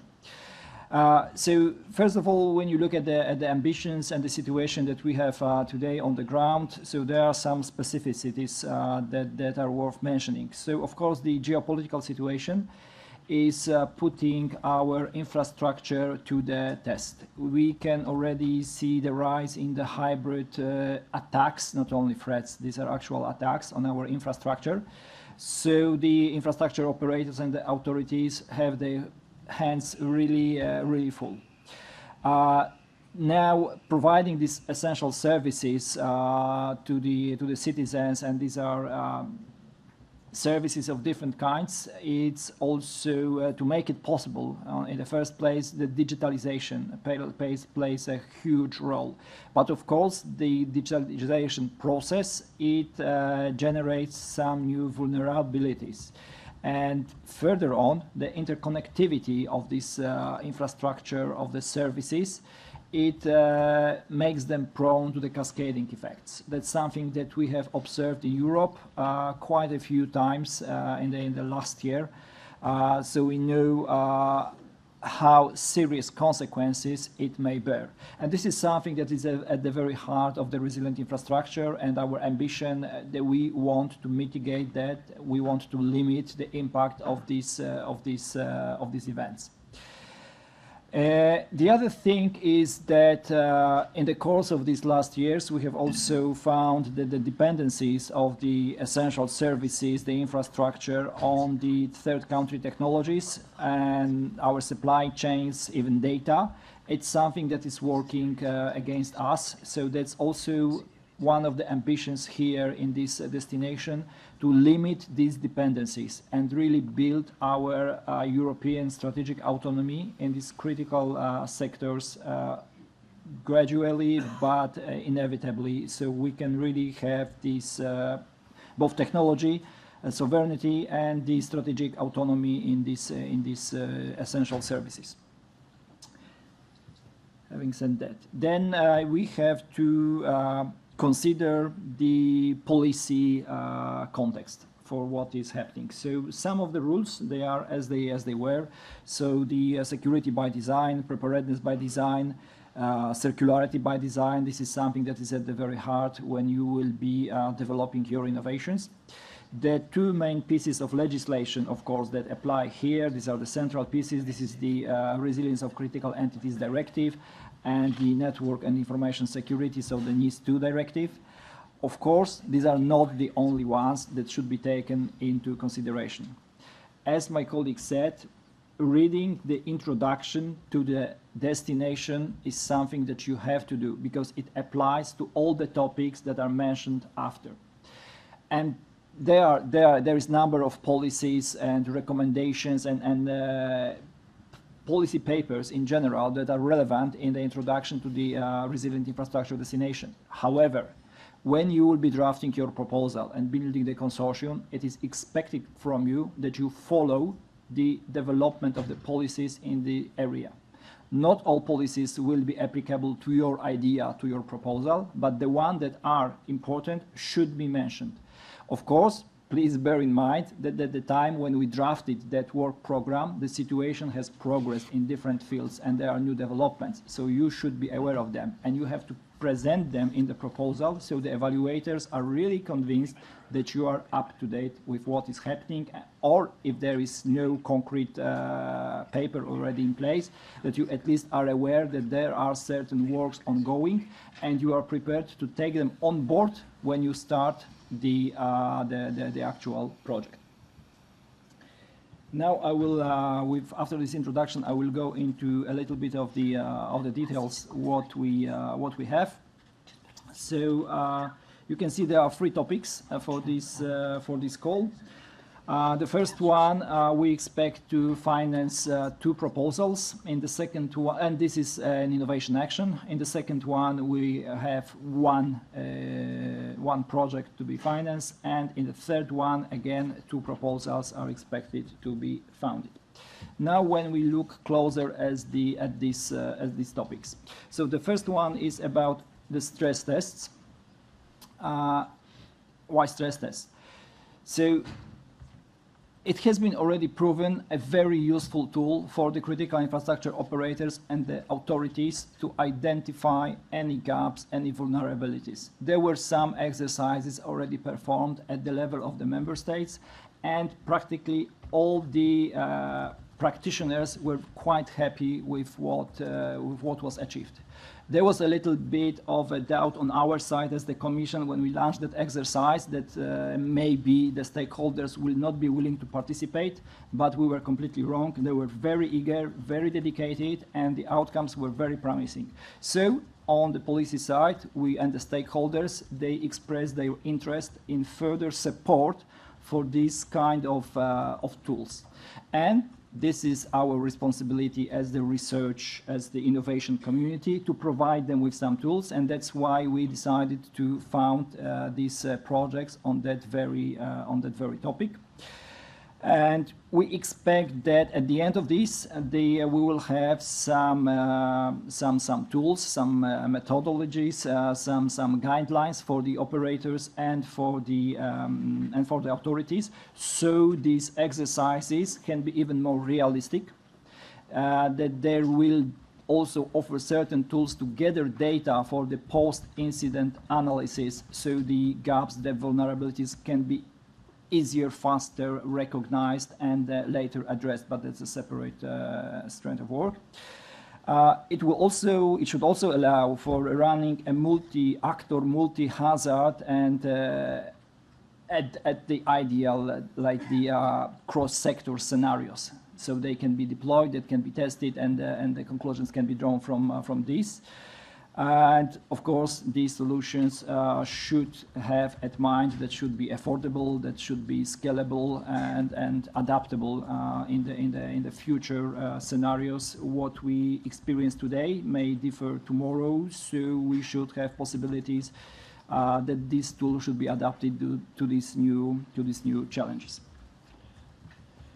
Next topic, it's like the one you could see in the FCT area. It's a little bit of scouting in this with these green technologies. So we can see that these technologies in all kind of forms, different sizes and numbers, they are being deployed into the urban and peri-urban communities. And we would like to understand what risks, threats may be attached to these technologies, whether from the very area in which they are applied, or from the scale, or from the number of these solutions that are being deployed. So we would like to know what threats may be coming with the deployment of that, how serious these threats may be, what should we develop, how should we prepare for the threats that we are able to identify today. And that can be different kinds of threats. That may be criminal risks. There may be areas that are prone for abuse, fraud, things like that. There may be privacy concerns with some of these technologies, but there may be also a different set of threats like environmental risks or maybe even the technologies that are prone to hybrid attack, but also still, as I said at the opening of this destination, we have at the back of our mind EU strategic autonomy, our technological sovereignty, and the resilience of our supply chains. We would not like to wake up in a world when half of these technologies does not work because some third actor has blocked access to data, to services, or to the resources. So we should be, at the end of this project, we would like to be aware of what is the stake here, what are the threats. And the last topic that we have for this call is something that is on the border of the critical entities resilience and the disaster risk management. So the NATEC, natural hazards that are triggering some technological disasters. So things like all scenarios that start with a flood, with an earthquake, or with a wildfire, and leads to some malfunctioning, to some disaster in the critical infrastructure sector. This is something that we would like to investigate. We would like to know better what are the risks, how the scenarios can develop. And although it should base on the actually developed threat analysis programs, strategies, we would like to make these strategies, this analysis even better, including these multi-hazards, these scenarios that so far were not addressed with our research from such an angle. And of course, all kind of tools for the resilience, for the adaptive planning, for the decision support. This is what we expect at the end of this project. I will stop here with the description of the topic. I'm certain that if there are any doubts, you can ask the questions. But I would like to address one of the things that we would like to make quite clear. So, as you know, the cluster 3 is quite strict and very specific about the involvement of the practitioners, and it's no different for the resilient infrastructure. With this call in 2 topics, 1 and 3, however, we have introduced a new category of these practitioners, which seems to be, at some cases, problematic. So I would like to explain this one. So we have at these calls, we have the critical infrastructure operators, which is quite easy, authorities responsible for the critical infrastructure resilience, civil protection authorities, that's also relatively easy. First responders organizations, okay, so basically firefighters, medical services, this is the kind of the practitioners that we are expecting here. And then we have this law enforcement, which again is self-explanatory. But next to it, in the same bullet, we mention the private companies providing security for critical infrastructure. And please bear in mind that having at the back of your head the role that the practitioners are have assigned in the projects, it cannot be anyone. So I will just repeat it, although you have certainly heard it before. The practitioners are responsible. It depends on the scenario, whether this is an innovation action or research or innovation action. There may be other accents, but in general, they provide the operational requirements for the project. They build the scenarios against which the project solutions are later to be tested. They also provide data. They also are a kind of a reality check for your ideas that you may have. And they are very often the hosts for the, especially in the infrastructure sector, mostly these are only them that they can be host for the pilots and demonstration. And they are the buyers, of course, in the best scenario that we can think. So from that perspective and the role that they have in project, when there is a company that is filling the role of this of the private company providing security, it cannot be anyone. It must be a company that is really providing the security for an infrastructure. So if you are selling a steel fence or a camera for the infrastructure operator, you are not in the understanding of this call a private company providing security. This is not the case, unless you are providing, for example, a physical protection of a nuclear plant, let's say, and you are patrolling this, then yes. If you are providing cybersecurity services for such a company, yes, you are a private company offering security services. There was some confusion recently, we've seen that, and I wanted to make absolutely clear, if the quota of the practitioners in the call is not met, the proposal will be, of course, penalized in the evaluation, so please keep it in mind. We'll stop here. I will take any questions you may have. I know one is already in the chat, so I can start with this one. If there are any, you can also copy-paste it here so I can read them. So I will start with the first question that I have received here from the Slido. So are there any specific parts of the CER directive that the European Commission is particularly keen on reinforcing with this work program? Well, it depends how to understand the question. So basically, if you are referring to the sectors as they are named in the CER directive, no, there is no special focus this year. Of course, when you look at the first topic, stress test, this is something that is mentioned in the CER directive, and we have a specific topic on this one. So in that sense, yes, there is certain focus on this part. Okay. Not all public transport networks are considered critical infrastructure throughout member states. Yes. Can Portugal operators who are appointed by critical entity by their member states participate in proposals under the infra topic? Yes, they can. Real stress tests are practically not feasible. Is there a guideline recommendation of stress testing methodology? Well, I don't know what is meant by the real stress tests. The stress tests are being performed, and the reports are coming from the member states. But that's something that is really discussed at the member state representative level. So normally, I'm not surprised that the whole methodologies and the guideline is not publicly available. That is something that may be also in some cases confidential. So unless you have an adequate clearance, I imagine that in some cases you may not have access to this, but yeah. But that's the level of representation and the level of discussion that is applicable for these stress tests.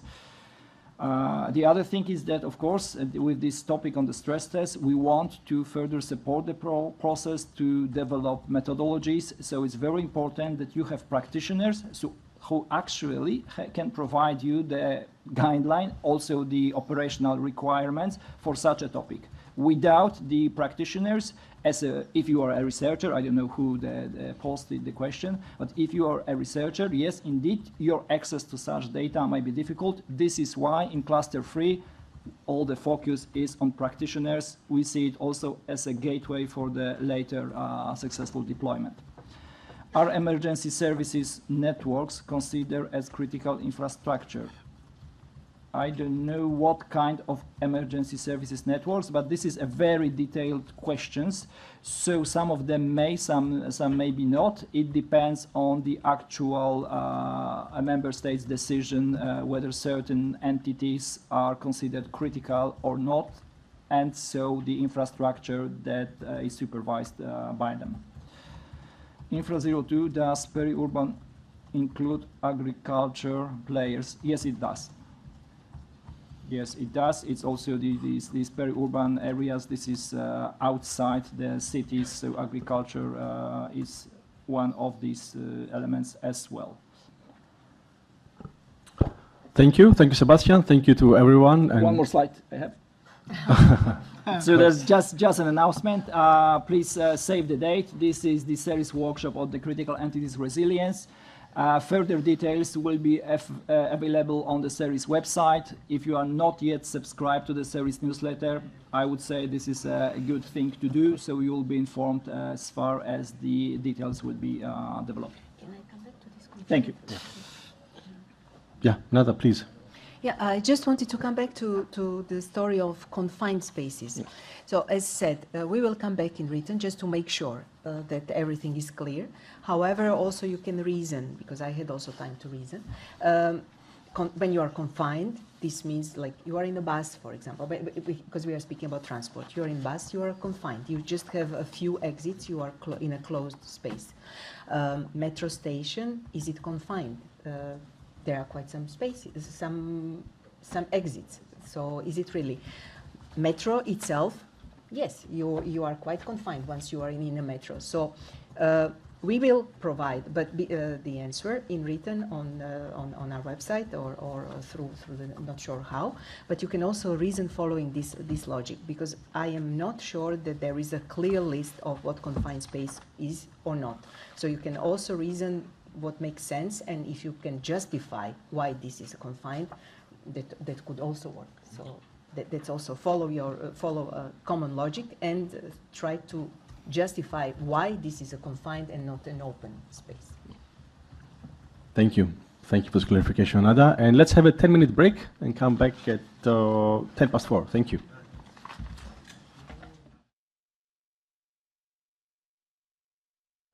Thank you very much. So we move on to our next destination and the very interesting topics on border management. I would then like to give the floor to our colleague from DG Home, Anaïs. The floor is yours. Thank you.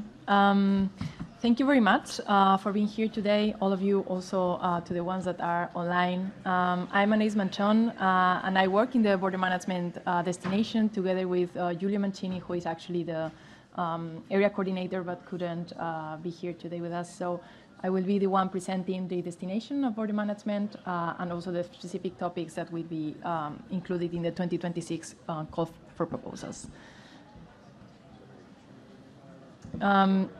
Before diving in the specific topics, I will briefly refresh you on the general objectives of or the purpose of the destination.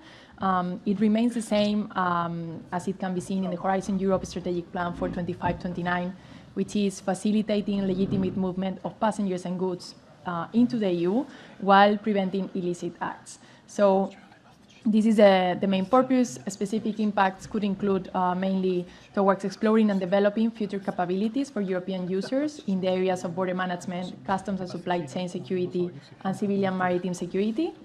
In particular, in the capability areas, and you can see here a non-exhaustive list that includes, for example, border surveillance, facilitating travel and legitimate trade, assessing and managing risks, strengthening the Schengen area without introducing internal border controls, maritime aviation, land transport, cargo and customs security, supply chain security, detection and identification of threats, interoperability and cybersecurity, and safeguarding and promoting fundamental rights in the context of border management. Same as my colleagues did for their destinations, I will also take a minute to discuss the policy context for the border management destination.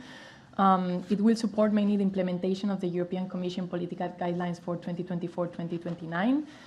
The research and innovation in this destination will contribute in specific to the resilience and competitiveness objectives. If you go to the text of this destination in the work program, you will see a very detailed introduction where additional policy context and policy objectives are described. What we recommend, same as for the other destinations, is that you always go and read it so that you can have a clearer idea of what's the policy expectations that come with this destination and what's the impact that we hope the research and innovation can achieve. So, for example, it includes investing in the update and development of future European digital and integrated border management that respects and promotes EU values. The destination of the goals of this destination also cover strategic autonomy, strengthening economic security, technological sovereignty in the European Union, reducing the environmental impact of the border management solutions, improve safety and security, interoperability, interconnectivity of systems and equipment. And I would like also to mention, before we go into details with specific topics, that it's explicitly mentioned in the text the relevance of synergies with other funds. In the case for the border management destination and for our topics for 2026, it will be in specific for ISF and BMPI. But basically the idea is that the proposals can demonstrate a long-term vision, for example, regarding uptake plans whenever the research is successful. So this is always very welcome to show these the synergies with other funds. The research and innovation is always expected under this destination to be aligned with EU values and be respectful of fundamental rights. Of course, this is relevant for all destinations. And finally, I will just comment about the role of the agencies. Of course, the colleagues already presented the role of the agencies this morning, so you can circle back as needed if you have specific questions. But just to say, Frontex and EULISA would be the agencies directly linked with the topics for the border management destination for 2026. Of course, the project's work will be relevant for these agencies. It is not for the agencies to be involved at the proposal stage. This has already been explained, but it will also be welcome if proposals show a possible role for the agencies, such as observers or in any other type of role during the project implementation, such as also demonstrations and validation and testing. I will now go just to describe very briefly the capability areas that the research and innovation can touch upon. Monitoring, preparedness and reaction in border management tasks, managing irregular or illegal activities, both involving people or goods across the borders, safeguarding and promoting, again, fundamental rights and EU values, and ensuring legal compliance, efficiency, performance, environmental impact and reaction in border management tasks in all geographical and meteorological conditions, integrated and continuous border surveillance, situational awareness and analysis support, safety, user experience and performance of practitioners, staff in border management, security, privacy and usability of identity and travel documents credentials, facilitating the travel of bona fide passengers across the borders, and prevention, detection and disruption of trafficking of dangerous, illicit and illegal materials in the borders.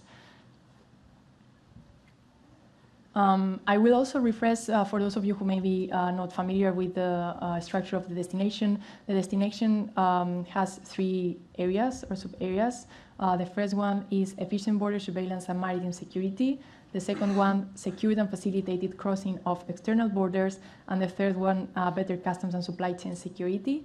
For the calls for proposals for 2026, we will focus on the topics that will be relevant for the first 2 areas. This does not mean that the work program is not addressing the third area. It will do so in the 2027 call for proposals with a larger topic. But for 2026, we will focus on the first 2 sub-areas. You have here as well overview table. We will be funding 3 topics under the border management destination for 2026, 2 innovation actions and 1 CSA. First one, advanced border surveillance and situational awareness, where we aim at funding 2 projects for an estimated amount of 6 million euros each. The second one is accessible and available travel facilitation. Again, we aim at funding 2 projects for an estimated amount of 4 million euros each. And finally, the CSA that will be on reliability of AIDS assessment methods in the context of security and border management. We aim at funding 1 project for an estimated amount of 1.33 million euros. Now, I think that the most relevant thing that I can say for the 3 topics is that as a minimum eligible requirement for the 3 of them is to have at least 2 practitioners from at least 2 participating countries. Of course, the more practitioners involved, the better. If it's also there's involvement of multi-authority from practitioners, that's also very welcome, but it's not required. The minimum is 2 practitioners from 2 different member states that are participating or associated countries. So please take that in mind. If we go into the specific topics, the first topic on advanced border surveillance and situational awareness, the expected outcomes are basically to address border surveillance challenges, both sea and land borders, from improved detection, localization, characterization, and if applicable, neutralization of unmanned vehicles alone or in swarms that are involved in trafficking or in smuggling activities. And it also goes to other type of border situational awareness, especially in the context of large-scale movement of people across the borders.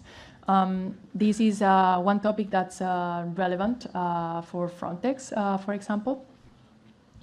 If we move to the next one, accessible and available travel facilitation. Here, the idea is to improve the accessibility and facilitate travel for different type of users. Come to mind group of travelers, families, people with reduced mobility or people with disabilities, people with different levels of digital skills.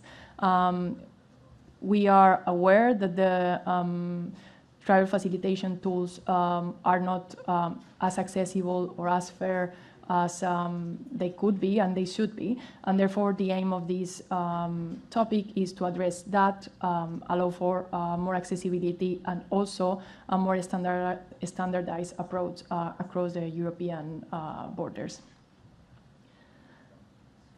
And finally, the last topic is on reliability of age assessments methods in the context of security and border management. I would just like to remind you that this is a CSA. It's a coordination and support action. It's not a research project itself. Therefore, we do not aim at projects developing any age assessment method, but to study, compare different methods, approaches that currently exist for age assessment methods and the reliability and the efficiency of these methods. So the outcome of this topic should be improved protection of people that are undergoing the different age assessment methods with a focus, of course, on protecting minors, but also just expanding the European-based knowledge on the reliability, accuracy, and effectiveness of these age assessment methods. So this would be basically the coverage of the different topics that we have under the border management destination. I will also, as my colleagues did, do a bit of self-promotion as well. If you go to the series website, you can see that on 28th of April 2026, we are having a workshop on innovative approaches to combating trafficking of goods. We will also have a specific session relevant for wildlife trafficking and the trafficking of intangible assets. So if this is something that's of interest to you, please go to the series website and you can find more information about it there. So this is all, and thank you very much. Let us know if you have any question.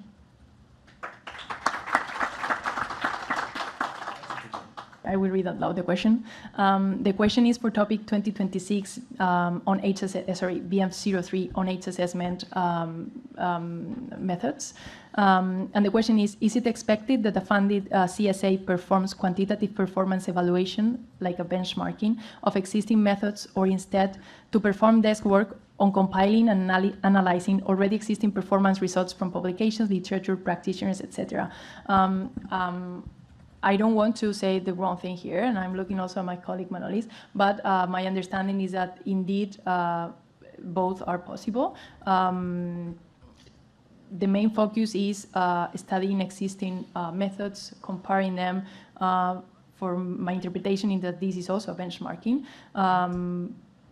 So the two options that are in the question are not that different, in my opinion. But I don't know if you have any feedback on the specificity of the CSA action. Okay, so for the part on age assessment methods comparison, then it's, in my opinion, benchmarking counts as much as comparing the different existing methods, and desk work on compiling the analysis already done on performance results from publication, literature, and practitioners is also indeed welcome. Thank you for this, and maybe this is a good time to remind also potential applicants that they can pose questions through the Research Inquiry Service. We don't open all the calls quite yet. There is time, so if you want to rephrase questions that don't seem quite clear, please do so, and please do so by the Research Inquiry Service. Thank you. So now let's move to our another destination on strengthening security, research, and innovation. And I would like to give the floor to my colleague Filippo. Thank you. How can I put it? I think it's on. Yes, it's on. Good afternoon, everyone, also from my side. Thank you very much for being here with us today, to both those who are in the room and to those who are listening to us remotely.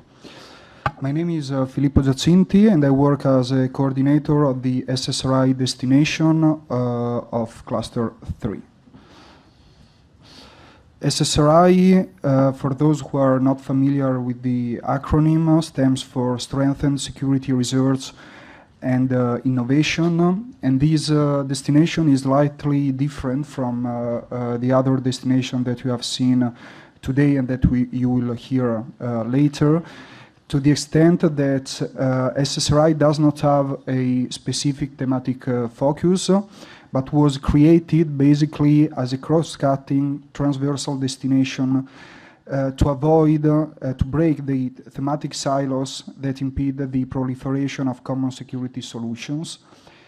And the very ultimate objective of this destination is to increase the uptake of research and innovation outcomes.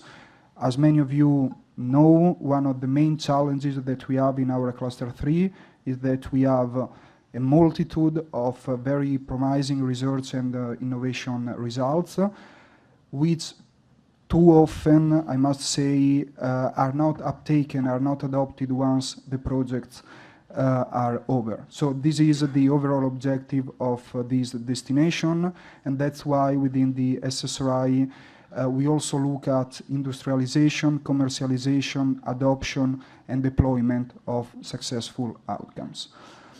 When we talking about innovation uptake, I would like to quickly mention that there is a publicly available study on factors influencing the uptake of EU-funded security research outcomes, which was published in 2022, that basically maps, identifies the main hindering and enabling factors of innovation uptake. So I'm very happy that this morning you could hear a short session on intellectual asset management. I think it really provided a lot of practical tips. And in this slide, you can see, for instance, in red, in the left side, the hindering factors. We have IP, the clarity of IP rights, of course. And on the right side, in green, the enabling factors of innovation uptake. So I would really suggest you to have a look at this study and to address all these factors since the very beginning. Now, coming to the SSRI Work Program 2026, we have for this year 4 topics. The first one is a research and innovation action targeting TRL 4-5 by the end of the project, and this is an open topic on supportive disruptive technological innovations for civil security. Then we have 2 topics that will lead to projects that will be implemented through innovation procurement.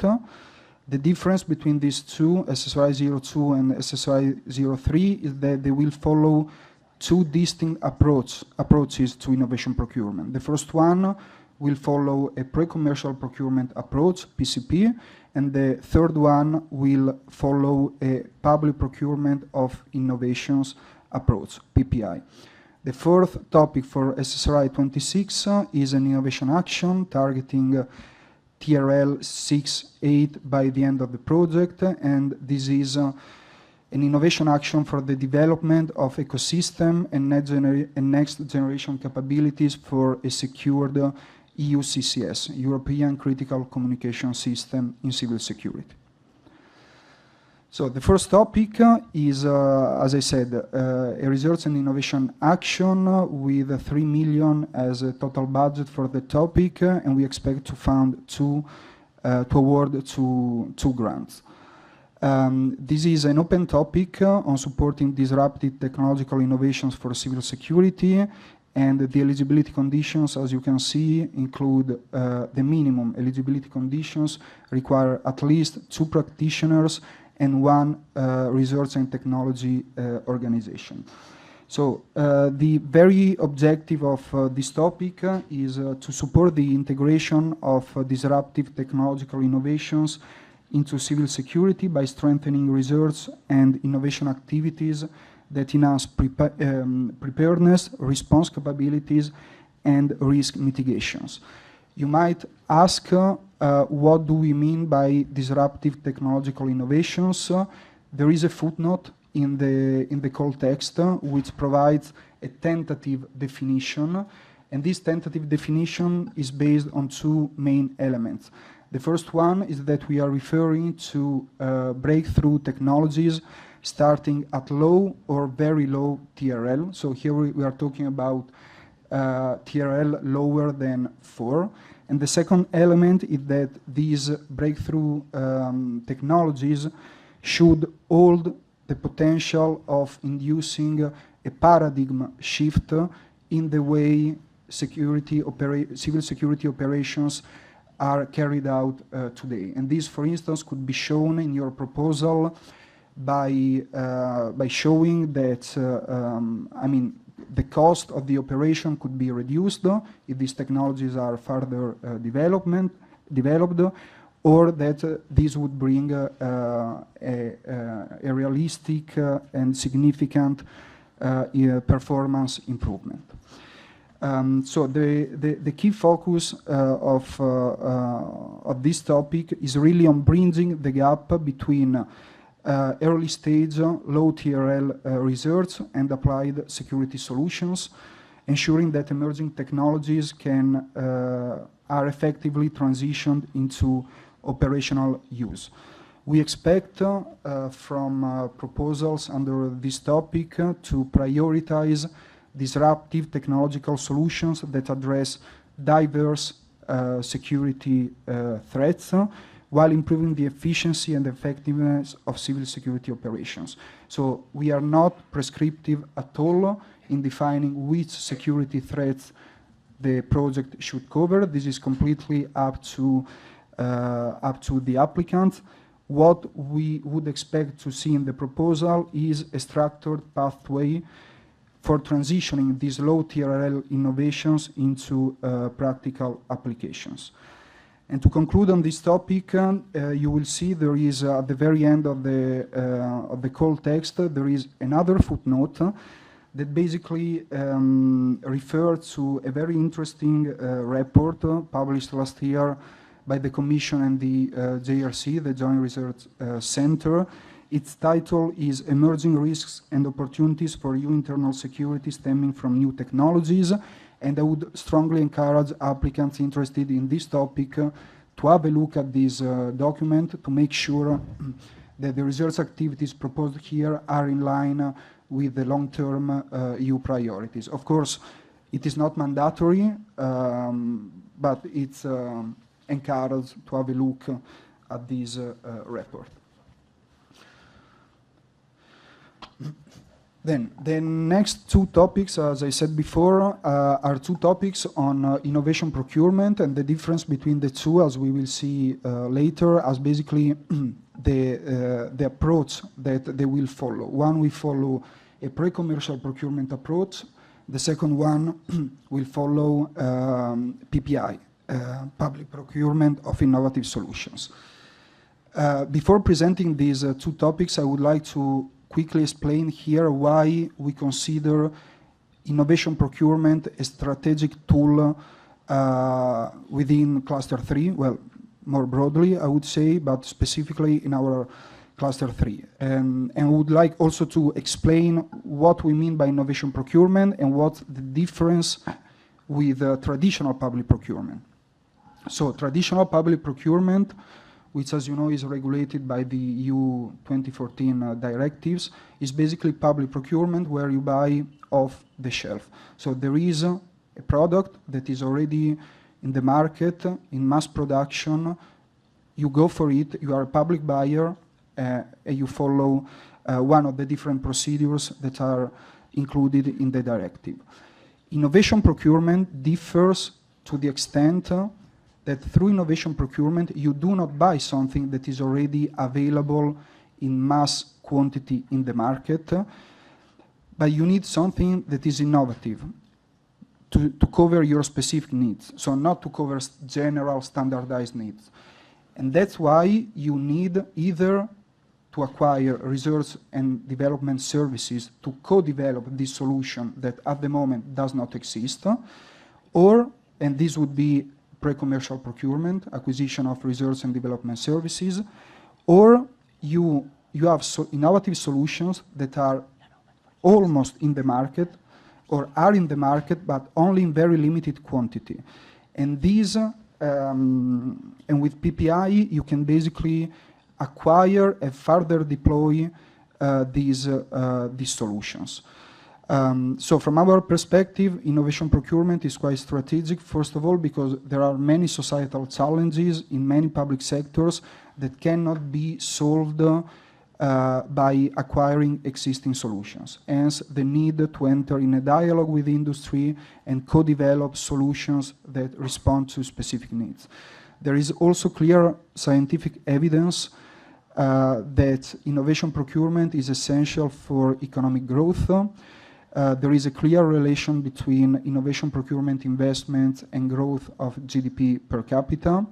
And last but not least, we also have scientific evidence that healthy economies worldwide spend a minimum target of their public procurement in innovation procurement.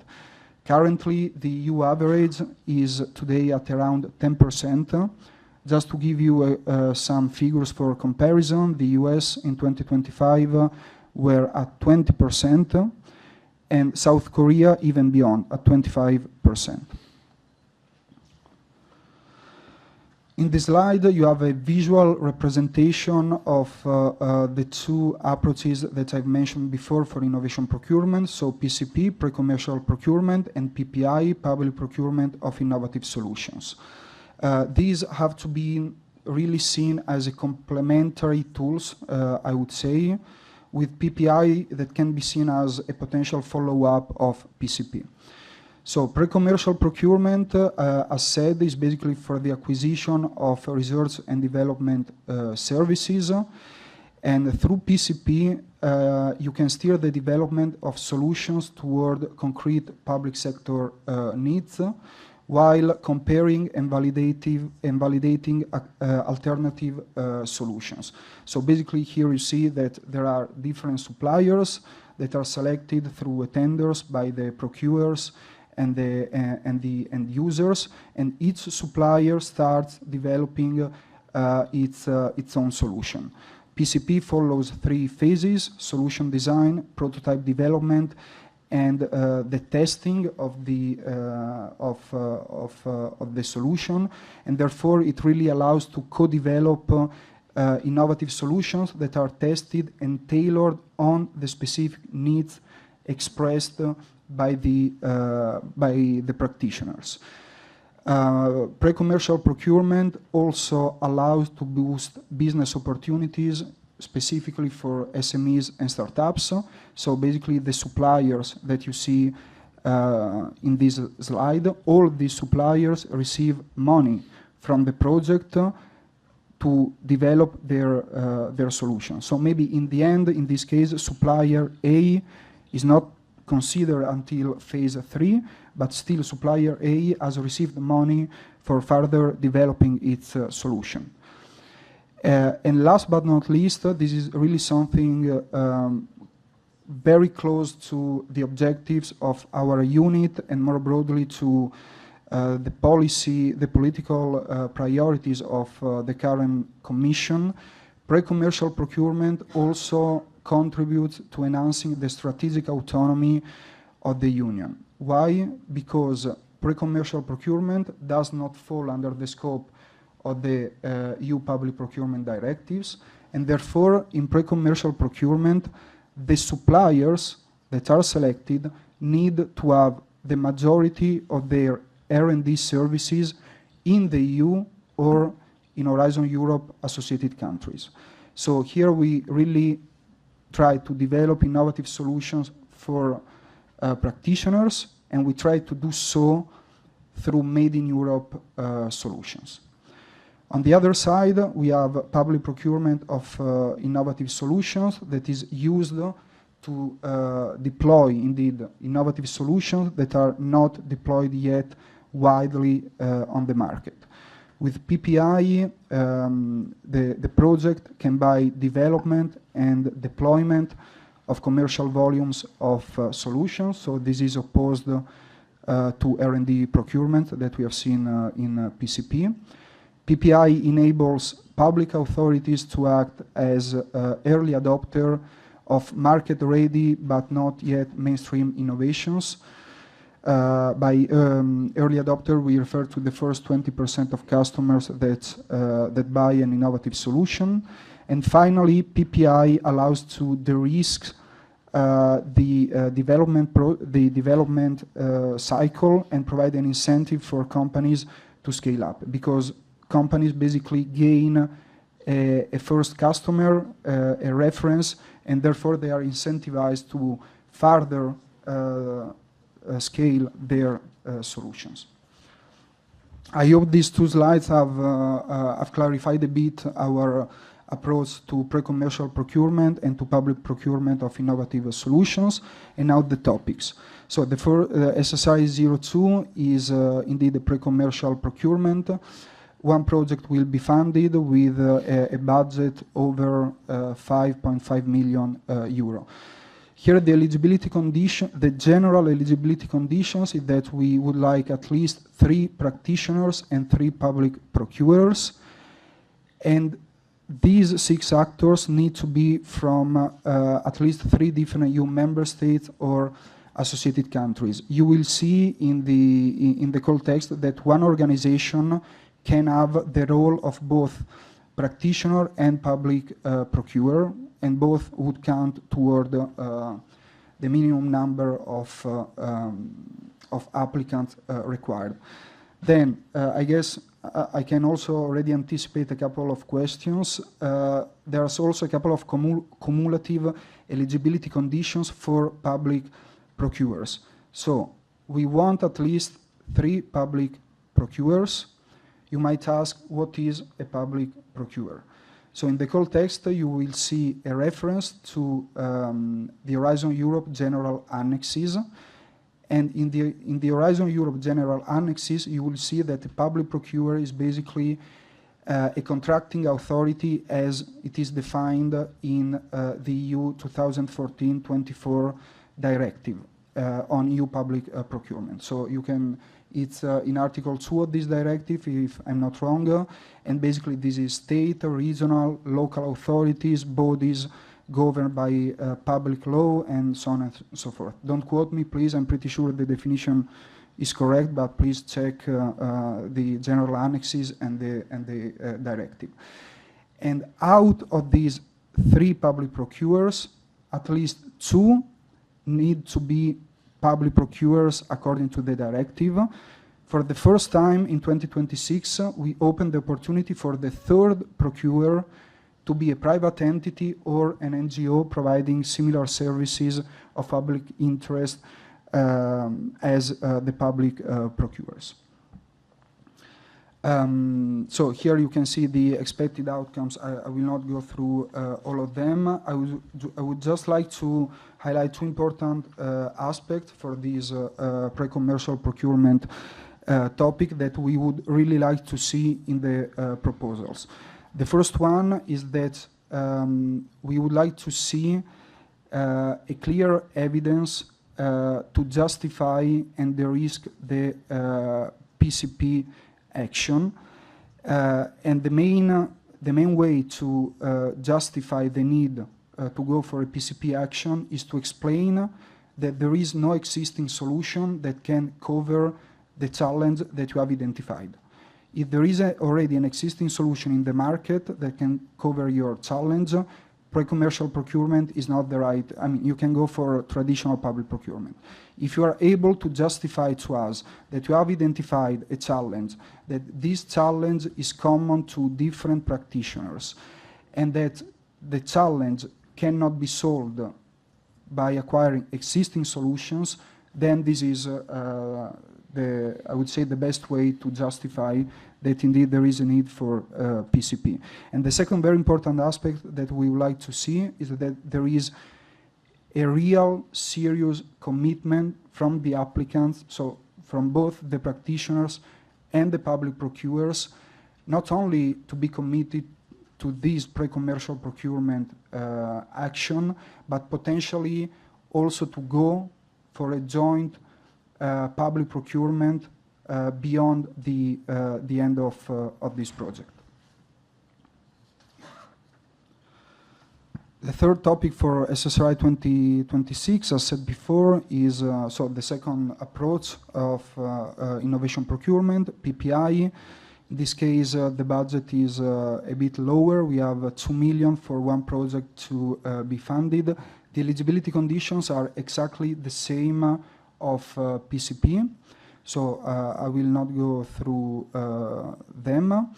And here the expected outcomes are really, we would really like to see the deployment of innovative solutions. So PPI also offers, of course, the opportunity to do the last mile support to previous pre-commercial procurement actions. So you can also have a part on development before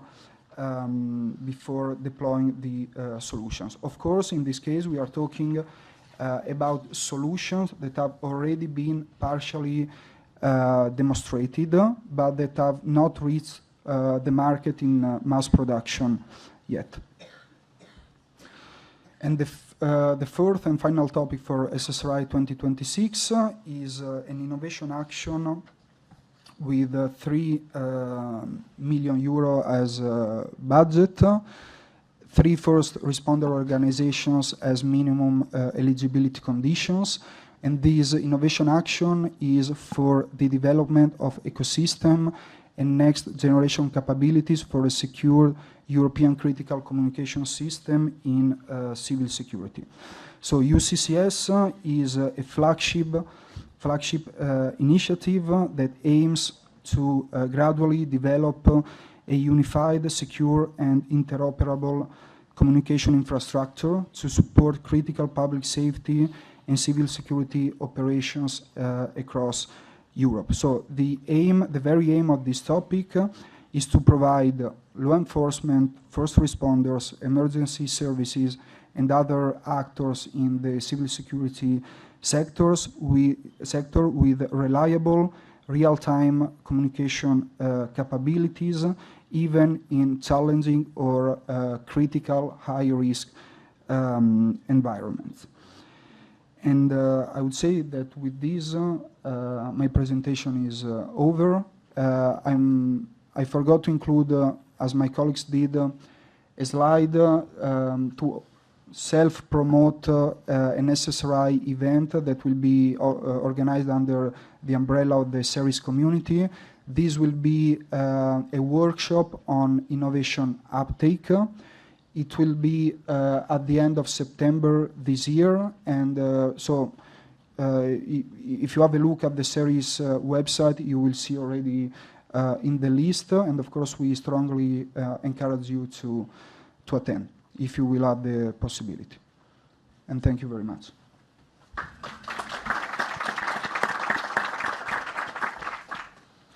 Thank you. Thank you very much. Yes, indeed, on the CERIS website, you have the link in the presentations. Please visit that and you will see all the events that have been reported today. Let's move now to the very last, but certainly not least, very important destination, the call on the cybersecurity topics. And here we have our colleague from DigiCollect, Francesco. You have the floor. Thank you, Manolis. Good afternoon, everyone. And yes, the last presentation of this information day.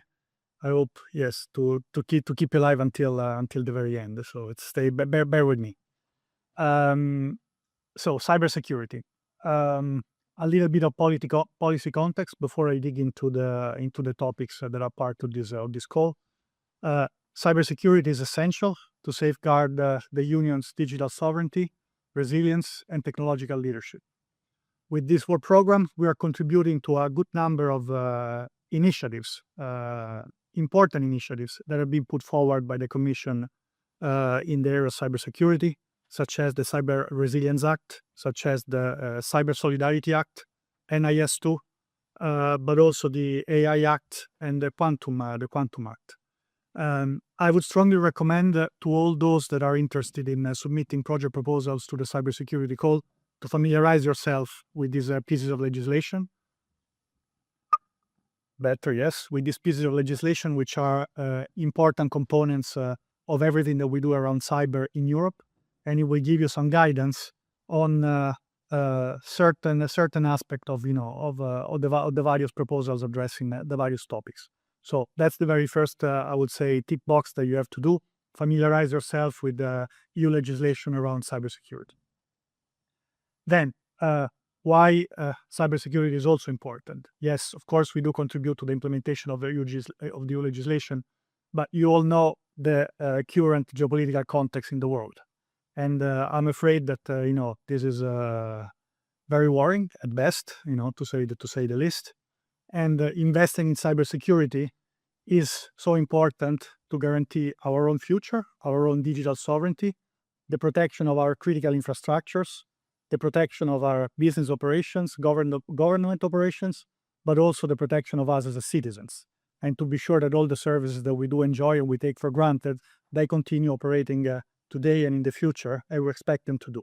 So investing in cyber, it's so important, not only technologically speaking, to keep a European leadership in the area and to actually gain ground in the competitive space in digital, but also to safeguard our lifestyles as well. And this is why this is all important. I think also I'm speaking to a community of already converted people, so I don't think I need to add more words on that. Then something else that is important for you to know. This is now we go a little bit into the content of the call. So first of all, where do you find the cybersecurity topics? You find them at the very end of the work program. Why is this happening? This is different than it used to be up until maybe a couple of work programs ago. So in the previous one already we had this format. You find it in this. You find it at the bottom not because it has less importance than it had before, but this is a standard way of presenting indirectly managed actions. So they're called. Because from now a couple of years, the European Cybersecurity Competence Center, which is a relatively new institution now that is based in Bucharest, that is tasked to implement cybersecurity programs such as Horizon Europe and Digital Europe, is taking over the operational management of these calls. And this is why you find them at the very bottom. So this is a standard way of doing it. If you go into other areas such as space, where there is another agency that is implementing the calls on behalf of the Commission, EUSPA, you find them in the same format. So this doesn't change anything for you. The rules of the game for submitting project proposals, the evaluation metrics, the evaluation criteria, nothing changes. So you just need to know anyway that the grant, if you're successful with the evaluations, will be signed off by the European Cybersecurity Competence Center, not by the European Commission. But nothing changes in the practical way that the grants are managed or the calls are managed. So the Competence Center will issue the call for proposals. They will do the evaluations together with the experts according to the usual rules, and they will manage the whole life cycles of the grants. Then in this call, we have 3 topics for a total budget of 56.2 million euro. And we have some special eligibility conditions for which I have a slide after, which is important that everybody understands. So this has to do with the application of security restrictions as per the Article 22.5 of Horizon Europe. And for all the 3 topics, lump sums apply. Then the eligibility condition that is important, that's why I put it in red. So the participation to these topics is limited to legal entities that are established in member states and associated countries only. But there's more. So if if you're successful with the evaluation, the beneficiaries of the grant will run through an ownership control assessment exercise, because the other part of the eligibility condition is that the beneficiaries should not be controlled directly or indirectly by non-eligible countries or by non-eligible country entity. So to translate, an American subsidiary, a European subsidiaries of an American company is not eligible to participate in this calls. I don't need to make names. You all know who they are. Then here is the list of the 3 topics that opened yesterday, and that will close on the 15th of September, all of them. The first one has to do with the security of hardware and software, and proposed as a research and innovation actions with a budget of 20 million euro. We are proposing an average grant size of 3 to 4 million euro. But bear in mind, and I will say once, this is valid also for the other topics, so these average grant sizes are just suggestions, recommendations, but these are by no means hard requirements. If a proposal for good justified reasons that are explained in the proposal costs more than that, so it's 5 million euro, for example, that is entirely possible. There's no limit for that as long as it's properly justified. So this applies to all the topics. Then the second topic has to do with security of AI models. Also here we have 21.2 million euro available for this topic, and also here the average grant size should be around 3 to 4 million euro. The last topic is about implementation of post-quantum cryptography, special implementation of post-quantum cryptography, proposed as research and innovation actions. 50 million euros is a budget. Here the grant size is a little smaller than the others, 2 to 3 million euro. Then I will go through the 3 topics now. Starting from the first one, approaches and tools for security in software and hardware development and assessment, proposed as research and innovation actions. Now, what is this about? This topic is designed to address the challenges that are brought by the increasingly complex and globalized hardware and software supply chains. What are these challenges? So these are new vulnerabilities that adversaries can exploit, and these are real-world threats. By all definitions, these are not academic exercises, so even if there are proposed research and innovation actions, these stem from real-world issues that needs to be tested also in real-world conditions. Why this is important as well? As you know, in Europe, we don't control the majority, or at least a lot of the supply chains in digital in general. We are part of them, but we don't control them. It is very important then that we control the security of what we use, the security of what we import, the security of the supply chains that we are part of. And we need to be sure that the whole life cycles of these supply chains of digital systems are secure. So this topic aims at developing innovative tools, methods, processes to secure the entire ecosystem of software and hardware development. We have divided this topic into 2 parts. One concerns secure hardware systems over trusted chips, and the other one concerns software supply chain security. In the first subtopic, we would like proposers to develop robust security solutions for trusted hardware platforms, focusing on secure microprocessors, secure boot mechanisms, and cryptography acceleration. Also, proposals are expected to address risk of hardware-based vulnerabilities and backdoors, and they should be looking also at the security of devices in the whole computing continuum, so from edge to cloud, taking into account also emerging threats, including the quantum threats, if and when relevant. So this is not this is not a topic that is devoted to quantum, but if this can be definitely part of your work, but this is not a hard requirement. So we know what it entails, working on quantum. There are a lot of other threats as well. Quantum can be part of them, but it's not a mandatory requirement for this call. Then, for what concerns the second subtopic on software supply chain security, we would like proposers to focus on mitigating the security risks in the supply chain, including source code provenance, automated vulnerability detection, and also secure software development lifecycle methodologies and tools, including those that are related to PQC security, if relevant, again. Then here in the slide, I have listed the expected outcome that represents what we're looking as outputs of the projects themselves, but also as the project portfolio. Here, I will not read them through, but I would like to give a sense of direction. So with this expected outcome, here there's what I will show you in the next slide is the fact that we are trying to give here with this topic directions, and we list important outputs that we would like to see. There may be others, and the language that we use here leave proposers quite some, let's say, room for maneuver to propose their own approaches, their own take on the problems that we believe are important to be solved. And here you see also what language we use. So this is the scope of the first part of the topic of the secure hardware system over trusted chips.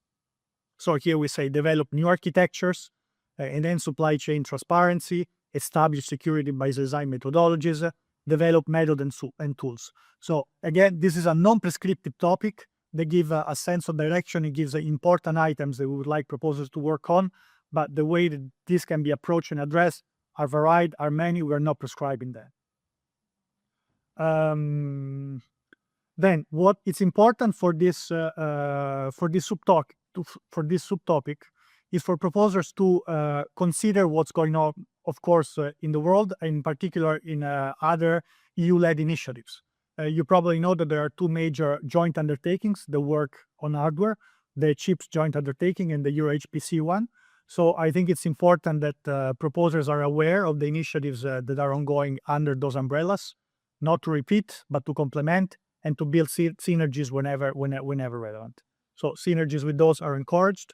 I received recently a question if synergies means that you need to bring into the consortia people that are working on those initiatives or the JUs. How do you go about that? So that is not a hard requirement. If you want to partner up with the people working also in those JUs, that's entirely within your remit. But also, we don't demand that. So it's important the proposers demonstrate that they have awareness of what's going on in those under those initiatives as well. Then also, this is the scope of the second part on the software supply chain security. Here we use the same language. This is what I wanted to highlight with this slide. This is the text that is contained in the work program anyway. Also here, what's important to notice, just like for the previous bullet point, proposers should demonstrate that they have, let's say, an understanding of what's going on in European international standards for supply chain security, so that, again, they don't work in a vacuum, but they complement existing initiatives. And also, importantly, that they may want to take AI-assisted security testing, because this will help the work to be innovative and also to deal, with large volume of data. Then the second topic has to do with enhancing the security, privacy, and robustness of AI models and systems. This is proposed as innovation actions.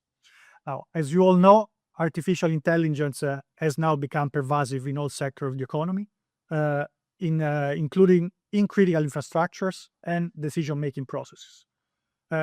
We are starting to see, not really recently, that the attacks now are also attacking artificial intelligence algorithms as well.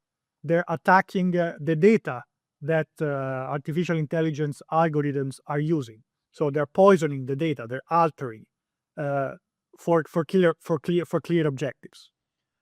So it's important that we address also this issue. Actually, by popular demand, I have to say, many times we've been requested by stakeholders to address specifically in a topic the robustness of AI models, and this is the topic that we are proposing with this call. Where I would also like to clarify what this topic is not. So this topic is not about developing AI applications for cybersecurity. So that is something that we have done in the past work programs. We are going to do it again in the work program 27, but proposal responding to this topic in 26 should shy away from developing AI application for cybersecurity. This is not the scope of this call. So also this has to be very clear. So we need to protect and secure AI systems that are really continuously now systematically targeted by adversarial attacks. And we need to, understand what are the consequences of not doing this in very many areas.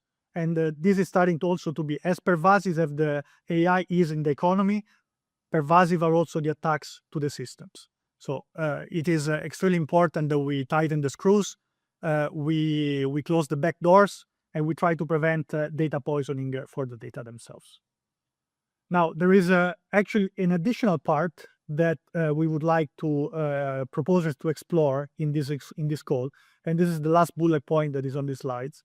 This is about the concept of private AI.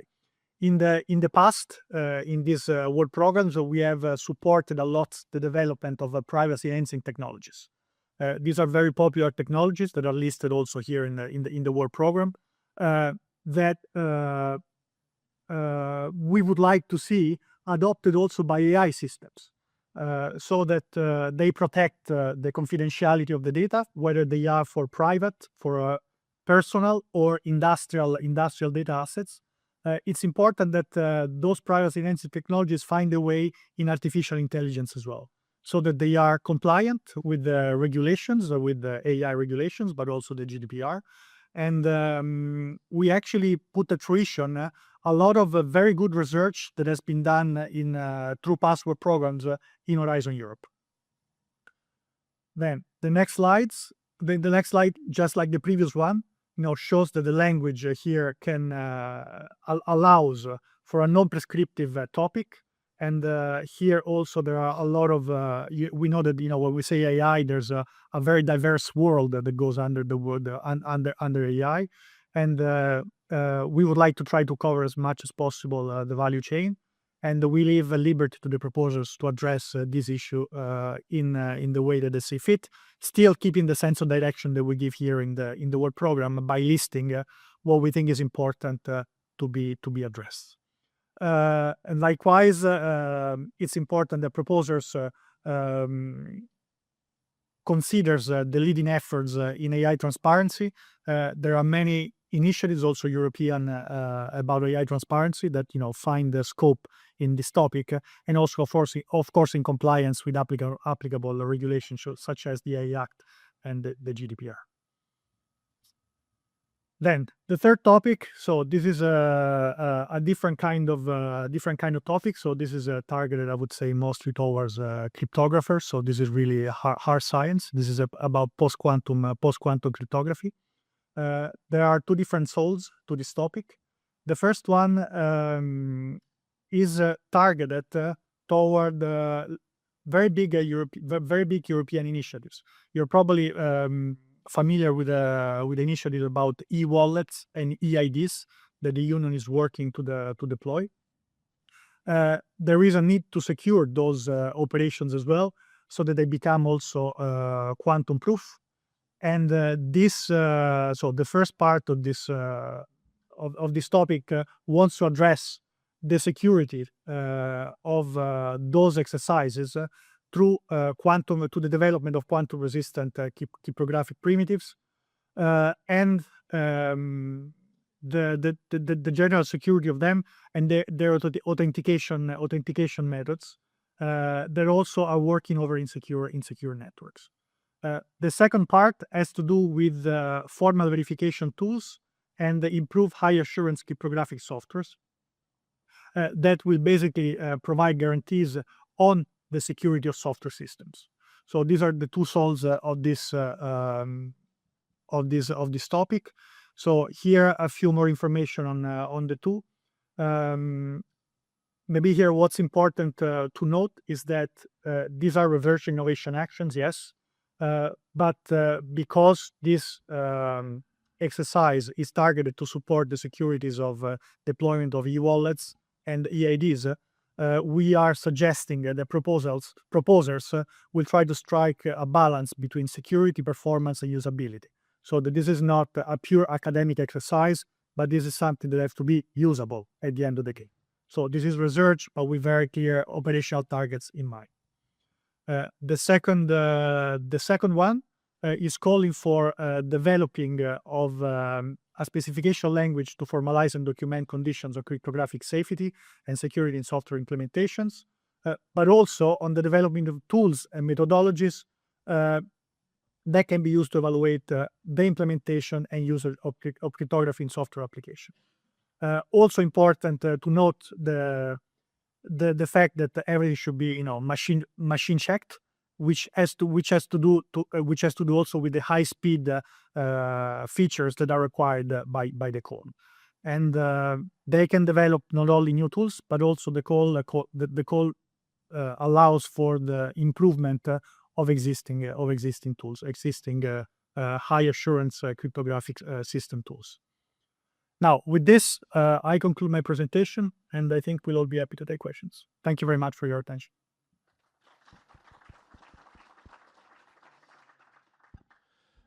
Thank you, Francesco. There are a few questions. I will read them out for you, if that's okay. So, I will try. There are a couple of questions on ownership and control. So the question is the ownership control declaration mandatory for the entire consortium, except for public bodies, at the proposal stage? So the OCAS, so the controls will be done not across the board. They will be done with the proposals that are offered during the grant agreement preparation phase. So the ones that are offered a grant before signing the grant. So this is how it's going to work. So we're not going to run extensive exercise beforehand, but this is going to be targeted to the beneficiaries of proposals that will be offered grants. Okay, then there's a follow-up question. Can an organization established in the EU, I think maybe they mean legal entity, controlled, however, outside the EU, meeting specific guarantees, and there's a reference here to 12.6 of the Digital Euro program, can participate in these cybersecurity calls? So here there's no, so we are not allowing security guarantees according to the Article 22.6. So this is limited, strictly limited to EU member states and associated countries. Thank you. And then there's a specific question for 02, ECCC 02. Can you clarify whether a proposal must address all of the three scope items in the call text, or is it okay to address some of this? So it is okay to address some of this. The proposal can be as narrow or as wide as you want, provided it brings some critical mass to the proposals and it matches the general objective of the call. Thank you. And one more question. These calls have applicability and impact in several market domains. For demonstration, should the applicants include diverse practitioners or focus on one? Again, this is entirely open to proposers. If you want to bring the so-called use cases, business cases to the proposal, of course, these are all, so everything that I described needs to be tested and validated in a real world environment. So bringing in use cases, business cases is definitely a good idea. If you want to bring one or two, it's entirely up to you, or three, it's entirely up to you to decide, as long as they are properly justified. There is no exact science. So if you need to bring one or two, you can also bring one that is a sufficient critical mass and that demonstrates all the developments and work that is done in the let's say in the technological part of the proposal. Can definitely be one. Can also be two if meaningful, but again, it can also be one. There's some popular science normally in proposal making. You need to have at least two use cases. That is not that is just popular science. So one that is really beefed up is also very good if it applies. Thank you. And one last question, Francesco. I'll read it as it's written, right? So how convenient is the participation of LEAs, that's law enforcement authorities, under these topics? This is open, so we don't require any particular, we don't list any particular entities that is more welcome than others. So just like anybody else, they're also welcome to participate. Thank you. We accept questions by Slido, so that both the participants online and here can participate the same.